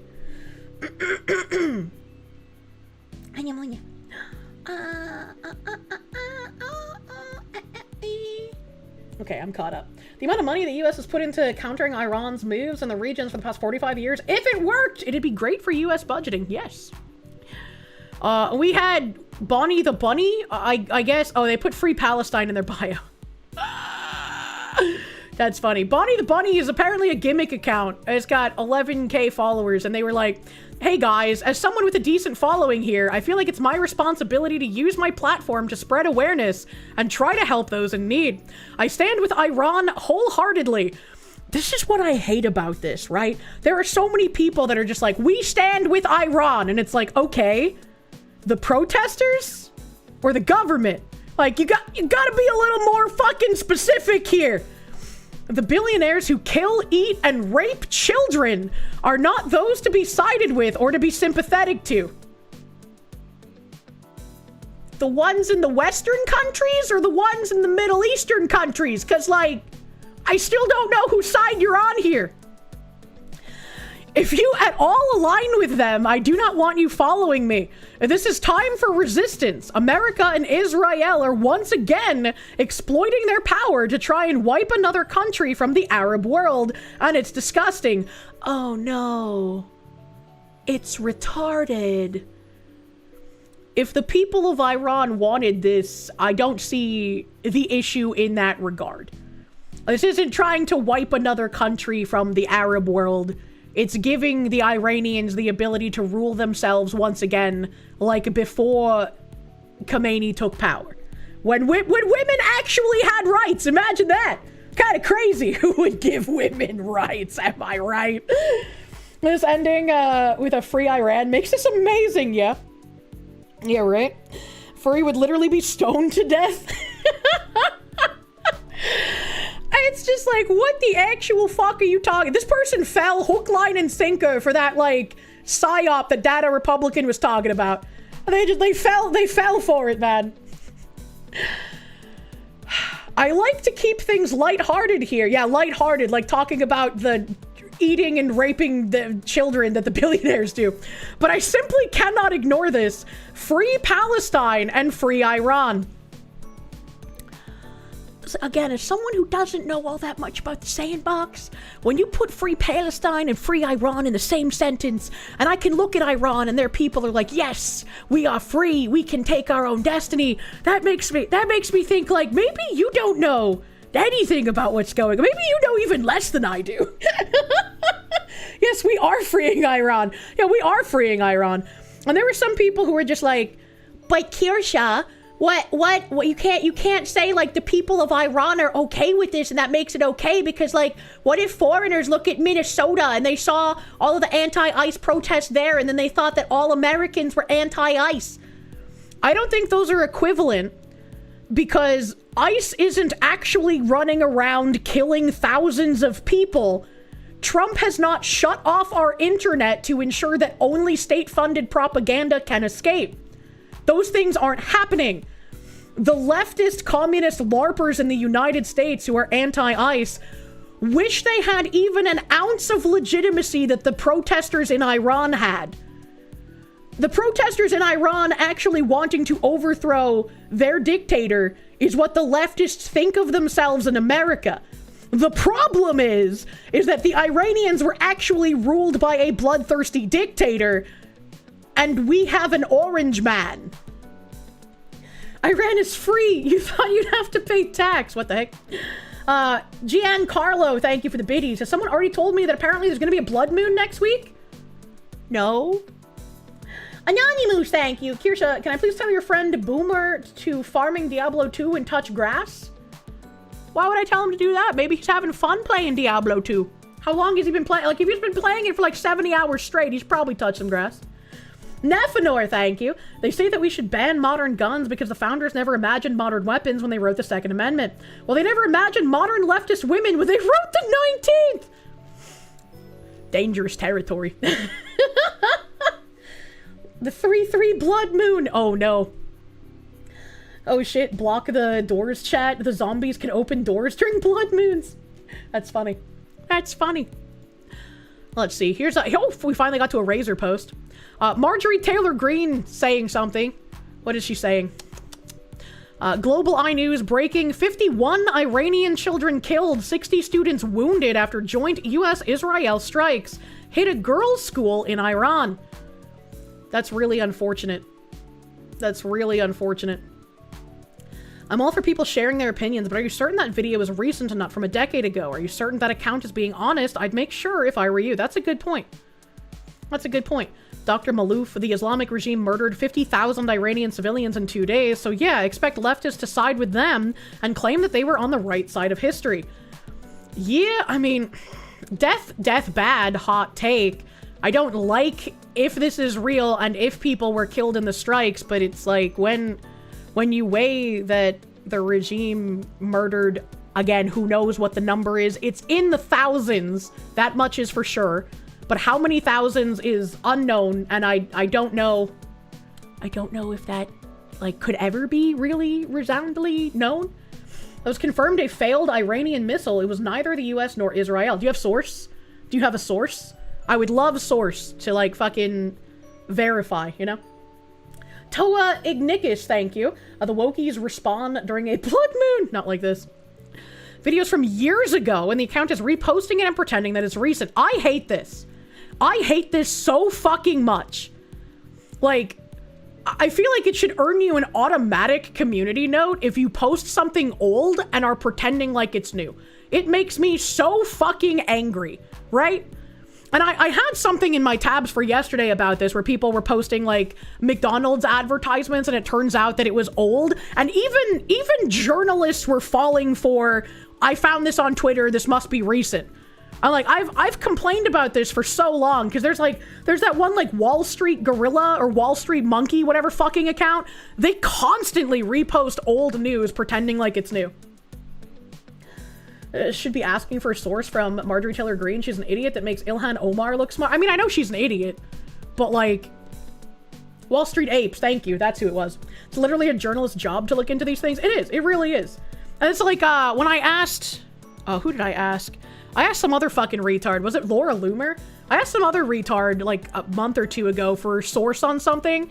And for some reason, asking them for a source for their claim, everyone was like, Kirsche, why would you believe anything this person says? It's like, I don't. That's why I'm asking for proof. Just additional info. What do you mean? For the girls' school bombing, the Iranian national media is the only source for it, and other media companies have used them as a source. A big doink smoker. Thank you. Thank you, my guy. That's good to know. If the only source is the state media, yeah. But Laura Loomer is indeed a lolcat. All I can think of when I see Laura Loomer is hearing Medicare say Laura Loomer's dirty bloomers. That's like the only thing my brain can remember about her. As the saying goes, a broken tard posts source twice a year. You tried to look up the date, the actual missile malfunction, and hit the girls' school, and 2 pages into Google, they're nothing but articles saying that this happened recently. So that's why I was like, does anybody have a source? Do we have a source? Can I have a source for this? Because, like, this person saying, you know, the videos from years ago, I didn't mean to click on him. Savvy's correct. Videos from 2014. She doesn't know any of that, but it supports her narrative. The video's probably recent, but Iranians are quite certain the IRGC is behind this. They know for these acts, similar to the Cinema Rex fire incident, mobilization in schools and hospitals, and the ongoing massacre. U.S. is making a stupid decision all around for antagonizing a nation outside its regional prefecture. So, like, nobody knows what the fuck is going on. Nobody fucking knows. Where's my water? I need that juice. Remember her talking about good Ashkenazi genes when trying to score with some guy? What the fuck? Anonymous, thank you. Your friend AJ is also watching this chat. Can you please ask him to pay you the 3 Bitcoin he owes you? Bro, isn't that like over $150,000? What kind of a friend is AJ that you lent him $150,000 and he hasn't paid it back yet? What the fuck? That's like... that's crazy. Steal his wife. You Crockett, and it says the only source is the Iranian state media. He's probably owed him Bitcoin since 2010. I'm guessing it was a bit less when he lent it. Oh, man. You're such a fucking nerd. Chat types MTG for Marjorie Taylor Greene and you read it as Magic the Gathering. I do the same thing. I'm bad at abbreviations. Wife is worth 150k. So saith the fox suit. I don't know what's going on, but you put the still image into Google Images and look for the exact images, and the very last search is from 2025, but you can't get the page to load right. Anonymous, thank you. He's trying to wait for Bitcoin to crash and pay you back. I don't think it's ever going to crash down to 0, buddy. Damn, remind me never to cross you. Irshi, thank you. Girls' school in Iran, the country that does not believe in educating women, had a girls' school with 100+ students present on a Saturday to be taught in a country that doesn't believe in teaching girls. The premise alone is questionable. Well, when you lay it out like that, it does kind of seem very silly. That's a pretty good point. I still like to have, you know, some kind of source, but yeah, that's a pretty good point. That's a pretty good point. Did anybody at Grokathy to like ask if it's recent? The Iranian failed missile. Thank you, Stray Wolfe. Ein moment. I will have to ignore Twitch chat for a second and be scrolled up to acquire these links. since my browser, or I guess my OBS hates me and won't let me open links from chat in my browser. Battleizer, thank you. We have 11 floating cities with entire countries worth of aircraft and hardware. Nothing is out of range for the USA. Oh, I hate that when it's out of range in my Civ game. Chaya's Clan, team of expert profilers and analysts in forensics, cyber, and propaganda. Unapologetic voices for Israel, truth, and Western survival. They have a Mossad sheriff's badge.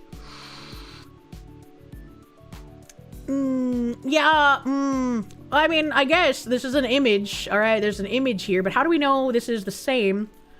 A failed missile launch in Iran caused the projectile to fall on a school. Images captured the moment it failed, fell back to the ground, and struck. The Iranians, just like the Palestinians in Gaza at the beginning of the war, immediately claimed it was a missile fired by the United States or Israel.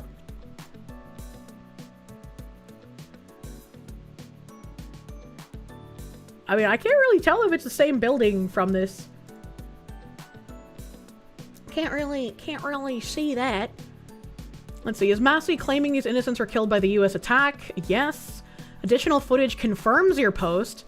The Iran regime blames US Israel for the Minab girls' school hit, but footage proves it was a failed IRGC rocket, and the school sits right in their own military zone, packed with IRGC bases.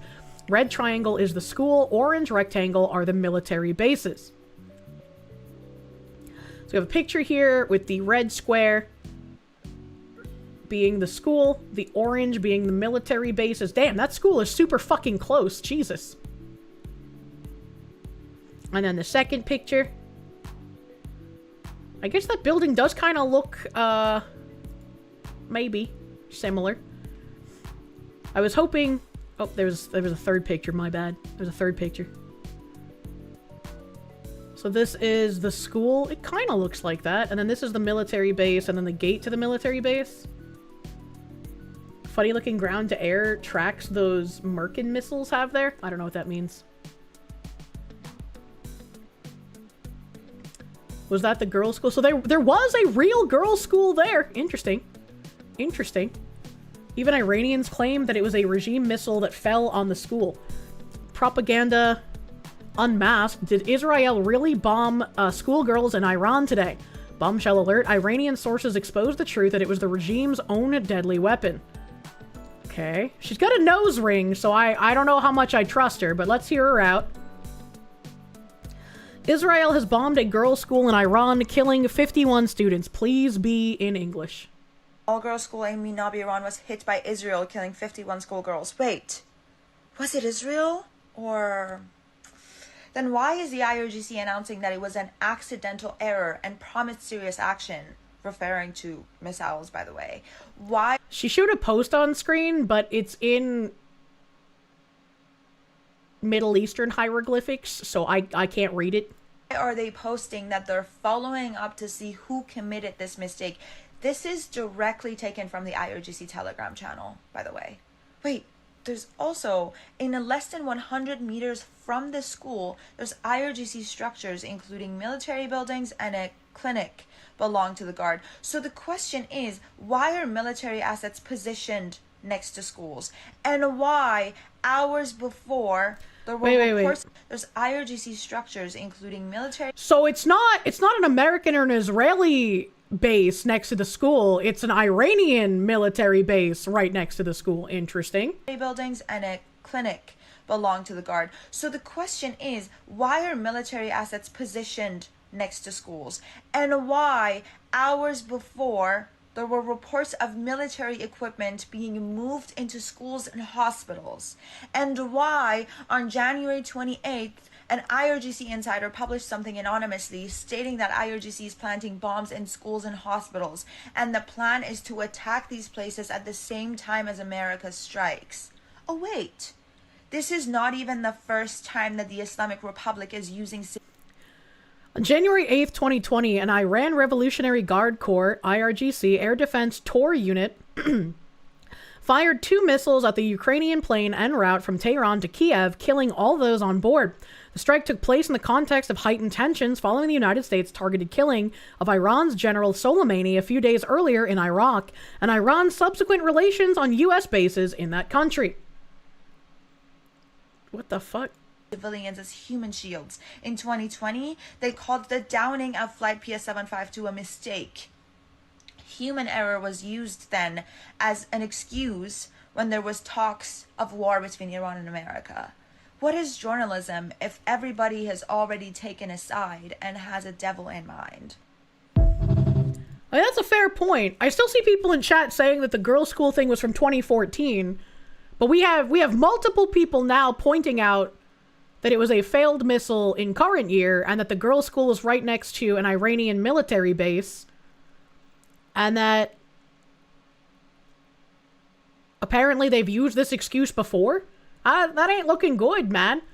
Oiliupis, thank you for those 5 gift blankets on Kick. Thank you. Thank you. And they're talking about Khomeini being assassinated there. We have lots of posts about that. And this other link you.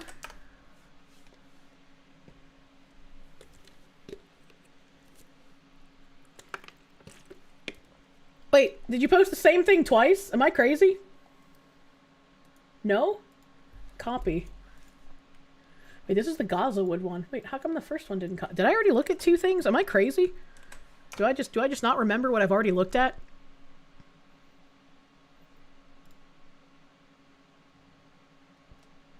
Welcome to breaking news out of the Middle East. It's impossible to know what's true and what's propaganda. Yeah? Yeah, okay, I did look at both of them already. Okay, good. They shot down their own airliner and tried to blame the US when they were caught, and they still tried to blame the US and say it was our fault, and they shot down a civilian airliner. Jesus. Sure, the school being hit is as accurate as the babies in the incubator story from Iraq's invasion of Kuwait. I don't remember what that is. You're still stun-locked by a nose ring not being insane, right? The Watchman, thank you. You just got your gamer subs Bloodlust by using code Kirsche for 10% off. Was 20 at the time. And your brain is smooth as a mirror. Also, based nose ring gal? Yeah, I don't think I would have ever said those words before. What the fuck? Middle East loves building military camps in and around schools and apartments. A free meat shield. Voluntold martyrs. Thanks, I hate it. Battleizer, thank you. Not passing the sniffer test to propaganda. Gonna propa. Philip Tabarek, thank you. Innocent people die in war. This is why you shouldn't go starting them unless it's a last resort. Very true. Whose missile it was is not the important part, as it would be an accident either way. Would it be an accident either way? Because, like, see, this is where it gets muddy. If it was the US and Israel, it could be an accident, or it could be a way to say, hey, we're not abiding by any sort of rules anymore. We want this over, right? Which would be terrible, right? And on the flip side, if it was an Iranian missile, because it's right next to an Iranian base, it could be an accident, could have been a malfunction, or it could have been them using people as unwitting martyrs to be like, Israel and US bombed us. This is their fault. This isn't our fault. This is what they did, right? Please stop. You already had to agree with Brianna Wu today. You can't take much more. Hitting yourself is kind of whack, though. When you think about it from a position of, I don't even know if it's like the Geneva Conventions, right? But we all operate on like there are war crimes, and if you commit those war crimes, there will be severe problems. Just because we operate on that does not mean that everyone we would get into a conflict with operates on that same principle, right? There have been times in war where people will use children as meat shields because they know that their enemy has the desire to not harm children. This is also why, like, in the War on Terror, sometimes pregnant women would be used as suicide bombers because they knew the Western army forces would not want to harm the pregnant woman. And the pregnant woman was a very easy way to blow up those soldiers. It's never a war crime the first time. Oh boy. Didn't the US never sign the Geneva Convention? Or are you misremembering? I have no idea. I don't even know if this is like a part of that, but it's like, there are rules of engagement that people are just like genuinely, hey, that's kind of fucked up. I'm not gonna do that. They use laws and standards against people that they themselves don't follow. Yes. Yes, it's very exploitative. This happened during the Black Hawk Down incident. They would shoot at U.S. troops behind huge crowds. Yeah, it's not surprising. Brown Bear, thank you. You doubt Iranian missiles are accurate enough to hit a specific building, even if it was that close. Question everything, trust nothing. True. Hydra Dominatus. True. Question everything. But, like, is this a recent thing that was an accident? Is it a thing from 2014? Grok, evaluate the veracity of the above article. Grokathy. Claim of a U.S.-Israel strike hitting a girls' school in Manab, Iran, killing 51 plus children and wounding 60 plus, comes solely from Iran state media and officials. Major outlets like CNN, NPR, NBC, Al Jazeera, and France 24 are reporting these Iranian assertions amid confirmed U.S.-Israel strikes on Iran, but with no independent verification of the school hit or exact tolls yet. Typical fog of war. The attached video is recycled 2014 Persian War school attack footage from Pakistan, not Iran. Globi News has a history of sensationalism and unverified claims. Take Iranian casualty reports, I almost said causality for some reason, with caution until cross-checked. Get grokked, idiot. Well, there we go. There we go. This footage is not current footage, but state media is also reporting that a girls' school has been hit, but there is no independent verification that that even exists. No indication that that exists. So, Marjorie Taylor Greene here, reposting what is seemingly fake news, saying, I did not campaign for this, I did not donate money for this, I did not vote for this in elections or Congress. This is heartbreaking and tragic, and how many more innocent will die? What about our own military? This is not what we thought MAGA was supposed to be. And somebody else responded to her. Let's see if I can go back far enough. Razorfist responded, that video is from Pakistan in 2014. Also, it's 7:30 p.m. in Iran right now, 7 hours ago. You loopy bint. Why is the sun out?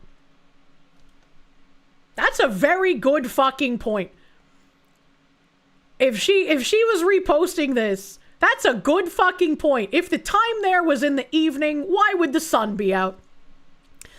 And then he responded, post-proof, lolbertarians are depressingly stupid. I think that's a bad thing to say. I think when somebody wants proof of something, you shouldn't mock them for wanting that proof.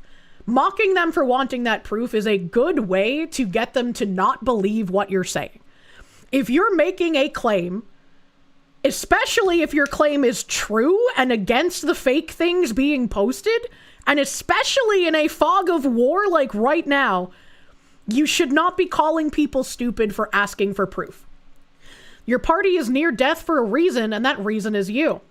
And then he reposted the Grok thing saying the video is indeed from 2014 Taliban. Man, we could have skipped part of the discussion if I had gone back and read this, but I wanted to find out on my own. But Razorfist also posting proof here. Don't insult people for wanting proof. They should want proof. You should be happy that people are asking for proof instead of just blindly believing things. It's like the UK game saying asking for more info is bad, actually. Yeah. Why does Marjorie keep saying stupid shit? That's a great question. That's a great question. It depends on what it is. Sterilizing children is bad. Yeah, I mean, that's fair. That's fair. But when it's something like this, I don't think asking for proof is a bad thing, right? Someone posted a video. She made a claim about it. Razor said it was an old video, and it's also, like, the time doesn't match up. I think it's fair that people are like, hey, there's so much confusing and conflicting information. Please post proof. I think that's normal in these situations. They want people to blindly believe. I don't think Razor would want people to blindly believe. I know he's got that persona of being kind of like, smuggy. But I think it's good to have questions, and I think it's good to post the proof. She's always said dumb shit, to be fair. I mean, yeah. But she's quoting a video, right? Even like a fucking retard is right twice a day, Marjorie Taylor Greene seemed base at first, but then as soon as she got elected, you realize she was a paper tiger rhino. As soon as she started talking about Jewish space lasers to make us all look crazy. What the fuck? What the heck? You're still searching for proof that this footage is from back then, but every YouTube, Instagram video hosting site says the content is unavailable or the accounts are down. Grok said that it's from the 2014 Taliban school attack. So I imagine if we look up the 2014 Taliban school attack, it would have the footage. Razor's degree was journalism. Demanding proofs is the bare minimum. You'd think so. I think Razor's pissed at a lot of the propaganda. Being pissed at the propaganda, I think, is good, right? But being pissed at the people who want proof so they don't fall for the propaganda, I think that's misplaced, right? Those aren't the people you should be pissed at. You're always skeptical of all of this. How does the US have the most sophisticated guided missile systems, but somehow we hit a civilian target in a combat zone with no hostile anti-air? That's also a good point. That's also a good point. Razor had another post. Tim Cast here had a clip that says, from January 12th, and this is from January 13th. I guess he must have reposted this because this was on my feed today. January 12th, there is something for the Iranian people to handle for themselves. DC Drano calls for minimal U.S. intervention for the Iranian conflict with Phil That Remains and Tate Brown. And Razorfist said, the Iraq war one-shot an entire generation of millennials. Zero foreign policy stances outside of it. It's all based this and Deus Vult that, but a single F-22 flies over Cousin Humper Kazakhstan, and their account turns into Green Day lyrics. And he's got a point. Just because we had one forever lasting too long war doesn't mean that every instance of us doing something in the sandbox will turn into that same exact thing. See a carrier strike group in the area, I don't imagine that there's going to be significant ground troops. Well, you just don't have the logistical support. You can tell they're making the United States is certainly making a play here because the UK has been trying to give away the Chagos Islands. So you're referring to Diego Garcia. It's this massive base that we share with the British. It's off the coast or it's in the middle of the Indian Ocean. And the British have been trying to give it away for like quite literally. The Forever War was on purpose. And if you don't want Forever Wars, get involved locally in your politics. Get yourself elected or help someone else get elected that shares your similar principles and outlook for the country. Make sure that Forever War supporters aren't in positions of power. Make sure people who are getting elected are, if we have to go somewhere, if we have to do that, if there's no other option, it should be in and out. Not a forever war lining the pockets of companies and politicians who are corrupt. No reason, like quite literally social justice reasons. They even admit that. Like it's legitimately for no reason they're giving this island to Mauritius. And the Americans have now stepped in. Like the Trump administration earlier had said like, oh, this is kind of unacceptable. But now we realize like, hey, you're trying to give away Diego Garcia. Those are one of the most valuable military bases in the world. Like, what are you doing? We're going to step in and blow that deal up for them to basically give away their territory because we're like, hey, no, we need to be putting pressure on the Iranian regime. We're not going to let you just give away like one of our strategically important bases in the world. Yeah. I mean, I really hope we do not put troops in Iran. I think this regime is on its, kind of death rattle breaths here. This seems like the most intense riots that they've had in their 47 years. Politicians who are corrupt. I think that there are people who get into politics and who want to do something for the good of their country, right? Like, I don't think Brendan Herrera is corrupt. I think he wants to do well by our country and by our citizens by getting elected to his seat of power. And I think he is way fucking better than any of the competition in his area. I think it's very easy to get corrupted by power. So I think sometimes you have people who go into politics and who want to do well, who want to do good, and then they get swept up in a wave of corruption and they become just like all the other politicians. When you elect someone that you like, or even yourself, right? If you get elected because you ran in local politics, you have to understand that power is probably going to be pretty fucking tempting, right? It's probably going to be pretty fucking tempting to just fall in line with the status quo and say, fuck my constituents like politicians before you did. And you also have that extra cushy knowledge of knowing, if I said fuck my constituents, what are they going to do about it? Look how long it took for anyone to do anything in the first place. I could get away with this for the rest of my life, sail off with tens of millions of dollars, and no one can do anything about it. You just have to kind of keep your wits about you and try to stay the person that you were when you went in, instead of being changed by the black muck that is encompassing our government currently. And I haven't been in that position, so I can't exactly tell you how difficult it is, and I can't tell you how to deal with it. I can only say, try your best to continue to be who you are, instead of getting corrupted by being a politician. Power doesn't corrupt, it attracts the corruptible, it draws in the pathological. Yeah.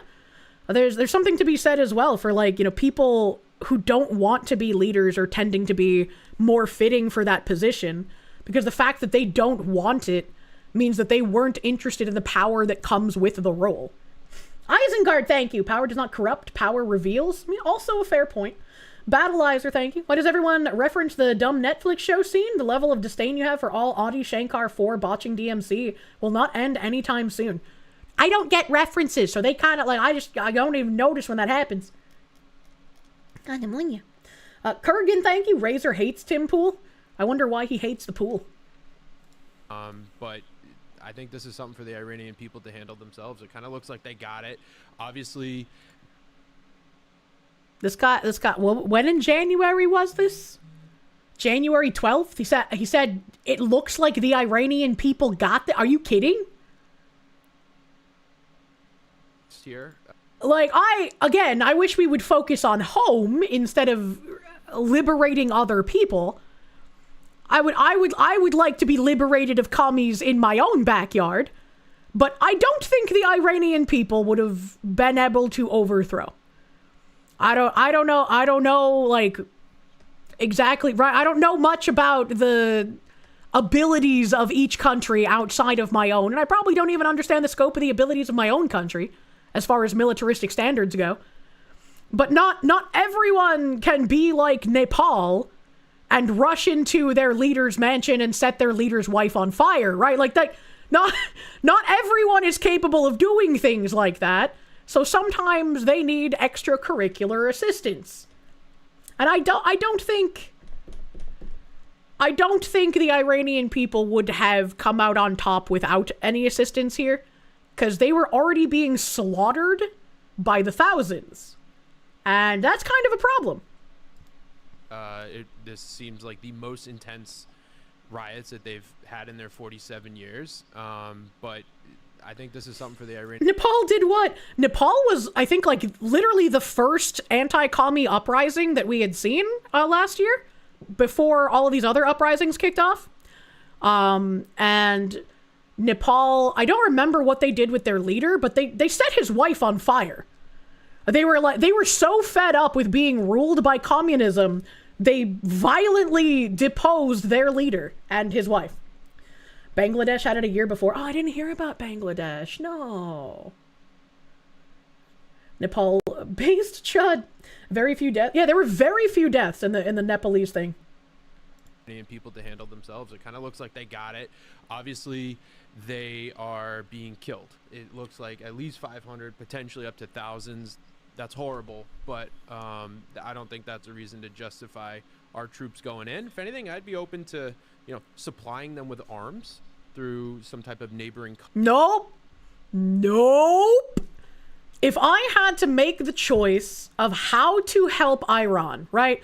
If it was like, Kirsche, there's no way. A vigorous spanking because you've been a bad girl. Shut up. If they're like, Kirsche, there's no way we're not helping Iran. Pick how to do it.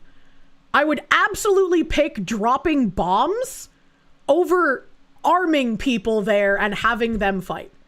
Because the dropping of the bombs would be far less death for both sides, and it would take out the specific targets that you would want to do. This guy's retarded. No, we tried that before. Yeah, he's vouching for another forever war. Yeah, arming them seems like a great way to get weapons in the wrong hands, a great way to have a forever war, a great way to need Americans to go in there and correct what our weapon caches have done. I just don't think that would have been useful or helpful. And I'm not a big, like, war preponderer, so. Supplying arms is how we get them used against ourselves again? Yeah. The reason Nepal had low deaths was because the military told the leadership to fend for themselves. Iran leadership is their military, and they would fight to the death to stay in power. Thank you for informations. What the fuck? How do you oppose direct help and wrapping this up quickly and then suggest gun running and keeping the war going? Is he very literally retarded? I have no idea. I don't know who this guy is, so I don't know if he is very literally retarded. A handy tool boy, thank you. Iran reminds you of House MD. Wake up in the morning, paint's peeling, curtains gone, water is boiling. Which one do you deal with first? None. The building is on fire. We just put out a fire.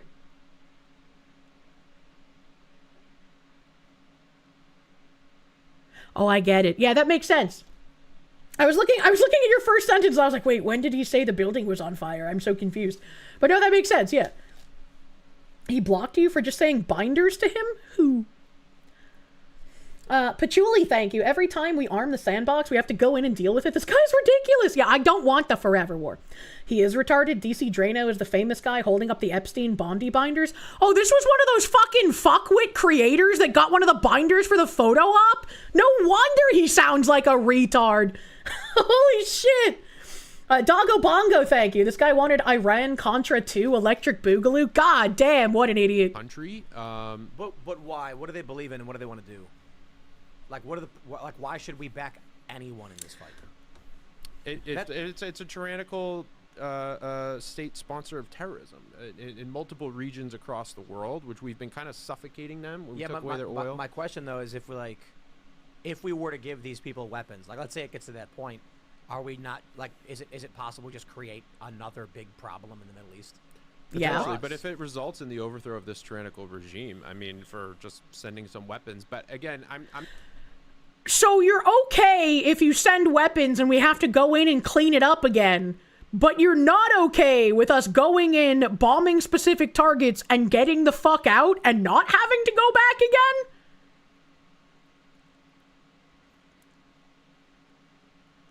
I always feel really weird when, as a cartoon fox, I sound like I know what I'm talking about more than a man does. So it immediately makes me feel like, am I missing something here? Like, that doesn't... But no, he's just an idiot. What the fuck? Why is Tim surrounded by quangos? Let's stop meddling in the Middle East altogether. No guns, no money, no troops or bombs. Just let it sort itself out. Again, I would like to focus on home, but if we just completely retreated 100% everything, I think our countries are facing quite a massive issue of stuff coming out of the Middle East. And we kind of need to, like, you can't do that. We need to look at the Middle Eastern countries and be like, you're not refugees. You can't come here. These are our countries. You fix your own. And some fucking amazing silly Billy from chat found this obscure, like, newscast thing that I talked about from way back in the day when Syria was facing issues. And a lot of Syrian, heavy quotation marks, refugees were leaving Syria to go to European countries. They weren't stopping in Turkey. They weren't stopping in any other Muslim countries. They were all going to European countries, and they were military-aged men. And the interviewer was talking to women left behind in Syria, asking what they thought of the conflict. And the women left behind said that their men are cowards. Their men are not fighting in a jihad. Their men have abandoned their homes, abandoned their family, abandoned their duty. And the men going to Europe are cowards instead of rebuilding their nation. And I think if we go over there and we bomb a dictator and we say, look, dude, you take control of your country, you do something about this shit. We took out the guy threatening us and wanting to kill us. It's up to you to fix it. And I think if they can't fix it, if they can't get their shit together, right? They don't need to be some, like, advanced fucking Wakanda-esque nation, right? Immediately, overnight. But they need to encourage nation building. They need to build their own nation. And I think that should be something that we encourage other nations to do, right? If your wife tells you to jihad for her, you'd bounce too.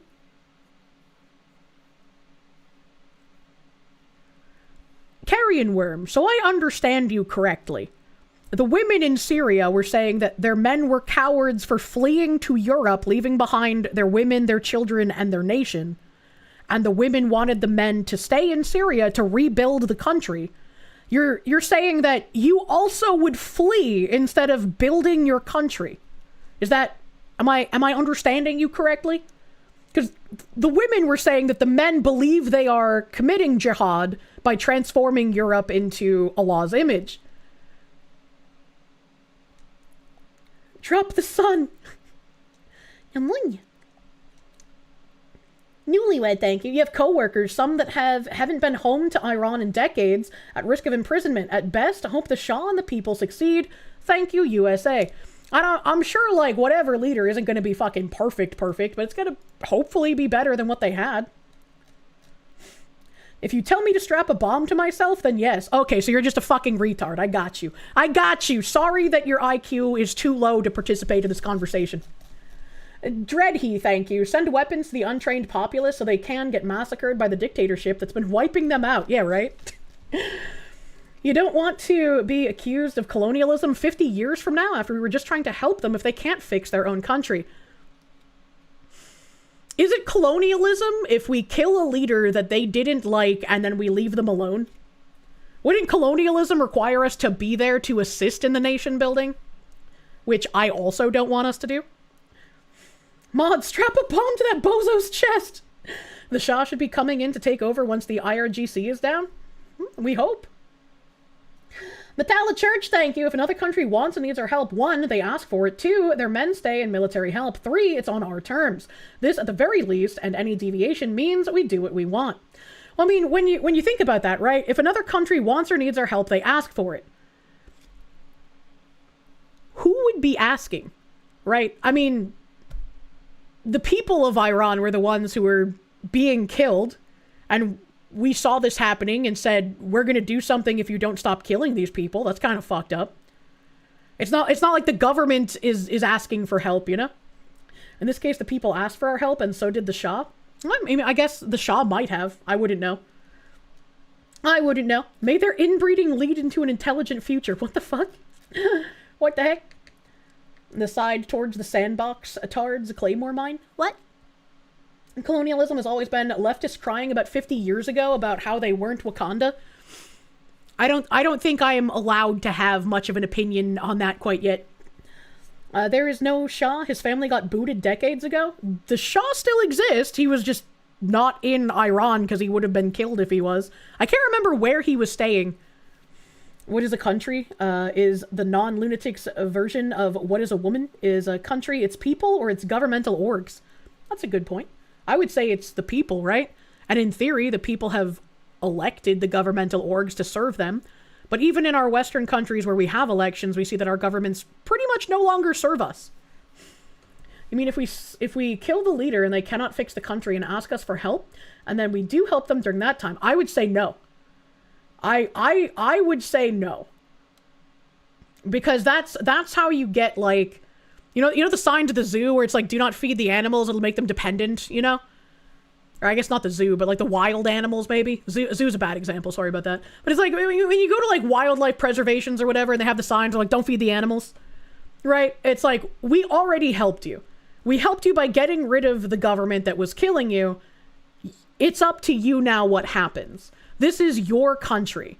American money and American people should not be nation building for you. That's your job. That's your country. Historically, Marxists do their work and instead say, we are the colonialists through twisting history. You probably need to reword yourself better, but that's your general concern, not the killing of the dictators.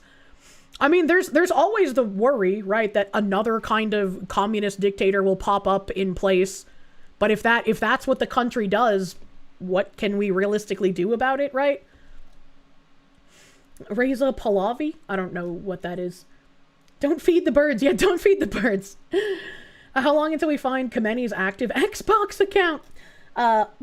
Build for, thank you. The Iranian royal family has property in both Paris and DC. There are staunch allies. Their family always has been. I did not know that they had property in Paris and DC. Thank you. I'm not saying we get involved at all. I want as minimal involvement as possible. I'd say let the Iranian people kind of figure this out on their own, and Agreed, there's like just, any other country. Oh, Reza Pahlavi's the guy's name. For some reason I read that and I was like, are they talking about the fucking guy that fucked up Devil May Cry again? Hold on, wait a minute. Yeah, body count. There was in all great revolutions. Hold on, what was that last sentence again? I'd say let the Iranian people kind of figure this out on their own, and Agreed, there's like just, any other country. There's going to be a body count. There was in all great revolutions.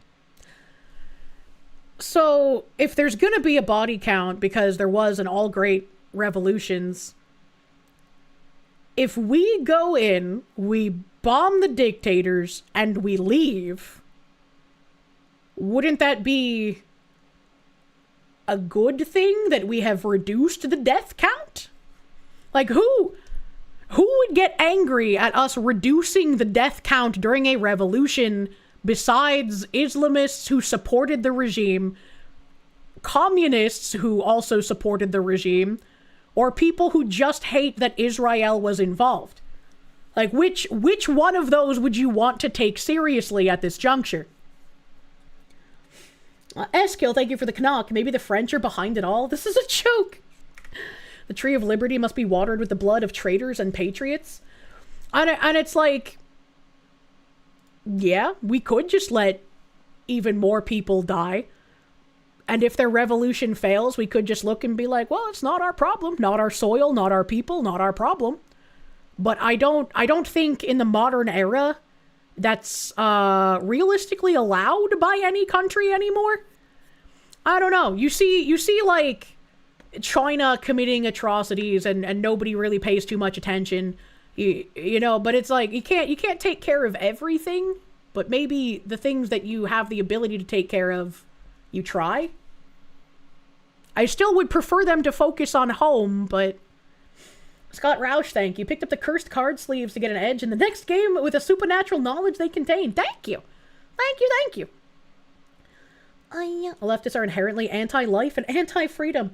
Can deport the illegals and refugees back to the sandbox, and boom, now they have an influx of manpower. I don't know if we'd be allowed to deport illegals there. But yeah, if there were refugees from Iran here, they can go back and help rebuild their country, could they not? So glad we're distracted by this crap. You're getting tired of the whole, we have 60 million illegals and their spawn that need deporting thing. Yay, sandbox. Are you being sarcastic? Because, like, I kind of been harping the entire stream on how we do need to get the deportations up. Bonus breaking news out of the sandbox from a sandbox source, so pinch of salt as usual. IRIB announces the death of the Ayatollah Khomeini's daughter, son-in-law, and grandchild. Hold up, what? Why did all of those die?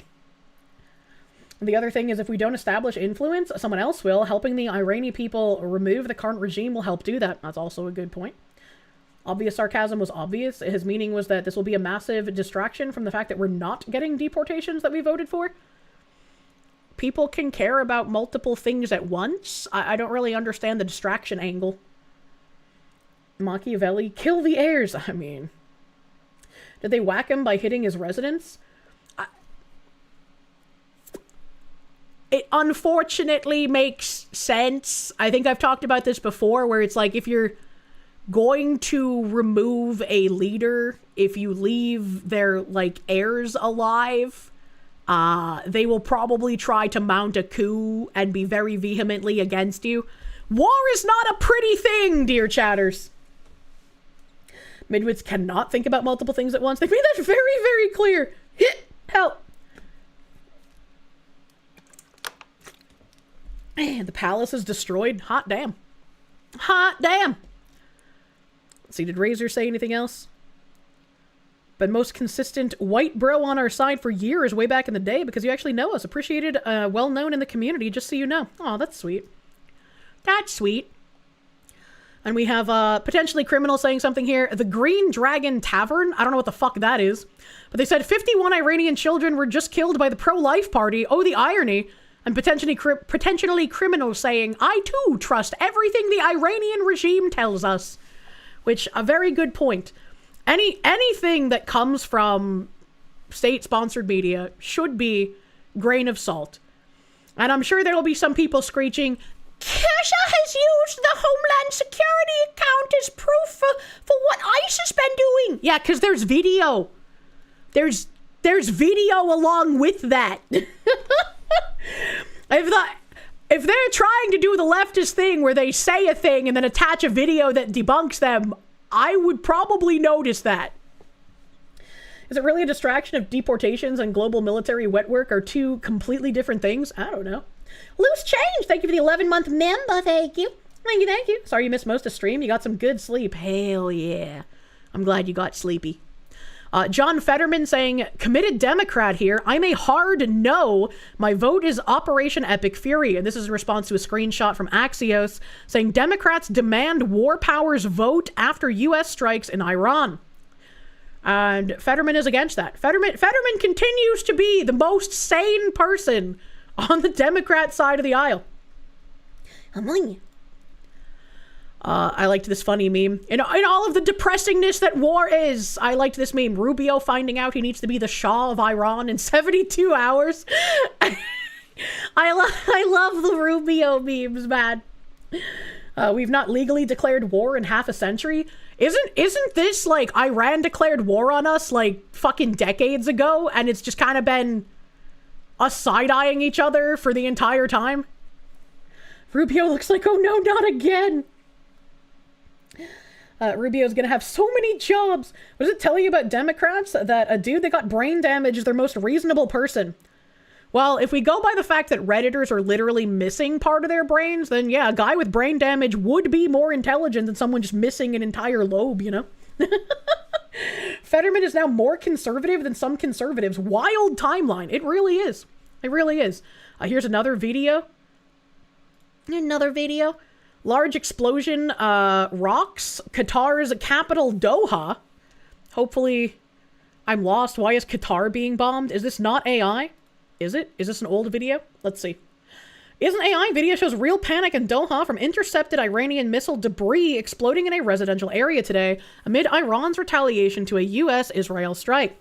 Matches confirmed reports and footage from Al Jazeera, Reuters, and CNN. I hate seeing like those three in conjunction because it's like those are like three networks that I have like zero faith in. Rubio has collected the 7 country balls before Trump Ron will grant his wish of Cuba. Mr. Rich Low Pitch, thank you. Think according to international law, declaring war is basically admitting culpability, which is why no one officially does it anymore. Yeah, I also hate that in my Civ game, where if I declare war on someone, even if it's completely justified, because they keep sending their religious missionaries into my territory and converting my people, I'm still considered the bad guy? Yeah, you know, it's like kind of not fair.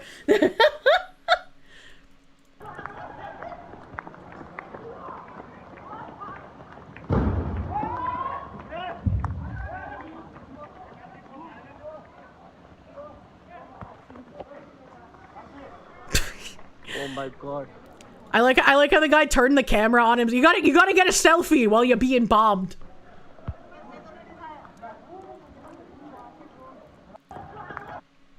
That's interesting. Interesting video. Is everyone in Qatar Indian? Hold on, wait a minute.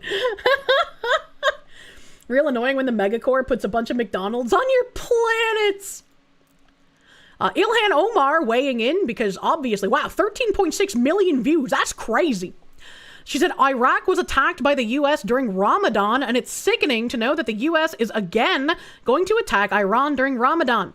The U.S. apparently loves to strike Muslim countries during Ramadan, and I am convinced it isn't what those countries have done to violate international law, but about who they worship. That is the dumbest take I have heard on this so fucking far. Holy shit. The community note says, the Iraq invasion began on March 20th, 2003, and major combat operations were declared over on May 1st, months before Ramadan that year. Surveys also show that in Iran, only about 37% of the population identifies as Muslim. I had no idea that Iran was such a small percentage Muslim. That is also very interesting. Well, nearly half describe themselves as non-religious. That's crazy. Oops. Oh no, Muslims will actually have to go hungry during their fast month. What the heck? She would like to have an Ayatollah in America, so her opinion is invalid. I still have no idea how they were granted any kind of asylum here when supposedly her father was part of the military regime in Somalia that was the oppressors back in that country. Why would we offer asylum to that? That doesn't make any sense. Mainly Shia, most Muslim states are Sunni. Makes sense. Just look at pictures from Iran in the 70s and 80s. Yeah, I mean, they weren't majority Muslim back then, right? But I don't know. I guess I assumed so many decades it would have converted to majority Muslim. That's crazy. What do you expect from a retarded... I don't think I can say that. What's the percentage of... Spicy cat raid. What the hell is this spicy cat raid? Fled by Kai, thank you for the raid. Welcome, raiders. Hold on, I have a question that I need to ask Google. What percentage of the UK is Muslim? Okay. According to the 2021 census, Muslims make up 6.5% of the UK. Can I 2025? Is there a 25 census? As of early 2025, the Muslim population in the UK is estimated to be approximately 4 million, representing roughly 6 to 6.5% of the total population. The demographic is characterized as the fastest growing religious group in the country. Kind of crazy. I just wanted to see how Muslim the UK was in comparison to Iran.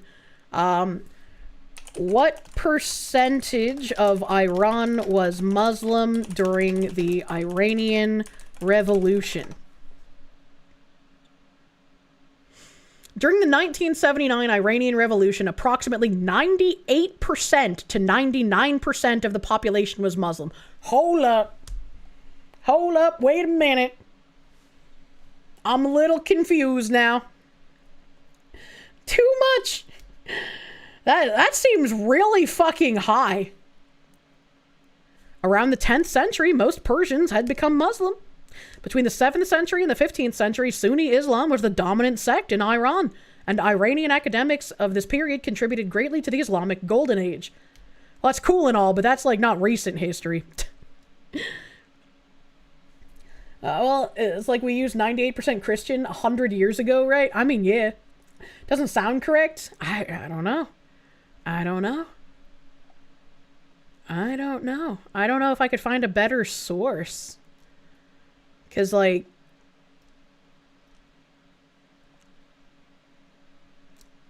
the source for saying during the Iranian Revolution in 1979 being 98 to 99% Muslim, the source for that is Britannica. Source for that is Britannica. Persians were forced into Islam by the Ottoman Empire, and most of them hated it and wanted to leave, but couldn't. Many such cases. The government of Iran automatically counts a person as Muslim if their father is a Muslim and doesn't recognize apostasy. Well, that kind of makes sense then. All right, let me get back to where we were. Dunking on Ilhan Omer. What was after her? Oh yeah, I asked a question, and this guy said, because they had a big meeting and said it was for Israel, I'm not against what you're saying, it's just a more nuanced situation. Iranian people did ask for help, and we held back until Israel said go ahead. Asmongold had a video on it. Dreadhe, thank you. The percentage is only that high because anyone who denies Islam in Iran doesn't get living privilege anymore. I mean, if it's only 37% now, that seems kind of low. That's a lot of people that aren't dead. If you don't say you're a Muslim in Iran, you're going to have a bad time. Previous chatter is incorrect. Persia was never ruled by the Ottoman Turks. Various dynasties rotated, though, with the Shias being the last in line. BLDFR, thank you. 98% Muslim under a secular regime, dropping to 37% after decades under a real Islamic regime is wild, though. Yeah, if those numbers are correct, that is a wild drop. It's like, yeah, we would love this. And then living under, it's like, wait, hold on. There's still Christian and Zoroastrian communities in Iran, but they're small. I don't think I've ever met anyone that worships that, and I assumed, probably erroneously, that it being in Civ meant that it... Well, I mean, I guess Christianity and Protestantism are also in there, but I don't know. For some reason, like the bird religions in Civ, I was like, oh, those probably aren't real anymore, right? Chat, your parents got you jury duty summons in the mail instead of you. Pray for my soul. Oh, no. Gary Thomas, thank you. Recent government stats say that Iran has a 99% Muslim population, but over the past few years, dozens of mosques had to be closed due to low attendance. So it's probably like fudging the numbers because the government doesn't let anything real come out. Kind of like China. Don't believe anything from China, government. So there has been a lot of discussion around... Did that say Goy Beam? Israel attacking Iran. Ben Shapiro, if America doesn't step up, Israel might have to attack Iran by itself. Really? What? Oh, no. Oh, no. Wow. They're really several issues that are on the table with regard to This what the sounds good to me, regime right? must do or should do. One, no nuclear program. Not no nuclear weapons, no nuclear program. Because, of course, a civilian nuclear program can be converted into a military nuclear program pretty quickly and easily. And Okay. the Iranians simply saying we won't build a nuclear weapon is no assurance they won't build a nuclear weapon. They're going to lie to you because that's what they do. They've been Yep. trying to build it for a long time. And Yep. if I was the Iranians, I'd build a nuclear weapon. The best thing you Chat. can do is neutralize them as fast as possible. Chat, that's crazy. Did you know that people lie? Bro. Of course. Called the JCPOA, and Barack Obama did it. He also talked there about the ballistic missile development of Iran, but he did not really link that ballistic missile development to concessions that Iran must make. This is There's an active Zoroastrian, I'm never going to pronounce that right, I'm so sorry, fire temple in the capital of Azerbaijan, and it predates when the USSR took over the Caucasus region from Persia and Turkey. I don't think I would ever find myself in a position to be in Azerbaijan, but if I did, I would love to see that fucking temple. That sounds cool as fuck. Zoroastrian. I don't think it's S. been sort of an open divide inside the Is it administration. S? Really? Some members of the You can't trust the government in Iran. Like, any concession True. they make is just a lie that they haven't told yet. True. administration are pushing the Iranians. They need to give up their ballistic missile program as well, so they can't It's not threaten gonna happen. surrounding They're gonna countries lie. and allies Yeah. ranging from Israel to Saudi Arabia and all the way to Europe. Should that be part of the negotiation? There's some people who are saying no. I really hate the, like, hey, those people with a history of lying who continuously lie in order to continue doing things that they know you don't want them to do. You should just give them the benefit of the doubt. You should just believe them because fuck you. Like, why? Therian.ai, thank you. Freddie Mercury of Queen was Zoroastrian, kinda. How do you kinda? No, that shouldn't be part, which of course I think is insane and ridiculous. Yeah. Because they can attach not only nuclear weapons, but chemical and biological weapons to warheads that Sure. are capable of hitting populated centers in allied nations. And as the president says, are building long-range Yeah. ICBMs theoretically capable of even hitting American territory. And then Hold on. building long-range Yeah. ICBMs. Is this emote in Asmongold's chat the backside of a naked Homer Simpson? What is that? It looks like this is Homer's head, and this is like one arm, and this is one arm, and then like he's doing some like weird laid back like squatty dance from behind. I don't know, what the fuck am I looking at? BLDFR, thank you. Just a side note, the temple had a naturally occurring eternal flame that only went out due to oil drilling. What? That's really sad. It's Homer, but squished and called fat. Oh, okay. That's crazy that I recognize what that was. Is he presenting his anus? I don't think so. I don't think you could see his anus, right? Like this is the head here, and like these are his arms, so like his ass would be scrunched underneath him. Like we can't see it. We can't see it. I think that's Homer Simpson when he got super fat and had to be carried on a forklift. Theoretically capable of even hitting American territory. And then there's the question of their treatment of their own. Realistically, Iran is probably not going to bomb the United States. They're probably going to bomb places in Europe and Yep. places like Israel and other places that are nearby. The chances of them sending a bomb all the way over to America, very unlikely. They would have to unironically plan some other kind of like 9/11 attack, right? Which obviously we would want to prevent that as well.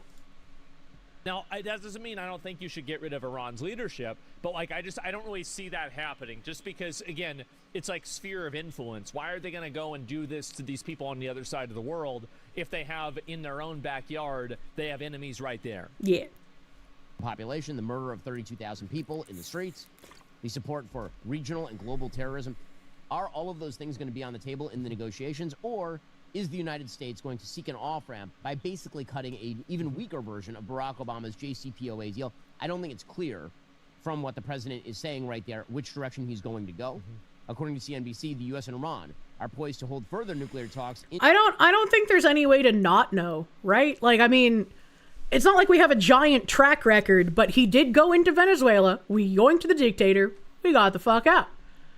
That is the beginning of seeing maybe a pattern can emerge. So instead of being like, no war hawking, I could be like, okay, we went in, we got out. Let's see what happens.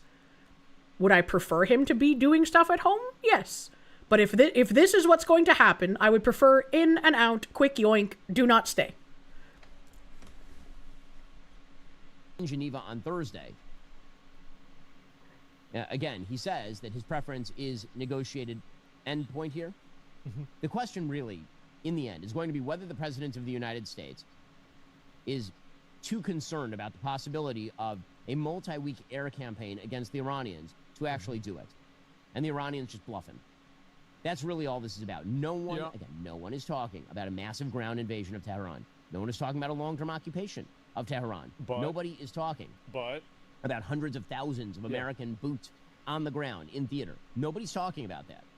The question here for the president is, what is the risk-reward here for a multi-week air campaign to defenestrate the IRGC and the Ayatollahs and the mullahs in Iran? And then whatever happens, happens. Because I will tell you that everyone else is watching. If the United States backs off of this and cuts some sort of unbelievably weak deal, the consequences will not just be for the Middle East, where Israel will... Chat. I don't listen to Ben Shapiro often. And so, like, I was slowly zoning out a little bit. And he kept turning his head. And I can't stop looking at his ears now. Because it kind of makes me think of, like, Keebler Elf. I'm like, damn, those are some pointy ears. That's crazy. I would like to know if he bakes cookies. Be forced to ramp up its military even more. And probably... Oh boy. Oh boy, oh boy. Go and attack Iran itself, given Iran's capacity and increasing capacity in both nuclear and ballistic missile development and its renewed attempts to support terrorism. But aside from the Middle East, the Russians are looking on. The president has put a lot of pressure on the Ukrainians and not enough pressure on the Russians. They're probably thinking to themselves, the United States is backing off.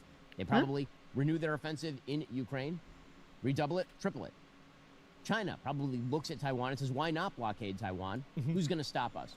And the reality is that the United States remains extraordinarily dependent on the microchips that are produced in Taiwan. They're the biggest company there. And if you're China, and if your window of opportunity is closing, which it is demographically, the Chinese have a massive demographic problem, they have a major debt problem. If your window of opportunity is closing, you're being outcompeted, particularly in the AI industry. And if we take over the oil in Iran, that also cuts into Chinese abilities. Then why not make a move on Taiwan if you no longer I don't think fear that's going to happen. The big red button that President Trump holds. Maybe I'm wrong. These are I the don't think so. consequences of foreign policy. We'll have to see how it plays out. So he's talking about maybe going and attacking Iran. What is this? So now Ben Shapiro, I feel like, has been on, what is the difference? What's the opposite of a generational run? It's like a generational crash out, I would say. Well, folks, you may have seen this rumor that we here at Daily Wire are working with Jonathan Majors on a new movie. And that rumor is absolutely true. Who? Yeah, I know. There are a lot of people on the left, on X, and they're very upset about this. I'm as confused as Asman. Lots of tweets. Okay, here's the deal, you whiny little bitches. We don't care, because... I didn't know Ben Shapiro was allowed to swear. Because, like, when he was doing the WAP, he would say wet-ass P-word. So... I didn't think he was allowed to swear. I'm stunned. What the hell? That's truly the most startling information I've learned today. That Ben Shapiro is capable of swearing. Jonathan Majors was canceled all the way back in 2023. We're ecstatic to bring him back. He's unbelievably talented. And if you're upset now, wait until you see this film. Your heads are going to explode. Is it going to be like Kanye's music video? It's pretty spectacular stuff that we're doing. That's what we do here at Daily Wire. We fight the fight. We need your help to continue to fight in the culture. I don't even know what to say. And to do the thing no one else will do. So please, come join us here at DailyWirePlus.com. Join the fun. Man, deport Ben Shapiro 2023 was not a long time ago. No, it wasn't. It was actually quite recent. On the table with regard to what the Iranian regime must do or should do. Is this concessions that Iran must make? This has yeah, this is the same thing we just saw. I wanted to make sure. Ben Shapiro says Israel single-handedly attacked Iran and the U.S. sent a meager B-52 bomb run. What? One of the most hysterical things that... Even if that were true, any attack Israel does has been funded by American dollars, so it would have been us anyway. I'm seeing right now are commentators, many on the right, many on the left as well, who are doing this routine where they're saying that somehow Prime Minister Benjamin Netanyahu of Israel is talking Donald Trump into a war. Okay, let us be clear about the timeline here. Last year, Israel unilaterally went after Iran, completely destroyed its air defense resources, and did tremendous damage to IRGC facilities and leadership capacity in Iran. I mean, they did. That's true. And then the United States, at the last minute, in Operation Midnight Hammer, authorized by President Trump, flew a single B-2 sortie over a nuclear facility and blew it up in Fordo. Am I mishearing? Because isn't this Ben Shapiro talking about something that previously happened, not the airstrikes that happened today? Are you talking about something previously? Yes? Is this another case of some fucking candy ass posting something old news? I hate these people. Patchouli, thank you. There's a non-0% chance that Ben's wife totally put him in timeout for swearing. But can you imagine, right? Oh wait, no, that's his sister with the Khazar milkers. Never mind. I was gonna say, can you imagine being told by like the Khazar milkers lady, like, now, you know you can't have such a naughty mouth and be a good boy at the same time. I was like, that's someone on Pole's fucking fantasy, bro. John in English, thank you. No matter what Ben's voice is like, it's a shove me into the locker signal. Oh god, Battleizer, thank you. You believe Majors had SA allegations, which is why he was cut from Disney and Marvel. You cannot remember if it was minor or just regular SA. I don't know who he is, so I also wouldn't know. Glenn, thank you. The Daily Wire and Blaze TV comply with FCC rules and still broadcast on the radio. The FCC won't let me be. That is what happened. One of the most... Yeah. And because they couldn't... Yeah, that's the most important thing.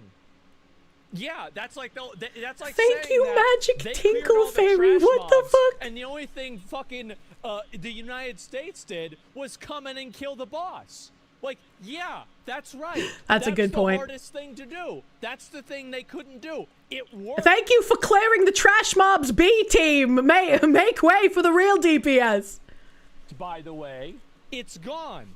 Like, that was it. The Buglar's first try. Yeah, we totally fucking obliterated him. What is this? It's insane. The single fuck does that mean? Yeah, I don't understand this at all. It's embarrassing, man. Ooh. Oh my fucking god. Ooh, the jangly keys! This because Israel doesn't have bunker busters? Yes, of course. Obviously that's the case. I mean, what else do you expect? Sure. What is this? Nico, what is this, your Ashkenazi Jew? Wait, what? Ashkenazi! Says the guy won't even look at him anymore? What? Randy Fine says the U.S. needs to deport 20 to 30 million illegal aliens. I feel like that's 20 to 30 million too little.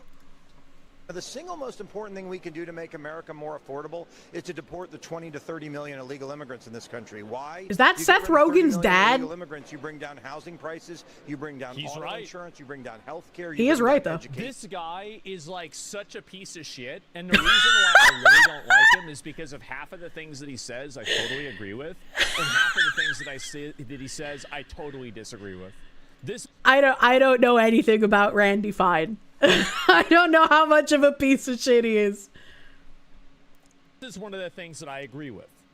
And he talked about that, how we're getting record deportations. That's what we need to do to make America more affordable. Based retard, yes. Exactly. See, it's good to hear that we're getting record deportations, but we need to get record deportations like we're a transgender powerlifter in a women's competition, right? Like that's the level of blowing out records I want to see with deportations. And start with them. I think so too. Absolutely, man. Rabbi tells Mike Huckabee that Israelis are excited for the U.S. to attack Iran for them. We spent 2 days here now, and almost everyone we've met with across the spectrum within the Jewish community. Isn't his hat too big? None of them have expressed any fear about going into bomb shelter.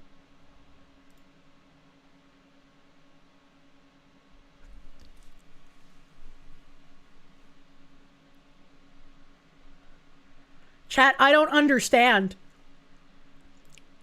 Chat, hold on. I don't understand. I don't understand.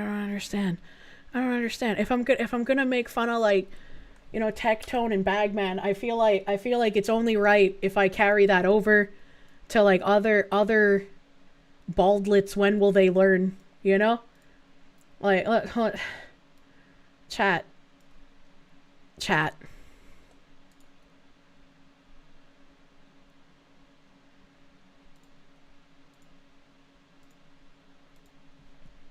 Chat. Chat.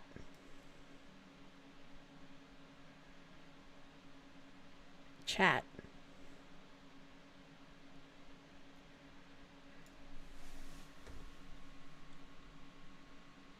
I don't understand. This is like the opposite of gamer headphone dent. How does this happen?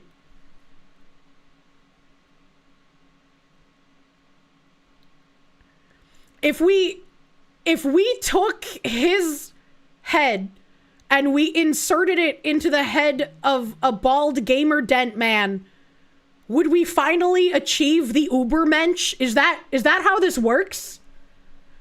He has his headphones on backwards. I'm so confused. We must put Bagman and this man together like Lego people and just see what happens. It's for science, chat.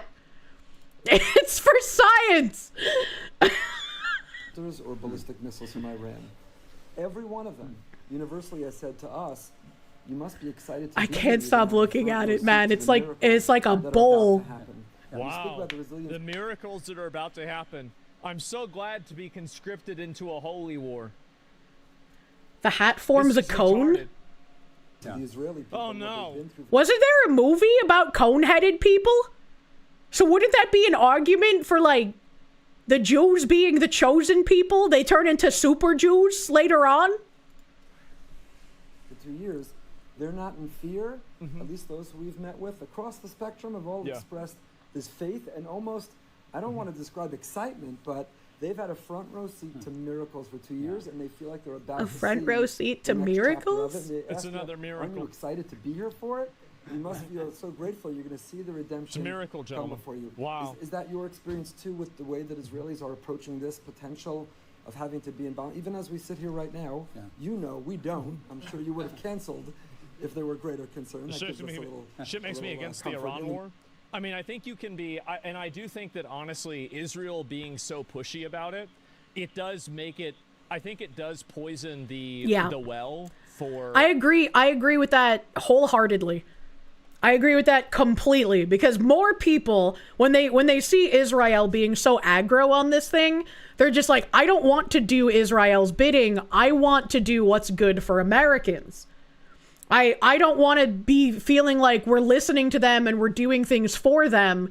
If this is good for us, we should do it, but we shouldn't be doing it at the behest of Israel. And I think what Asmon's probably going to say is that Israel's obviously pushy because it's in their best interest. And we have some interest in it as well, a la cutting off China from more oil supply, getting rid of a dictator that runs a regime that wants death to Americans. A side quest is helping the Iranian people regain control of their country. And yes, obviously this also benefits Israel. But it's like, I don't think that was the primary objective, was to help Israel here. Any sort of people that are Americans to be advocates for Iran. Mm-hmm. Because it looks like they're just trying to conscript us into doing this on their behalf.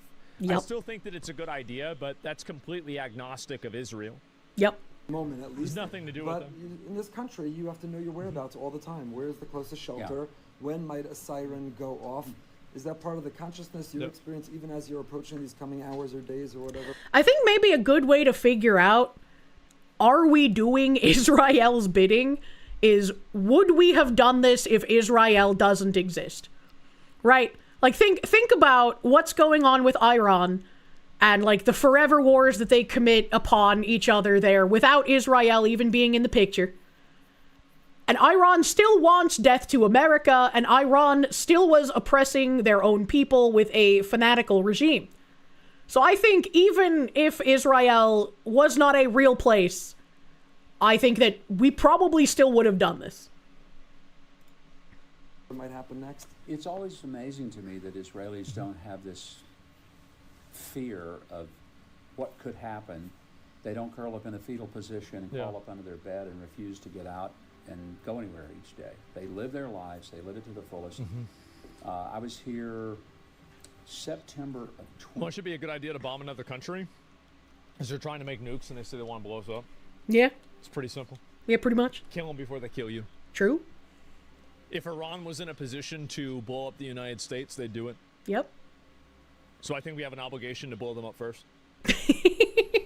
That's a very, very fair point. To do with Israel, we have people burning American flags here. We need to clean up our country first.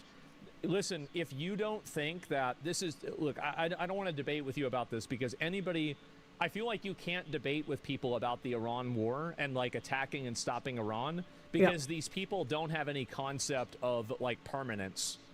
To the extent that you allow a government to consolidate power, resources, and weaponry, and this government and this group of people wants to blow you up and attack you and attack your bases and do... And they're constantly saying, we're going to make these weapons, we're going to get these weapons, we're going to kill you.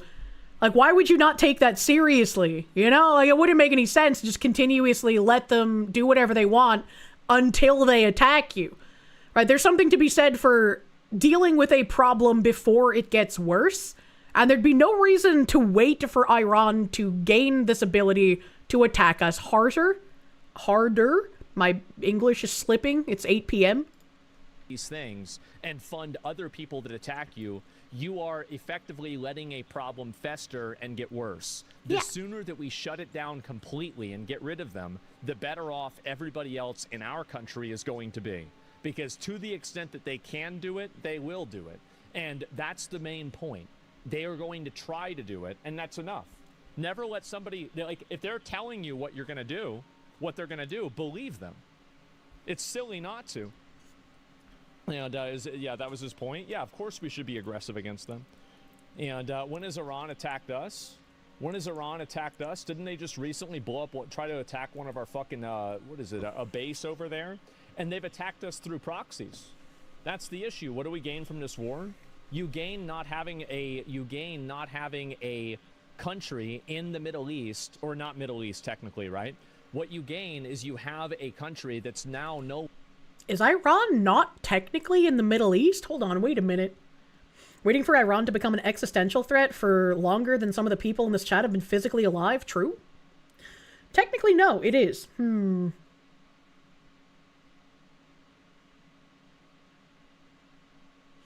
Central Asia. Iran is technically a Persian country. Technically West Asia. It is, but they're not Arab technically. Interesting. Iran funded insurgents in Iraq and Afghanistan that killed our troops. They attack us all the time. Technically, it's the beginning of Asia. Interesting. Longer able to build weapons and blow you up. Not directly. Yeah, exactly. They just attacked a base in Qatar. They shot our aircraft carriers. Yeah, exactly. Like, again, and to the extent that it's in the sand place. Yeah, I don't really usually say Middle East. I just say sandbox. So it's like where the Middle East ends and Asia begins. I don't know. That's an imaginary line in my brain at the moment. Dreddy, thank you. Some honorable chatters are confused. The Iranian regime would want America gone with or without Israel because U.S. is big Satan, mashallah. Yeah, that's what I was saying. Like, even if Israel wasn't real, imagine a world with no Israel and no Jewish people. Not in an anti-Semitic way. But imagine that for a second. Iran would still want us dead. They would still want to attack us. Israel has nothing to do with them, like, wanting us away. We are, like, the Western issue that they want to deal with. Iran is not sandbox. It's, like, 80% mountains. Okay, so it's like a sandbox with some architecture, all right? Like... It was promised to us across the pond, they say Asian, where we would say Middle Eastern, which is also confusing. You see, I don't like that the British do that, for especially Pakistanis, because, like, yeah, sure, it's in Asia, but when you say Asian, no one is thinking of Pakistanis and Indians. That's just not real. Can't. Not because they don't want to. That's the real reason. Iran attacked U.S. via Hezbollah. Yeah, any actions by any of those terrorist organizations should be treated as an action by Iran. I mean, I don't know how it says Iran has begun taking Americans hostage. Was that true? Right. This is, you can't negotiate with terrorists.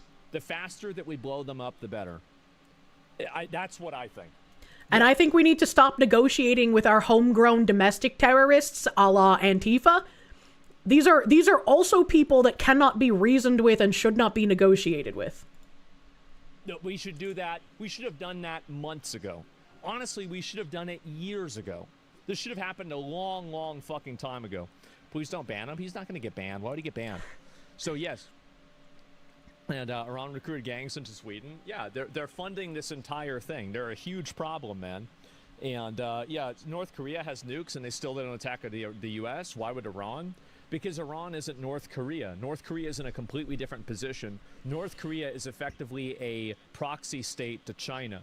Iran is not in that same position to China or Russia. They're kind of their own position. So that's the reason, too. And also, like, North Korea is a lot smaller and less influential than Iran is. Iran's a lot bigger. Interesting. Interesting. I'm glad I got to fucking watch that before leaving. And so I posted, hey, I got a question about Iran. Because, like, I willingly say frequently, like, I don't know what the fuck is going on in sand countries, because my position is typically, don't send American bodies there, don't send American money there. That's kind of my position on sandbox things. But there are a lot of people that got real fucking mad that I asked a question. And it was kind of funny. You say we renamed the area to Gerudo Valley. Isn't that a fucking Legend of Zelda thing? Hold on, wait a minute. Hold on, wait a minute. Let the kids fight in the sandbox. And so there were some like good replies. There were some good replies here. And this guy said, interest align. Israel has a vested interest in the overthrow of the regime as well, and people like to make the excuse that Israel has a higher control over our government than they actually do. Realistically, there's a part of this that could also be true. People are tired of the forever wars in the Middle East, and so the very fact that the President of Peace is starting another one, people are going to grasp at influences to blame. And I mean, again, there's something to be said through peace through power, right? If you are standing next to someone that keeps saying, I'm going to kill you, I'm building weapons to kill you, my entire goal is to make sure you and your civilization are turned to dust, I fucking hate you. And they keep doing that thing where it's like, I'm not touching you, I'm not touching you, ooh, I touched you a little, I'm not touching you. Eventually you're gonna have to deal with that, right? You just punch them in the face and hope that they stop. You gotta kind of do something violent to defend yourself in that manner. If you have a bigger stick, I win. Spinatube, thank you. Hey, Kirsche, I've been watching a ton of the edited VoDs. Glad you'd finally catch a live stream. Thanks for making your wagey hours go by faster. Thank you! Thank you, my guy. There's also the issue that we just bombed them 6 months ago, and now all of a sudden we're going to a full-scale military operation there with part reasoning for it to be regarding ICBs. That could threaten EU countries as well as our foreign military bases. A lot of influences seem to be not as motivated for America first in any domestic manner, which is what most people focus on. I mean, again, I think we should be focusing on that, but like, we keep getting roadblocked on every corner. What do we do about this? What can we do with our domestic issues? I would like to know. I would like to maybe understand what can be done when progressive activists continuously roadblock things. You know, it sucks, but let the enemy throw the first punch. That way we have a valid reason to retaliate. I don't think that would be a good thing to do, right? I don't think we should wait for Iran to commit a terror attack on US soil before we punch back. I think the preemptive strike is a good thing to do in this situation. Can't be Gerudo Valley if men are still there? Hold on. Let's see. Oh, there was this fucking thing? Or they said false Iranian people, especially feminists, wanted the current regime. In fact, left-wingers, especially feminists, fought a revolution to put the current regime in power. By claiming that Iranian people don't want it, you're claiming that wishes of women do not matter. And then he linked a post by someone who is very anti-regime and explained that, yeah, everything that guy said is true. The leftist women in 1979 wanted the regime. And they got killed for it. That's just kind of what happens. That's just kind of what happens. And I was like, yeah, you're right. Useful idiot feminists did want the regime change in the 70s. Many got slaughtered. Have you not seen the current protests? Like, what are you doing? And also, yeah, what communists want doesn't fucking matter. And he said, so you're saying that Freudian slip. While feminists are shouting refugees are welcome here as millions of Muslims move into Europe, those same Muslims will mass execute the same feminists once Islam takes root. And I'm just like, I have no idea what the fuck you're talking about, because I'm not a feminist and I don't hold open border policies. But yeah, that's exactly what would happen. Any kind of oppressive regime that takes over, the useful idiots they use to get into power are too idealistic. They're the beautiful thinkers. And when they realize that the utopia that they planned on isn't actually what's going to happen, they're going to become the most radicalized against what they helped bring to power. So they are going to be the ones taken out first. And then this guy immediately about turns and he goes, sorry, how to bait better. Sorry, I was just mocking feminism and pro-Islam idiots as a sort of devil's advocate character. It looks like I was playing it too convincingly. Don't get mad, Silver Fox. I was just joking a little bit.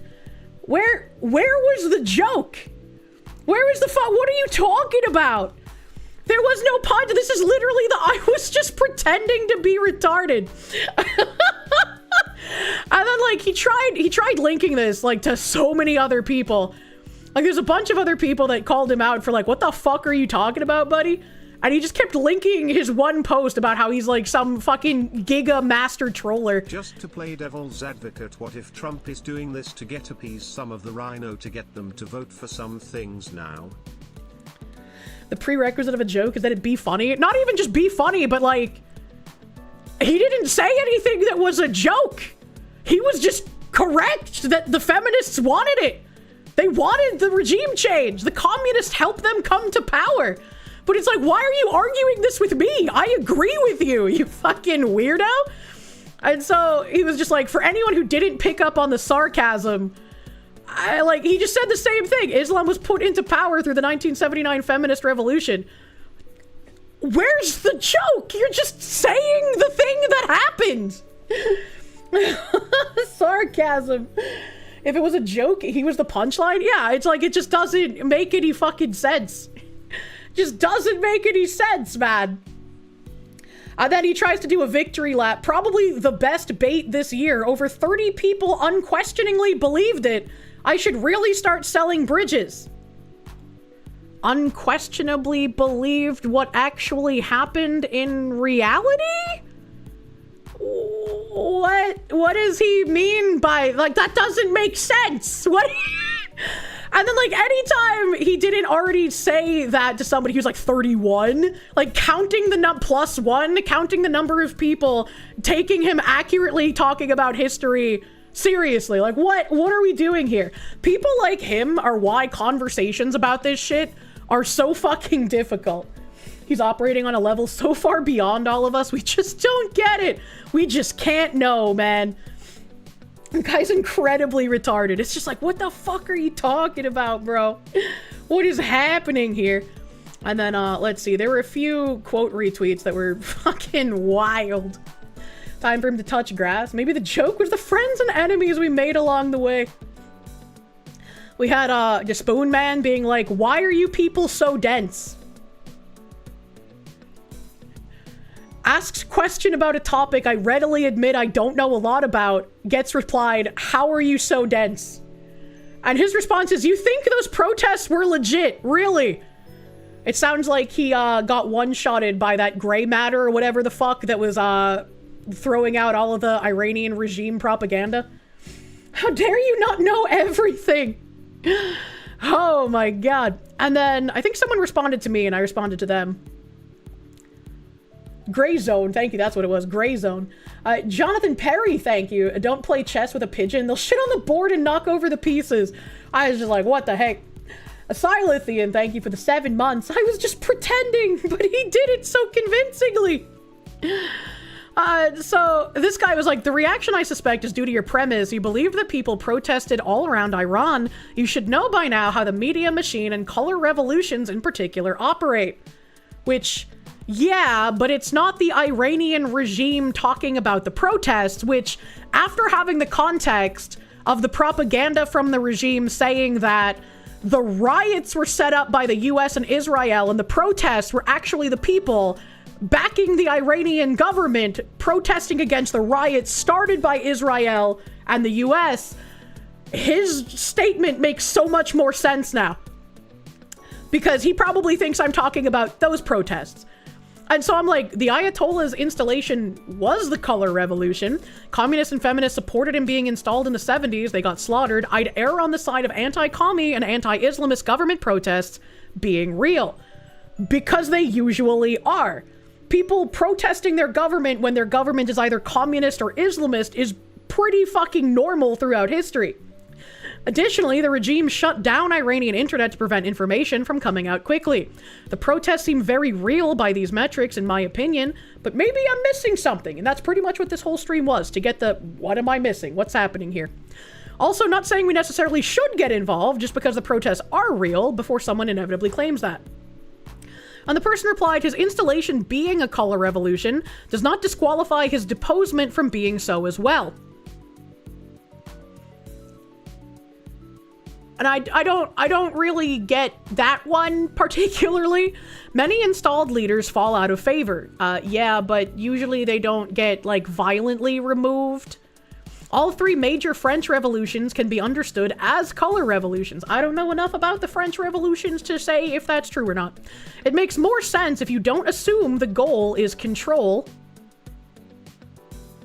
of the state. As for the protest, the force-seeking revolution would of course prefer them to be real, but it is not necessary. What the fuck is he saying? Hold on.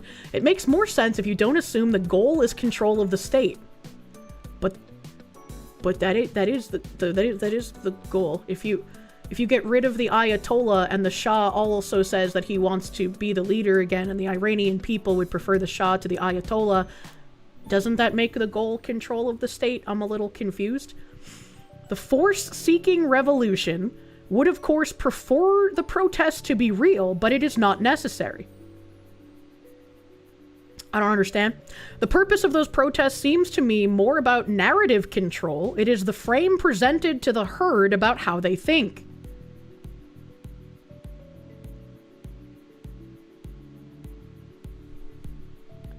What about the thousands of people who have been killed that we only know about because of the Starlink people having access to get that information out?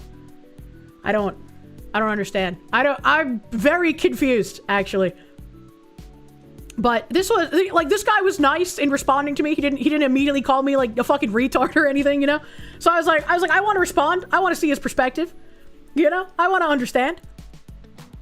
Spoon Guy's using a lot of words to say a whole lot of well, that wasn't Spoon Guy. That was, like, someone else. That was someone else in the comment section. But it was just really weird to just be called dense for asking questions. And there's some other guy here that said, you voted for Trump because we wanted to avoid war with Iran. I'm going to be honest with you. The 3 times I voted for Trump, Iran didn't even enter my fucking brain. America first, I don't care about the Middle East. True. What happened to that? Thousands of Americans are going to die because the president couldn't keep a promise and you want us to be happy. Well, where did I say that? So I was like, whole lot of projection. I didn't say people should be happy. I asked, why are people saying it's for Israel when the people of Iran want the Ayatollah out? Regardless of whether one thinks we should intervene or not, I'd like to understand this. And I feel like I've made myself pretty clear where it's just like, I don't know if this is going to be a good thing that we did long term or not. But I don't think we did it at the behest of Israel. I think that there have been some arguments that have made where it looks like, yeah, this could be good for us long term. Iran was a country very hostile towards us, wanted to kill us, was getting weapons programs to try and achieve that goal. So I think this might be a good thing in the end. Maybe. If we start dropping boots on the ground, sure, I'm going to be upset about that. There weren't any American casualties today. Good. Good. Matches burned, thank you. Thousands of Americans will die. Tumbleweeds. Dreadhe, thank you. Spoon, aka the South African monarchist Groiper. He's a Groiper now? You definitely don't care about his opinion of your country's actions. You think it is? You think Iran has a chance to be a normal country? I hope so. I hope so. And so, like, you know, my response here got responded to. War with Iran only benefits Israel. I don't know if I would call it a war. If we go in, bomb them, the regime is dead, we leave.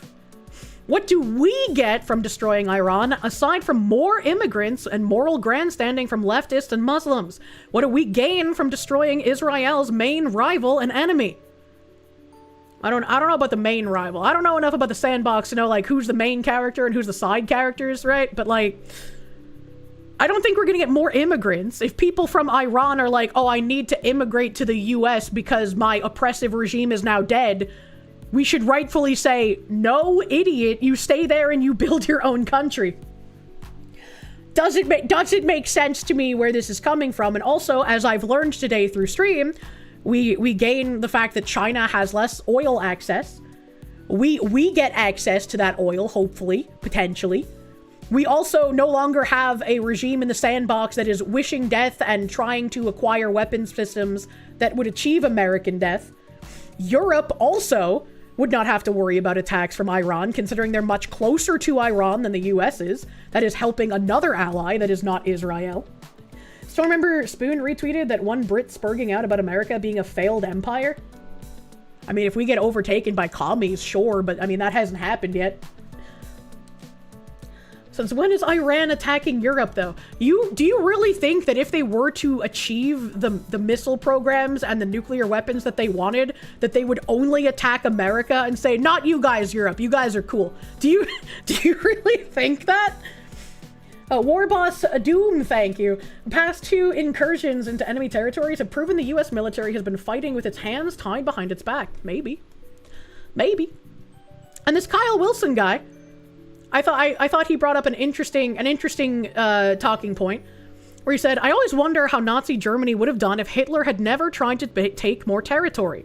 We did not join World War II because the Holocaust was a great evil. We did it because Mustache Man went after our shit. How many people would treat it like they treat Iran now? I'm saying if Hitler had never done that, if he had kept Japan from attacking Pearl Harbor, if Nazis still ruled Germany and the Holocaust still happened exactly as it had, would we have cared? Because the Middle East is full of countries that commit atrocities on their people. We as a people always say never again when talking about the Holocaust, but Iraq, Iran, even China, they say again all over their people. They just aren't threatening to do it to us, and so we let them. I would push back that Iran is threatening to do it to us, and that's why we stopped them primarily. But I thought it was an interesting point of view because, yeah, we do say never again. We do say we're not going to let that happen. But did we enter World War II because of the atrocities that were happening or because Pearl Harbor was attacked? We can't police the whole world, though. And I agree. And I don't exactly like the idea of being world police. But considering we're the strongest country, it seems like regardless of what we want, we're kind of fated to that position, unfortunately. They touched our boats. It was Pearl Harbor. Yeah, exactly. We entered because Pearl Harbor was attacked. Yeah, that's the point that I think Kyle is trying to make and trying to get people to understand. And then, like, someone else was like, maybe VTubers should literally just shut the fuck up about foreign policy. You're all very unserious people. That's very interesting, guy. I was like, asking questions to better understand the situation. Maybe shut the fuck up. Yeah, you're the unserious one, bro. And then he does the I'm just asking questions thing. This is the typical pseudo-skepticism slop people do when they're genuinely not curious for answers. Not curious for answers, just had a 5-hour plus stream talking about all of the things I don't know and getting informed about. But just pushing their narrative, it's completely transparent. I was like, yeah, I have no narrative. I'm literally just asking a question. And he said, you're literally a political VTuber. You have a narrative. Talking politics doesn't necessarily mean you're like specifically guiding people to one answer all the time. And I think it would be pretty bad to talk politics as a VTuber and just be like, believe everything I say 100% of the time.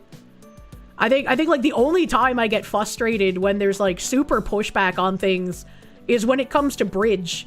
When it's like, I'm literally showing you what's happening I'm literally just showing you their words and their videos and their articles, and they're saying what they're doing. They're not hiding it. They're just saying it. And people are still like, oh, well, that's not a big problem. That's not anything we really need to worry about. And it's like, what? What? Remember that just asking questions is categorized as conspiracy theory tactics, not an ideology. It's so weird. To be fair, I do have a narrative. It's just that the narrative is that himbos are hot. Oh shit, oh shit. Thank you. Even after Pearl, we declared war on only Japan. It was a couple days later that Germany declared war on us. It was then that the decision was made to crush Germany first, then focus on Japan. Thank you, Brent Wolfe, for putting that together so succinctly. We looked at Germany and we said, no. Anschluss stops here. Thank you, Brent Wolfe. Battleizer, thank you. Of the 6+ times a country has touched our boats, the toucher has regretted it each time. For the love of all that is holy, do not touch the boats. I will touch the boat, women. Bahamut, thank you. He's correct on that point. There's 100% a narrative being pushed. The narrative being fuck so cute. Ow, ow, ow. John in English, thank you. The internet has conditioned people into not being able to recognize when others are speaking in good faith. That's why, like, when I talk to someone, I'll give them, like, a couple of posts of good faith. And then if they out themselves to be, like, a fucking dirty little weirdo, that's when it stops. You know, like, unless their first post is something obviously disingenuous, no reason to engage with it, right? Kaze Wolf, thank you. American had been chained by the duty of the strong. You don't like it, but it is a burden we decided to carry, and others demand we keep carrying. That's unfortunately true. And I replied to this guy, I was like, yeah, so you know my entire opinion on the Iran issue without me ever stating it, and while I'm asking questions to obtain more information so I can try and figure out how I feel about it. And he said, sure you don't. Or sure I don't. I know your MO. Pretend to not have an opinion, pretend to solicit viewpoints, find some low IQ opinion, which differs from mine, crush them, and say, see, all lefties are retards. It's all so boring. It's like, unfortunately for this guy, he's the low IQ opinion in this scenario. I didn't seek him out because it was a low IQ opinion. I seeked him out because he just said something really silly. And I wanted to see where it would go. Like, if he had information to impart to me, surely my second post would have told him I'm literally trying to figure something out. But I said, I know absolutely nothing about your politics. He didn't say anything that made me think he was a leftist, so I don't know why he would assume that I thought that. I don't know anything about your politics, and it's people on the right who are saying this is a pro-Israel op. I don't pretend to not have an opinion. I prefer to say when I'm not informed on a topic enough to have an opinion, so I don't look like a retard. I try best. An attempt usually happens. The face when they discover they're the low IQ in the discussion. Truly a dark day. And he said it's literally people on both sides of the aisle saying it's an Israel op. I don't think I needed to mention that people on the left would think it's an Israel op. I feel like that's just by default what they believe at this point. But then, like, when major people on the right who aren't known for, like, schizo-Israel conspiracies start saying that, it's like, okay, that's a little weird. That's a little weird. Cool how Mr. Utensil acted like you were BFFs when he thought he could get some clout from associating with me, but now I'm you people! What the heck? This dude is schizoed out, the type who becomes a trans-Nazi school shooter type. Not like this. And then he caps it off with, but I'm kinda done arguing with foids. What? I guess that's a groiper, man. I guess. And then, oh god, there was a really good thing here. Where is it? Oh shit. Oh shit. It's deleted. No! No! The Cobalt Ogre Vegas said, see how they bray with lies? I'm not an SJW, I veil myself in right-wing aesthetics. Instead of that's literally Hitler, they shriek that benefits Israel. There's no substantive difference. And then, oh god, I'll just check his other tweet. Maybe it's on the other tweet and it didn't get deleted. I'm gonna be so sad if it's deleted. I'm gonna be so sad. Oh no, it was. Oh man, I'm gonna bring up the screenshot because I screenshotted it. Oh god, hold on. It was so fucking good. I laughed my ass off. Where am I? Where am I?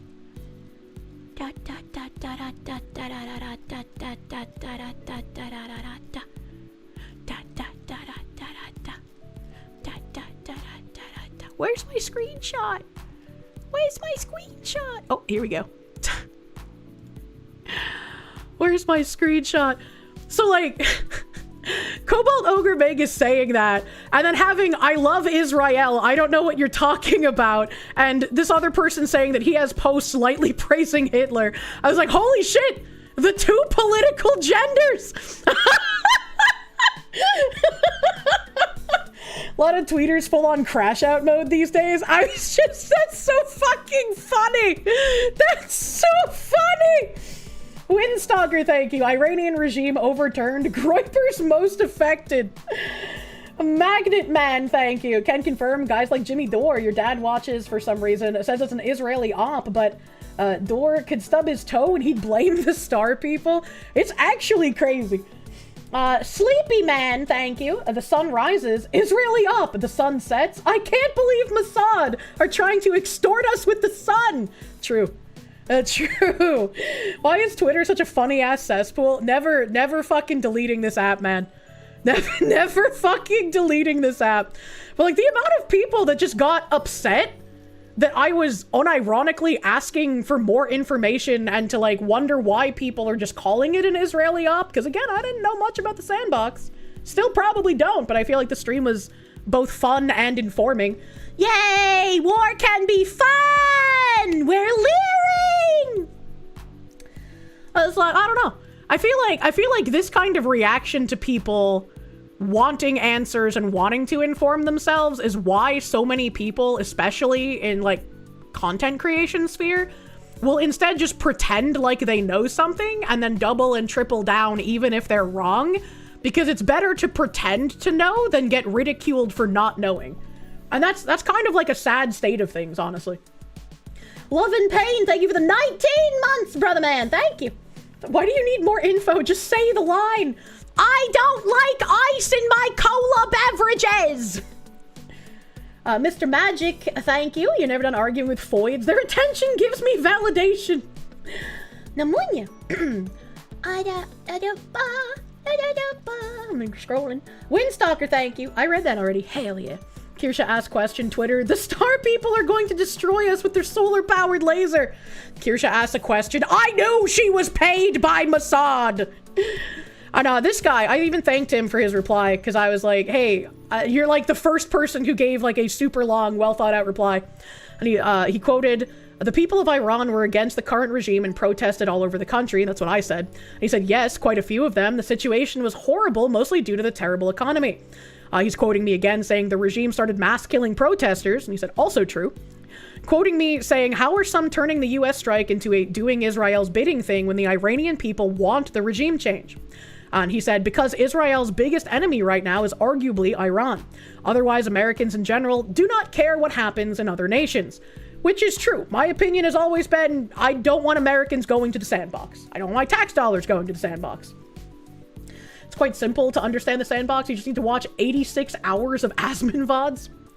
He continues, make no mistake, Iranians may, in fact, also benefit by this, but that's a side effect. The American government is not really interested in freedom, which, you know, that's true. At best, Iran will get an installed government that answers to Israel. P.S. This is not necessarily bad, by the way. Some nations really suck at running themselves and perhaps, frankly, shouldn't. For example, most of sub-Saharan Africa, which was run far better under Europeans. Kind of how my nation really sucks at the whole democracy thing. Except some nations can't do anything. That's the yeah, flag of Greece. I was like, I'm pretty sure that's the Greece flag, but if I say the wrong nation, I'm gonna feel like an idiot. I was like, I get it. I get the point that he's making. And it kind of makes sense. Sometimes maybe you need to install a leader if people can't govern themselves. But I would prefer to be like, hey, Venezuela, we yoinked your guy. Govern yourselves. Hey, Iran, we yoinked your guy. Govern yourselves, right? Like, I don't want to see some sort of weird puppet state where we're massively involved. We're sending massive funds. We have people going over there. I don't want to do that. I don't want to do that. Did they ever pay the debts? I don't know if Greece can pay the debts, honestly. I do not know. Let me see here. Was there something that I needed to bring up before the end of stream other than just... Yeah, Khomeini's dead now, by the way. Khomeini's dead. I had so many... I had more tabs on this. There was like another video for Iran. There was like this video. Iranian students celebrating the airstrike, saying, I love Trump. I just saw more students pointing at smoke clouds and shouting, they're finally here, Trump, we love you. Breaking Iranian officials say, we're interested in de-escalation at 9:30 this morning. You know? It's just like, so many. And then like fucking Milo over here. Allah preserve Ayatollah Khomeini. What the fuck? What? Like, this is what I was seeing, and I was like, what the fuck are we doing? What the fuck is... This is like the kind of stuff that made me ask that question. Because like, what is happening? As far as VTubers talking about politics, you're reminded of a European comedian saying something like, politicians stole our jobs as clowns, so we returned the favor. True and fair. Was Khomeini being killed on your bingo card? It's on yours every year just in case. A Dark Wolf Ball, thank you. You're not Mossad. I'm your fellow attack Cyborg 9000 VX69. You think people get so anti-Jew brained it becomes annoying? Yeah, when you're thinking like there's a Jew around every corner just like waiting for you, I was like, I don't know. You're like way too conspiratorial brained guy. Like, take it down a notch. He's clearly trolling. I hope so, but there's been so many posts. I don't have all of them, but there's been like so many posts where it's like, I can't tell. I can't tell if these people are trolling or not. Milo is troll bait for trolls. I see. All right. Turn around. I'm behind you. You stop that. You just realized there's the Resident Evil game that's been in every Twitch person you watch recently. Get that money. That's fine. But when you see the same repeated message everywhere, everyone should understand there's money behind it. What? I don't know what you mean by that. What do you mean the Resident Evil game has been in every Twitch person you watch? Last I checked, Leon Kennedy wasn't inside me, but I wouldn't say no, you know? Like, where can I get in on that? Go check pinned messages. There's something that I'll want to read out loud on stream. I don't know. My mods haven't linked anything to me. I feel like if there was something I should be reading, they would have linked it, right? I don't know. I don't know. No point, just an observation. He's as old as your father is. Yeah, he's not the only one I saw, but he was just like the last one that came up on my feed that I could bring up easily. There was a bunch of like typically, you know, right-wing pro whatever's fucking going on to fix our country accounts that were just like, why are we doing this? Why are we doing Israel's betting? I have like Jake Shields. At this point, I'm hoping Iran has a nuclear missile. What? What? Jackson Hinkle? I don't even know who that is. Give Iran the nuke? Like what? What are we doing? What are we doing here? Cannot properly articulate how funny this crash out is. Who even is this? Caitlin Johnstone? I don't know who that is. I don't know who that is. Resident Evil 9 has been out since the other day, and a lot of streamers are streaming it at this point, including showing Leon quite a bit. Is that guy saying that because a bunch of streamers are playing a newly released game that there's some kind of payment behind it? Like, I'm sure some of them are sponsored, but people just like playing new game? You're not surprised by Jake. Jackson's a professional tard. I don't know who that is. Obviously, Hassan Abi supporting Collection of Scum. I don't know who these people are. Myron Gaines. Nobody wants this war. We voted for no new wars, not wars for Zionists. This war has zero strategic benefit to the U.S. I don't know who this is. Alexander Dugin. The West is pure and absolute evil. Continuing the streak, we have Cenk Uyghur, obviously going to be against it. Andrew Tate, he's a retard, but he says nobody wants this war. Kim.com, hackers of the world unite for Iran if the US attacks. Sovereign Bra, whoever that is. I'm old enough to remember when we voted for no new foreign wars. Ben Rhodes, there's no legal basis for the war. There's no imminent threat that demands the war. There's no stated objective for this war. The objective is, fuck you, we killed your dictator. Hodge twins, the only reason we attacked Iran is because of Israel. Sneeko, Trump at 80 years old would rather drag America into World War III than have his Epstein blackmail footage released. Fuck Israel and fuck all their supporters. Like, what? What is this? What is this? There's no such thing as legal war. What the fuck? Now, children, if you want to commit a war, you have to ask nicely. Vladimir Crystal, thank you. Look, they're providing the loyalty oaths of the communists. Be vigilant. It was just very fucking weird to me. I was like, what is happening? Please explain. Mr. Magic, thank you. Leon Kennedy really is the Tifa Lockhart for lady gamers. Oh yeah, he's fucking fantastic. I just wish there were less mods that turned him into like a gay sexual icon. You know, I just make like a sexy mod for the female gays, please. And can you please commit a war crime, mommy? Jesus Christ. I know. Zim the Despo, thank you. Foxu, next time you get into a spat with Spoonie, please remind him he will never be a European. It would make him mad, and that is hilarious. What the heck? What the heck? Everyone's gone insane in the membrane. That's what's happening. We went mega fucking overtime again, chat. I didn't get through like all of the tabs I wanted to, but I think we got through most of them. I feel like we had a good discussion. I feel a bit more informed about sandbox dealings. I think my position is still going to be solidly, I don't want any kind of like action in the sandbox. If we can benefit from doing a quick yoink and getting out, maybe that's okay. But I still really want to see more action at home, less negotiations with terrorists at home, activist judges getting kicked the fuck out. I would like to see this. I know it's slow rolling, and I know there's no blackpilling, but it makes me feel like, when is it gonna be my turn? Seeing all these other countries get away from communists and get away from dictators, and we still have to deal with the growing communist issues in our country. It's a little frustrating, you know? And Mazurkonis, thank you. Pretty sure female gays don't want that. No! No! Female gays, like with a Z, not with a Y. Foxy may wish to raid Celestium. I feel like we've been talking about a lot of political shit, so I was gonna raid into Bagman because that would be like the safest one for today. The safest one after all of these tiki-talkings. A tiki-taka. I wanna make sure we don't bring like a big political stuff to other streamers. Let me go to the ending screen here. We never get long ending music because I'm bad at remembering to go to my ending screen. Ooby-dooby-dooby-doo. Ba-dooby-dooby-doo. Oh, Bagman's even playing Resident Evil, man. The Resident Evil Bagman. Intended for certain audiences. I did not know that the Resident Evil game was coming out help so quickly. So fucking quickly. Everyone's playing Resident Evil 9.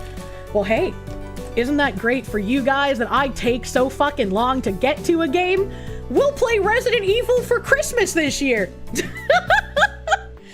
heard it sucks. No, don't say that. Thank you guys. Thank you guys not only for hanging out tonight, but hanging out super fucking late, and also helping me learn to help you learn with lots of sandbox information. Thank you, chat. Always appreciated. Go give Bagman some big love tonight. I have to pee! So I'm gonna go do that. Have a great rest of your night, chat. Thank you. Alstrix Helsing, thank you for that last minute subby bubby on Kick. Thank you, Mr. Warm Body Man. Have a great rest of your night.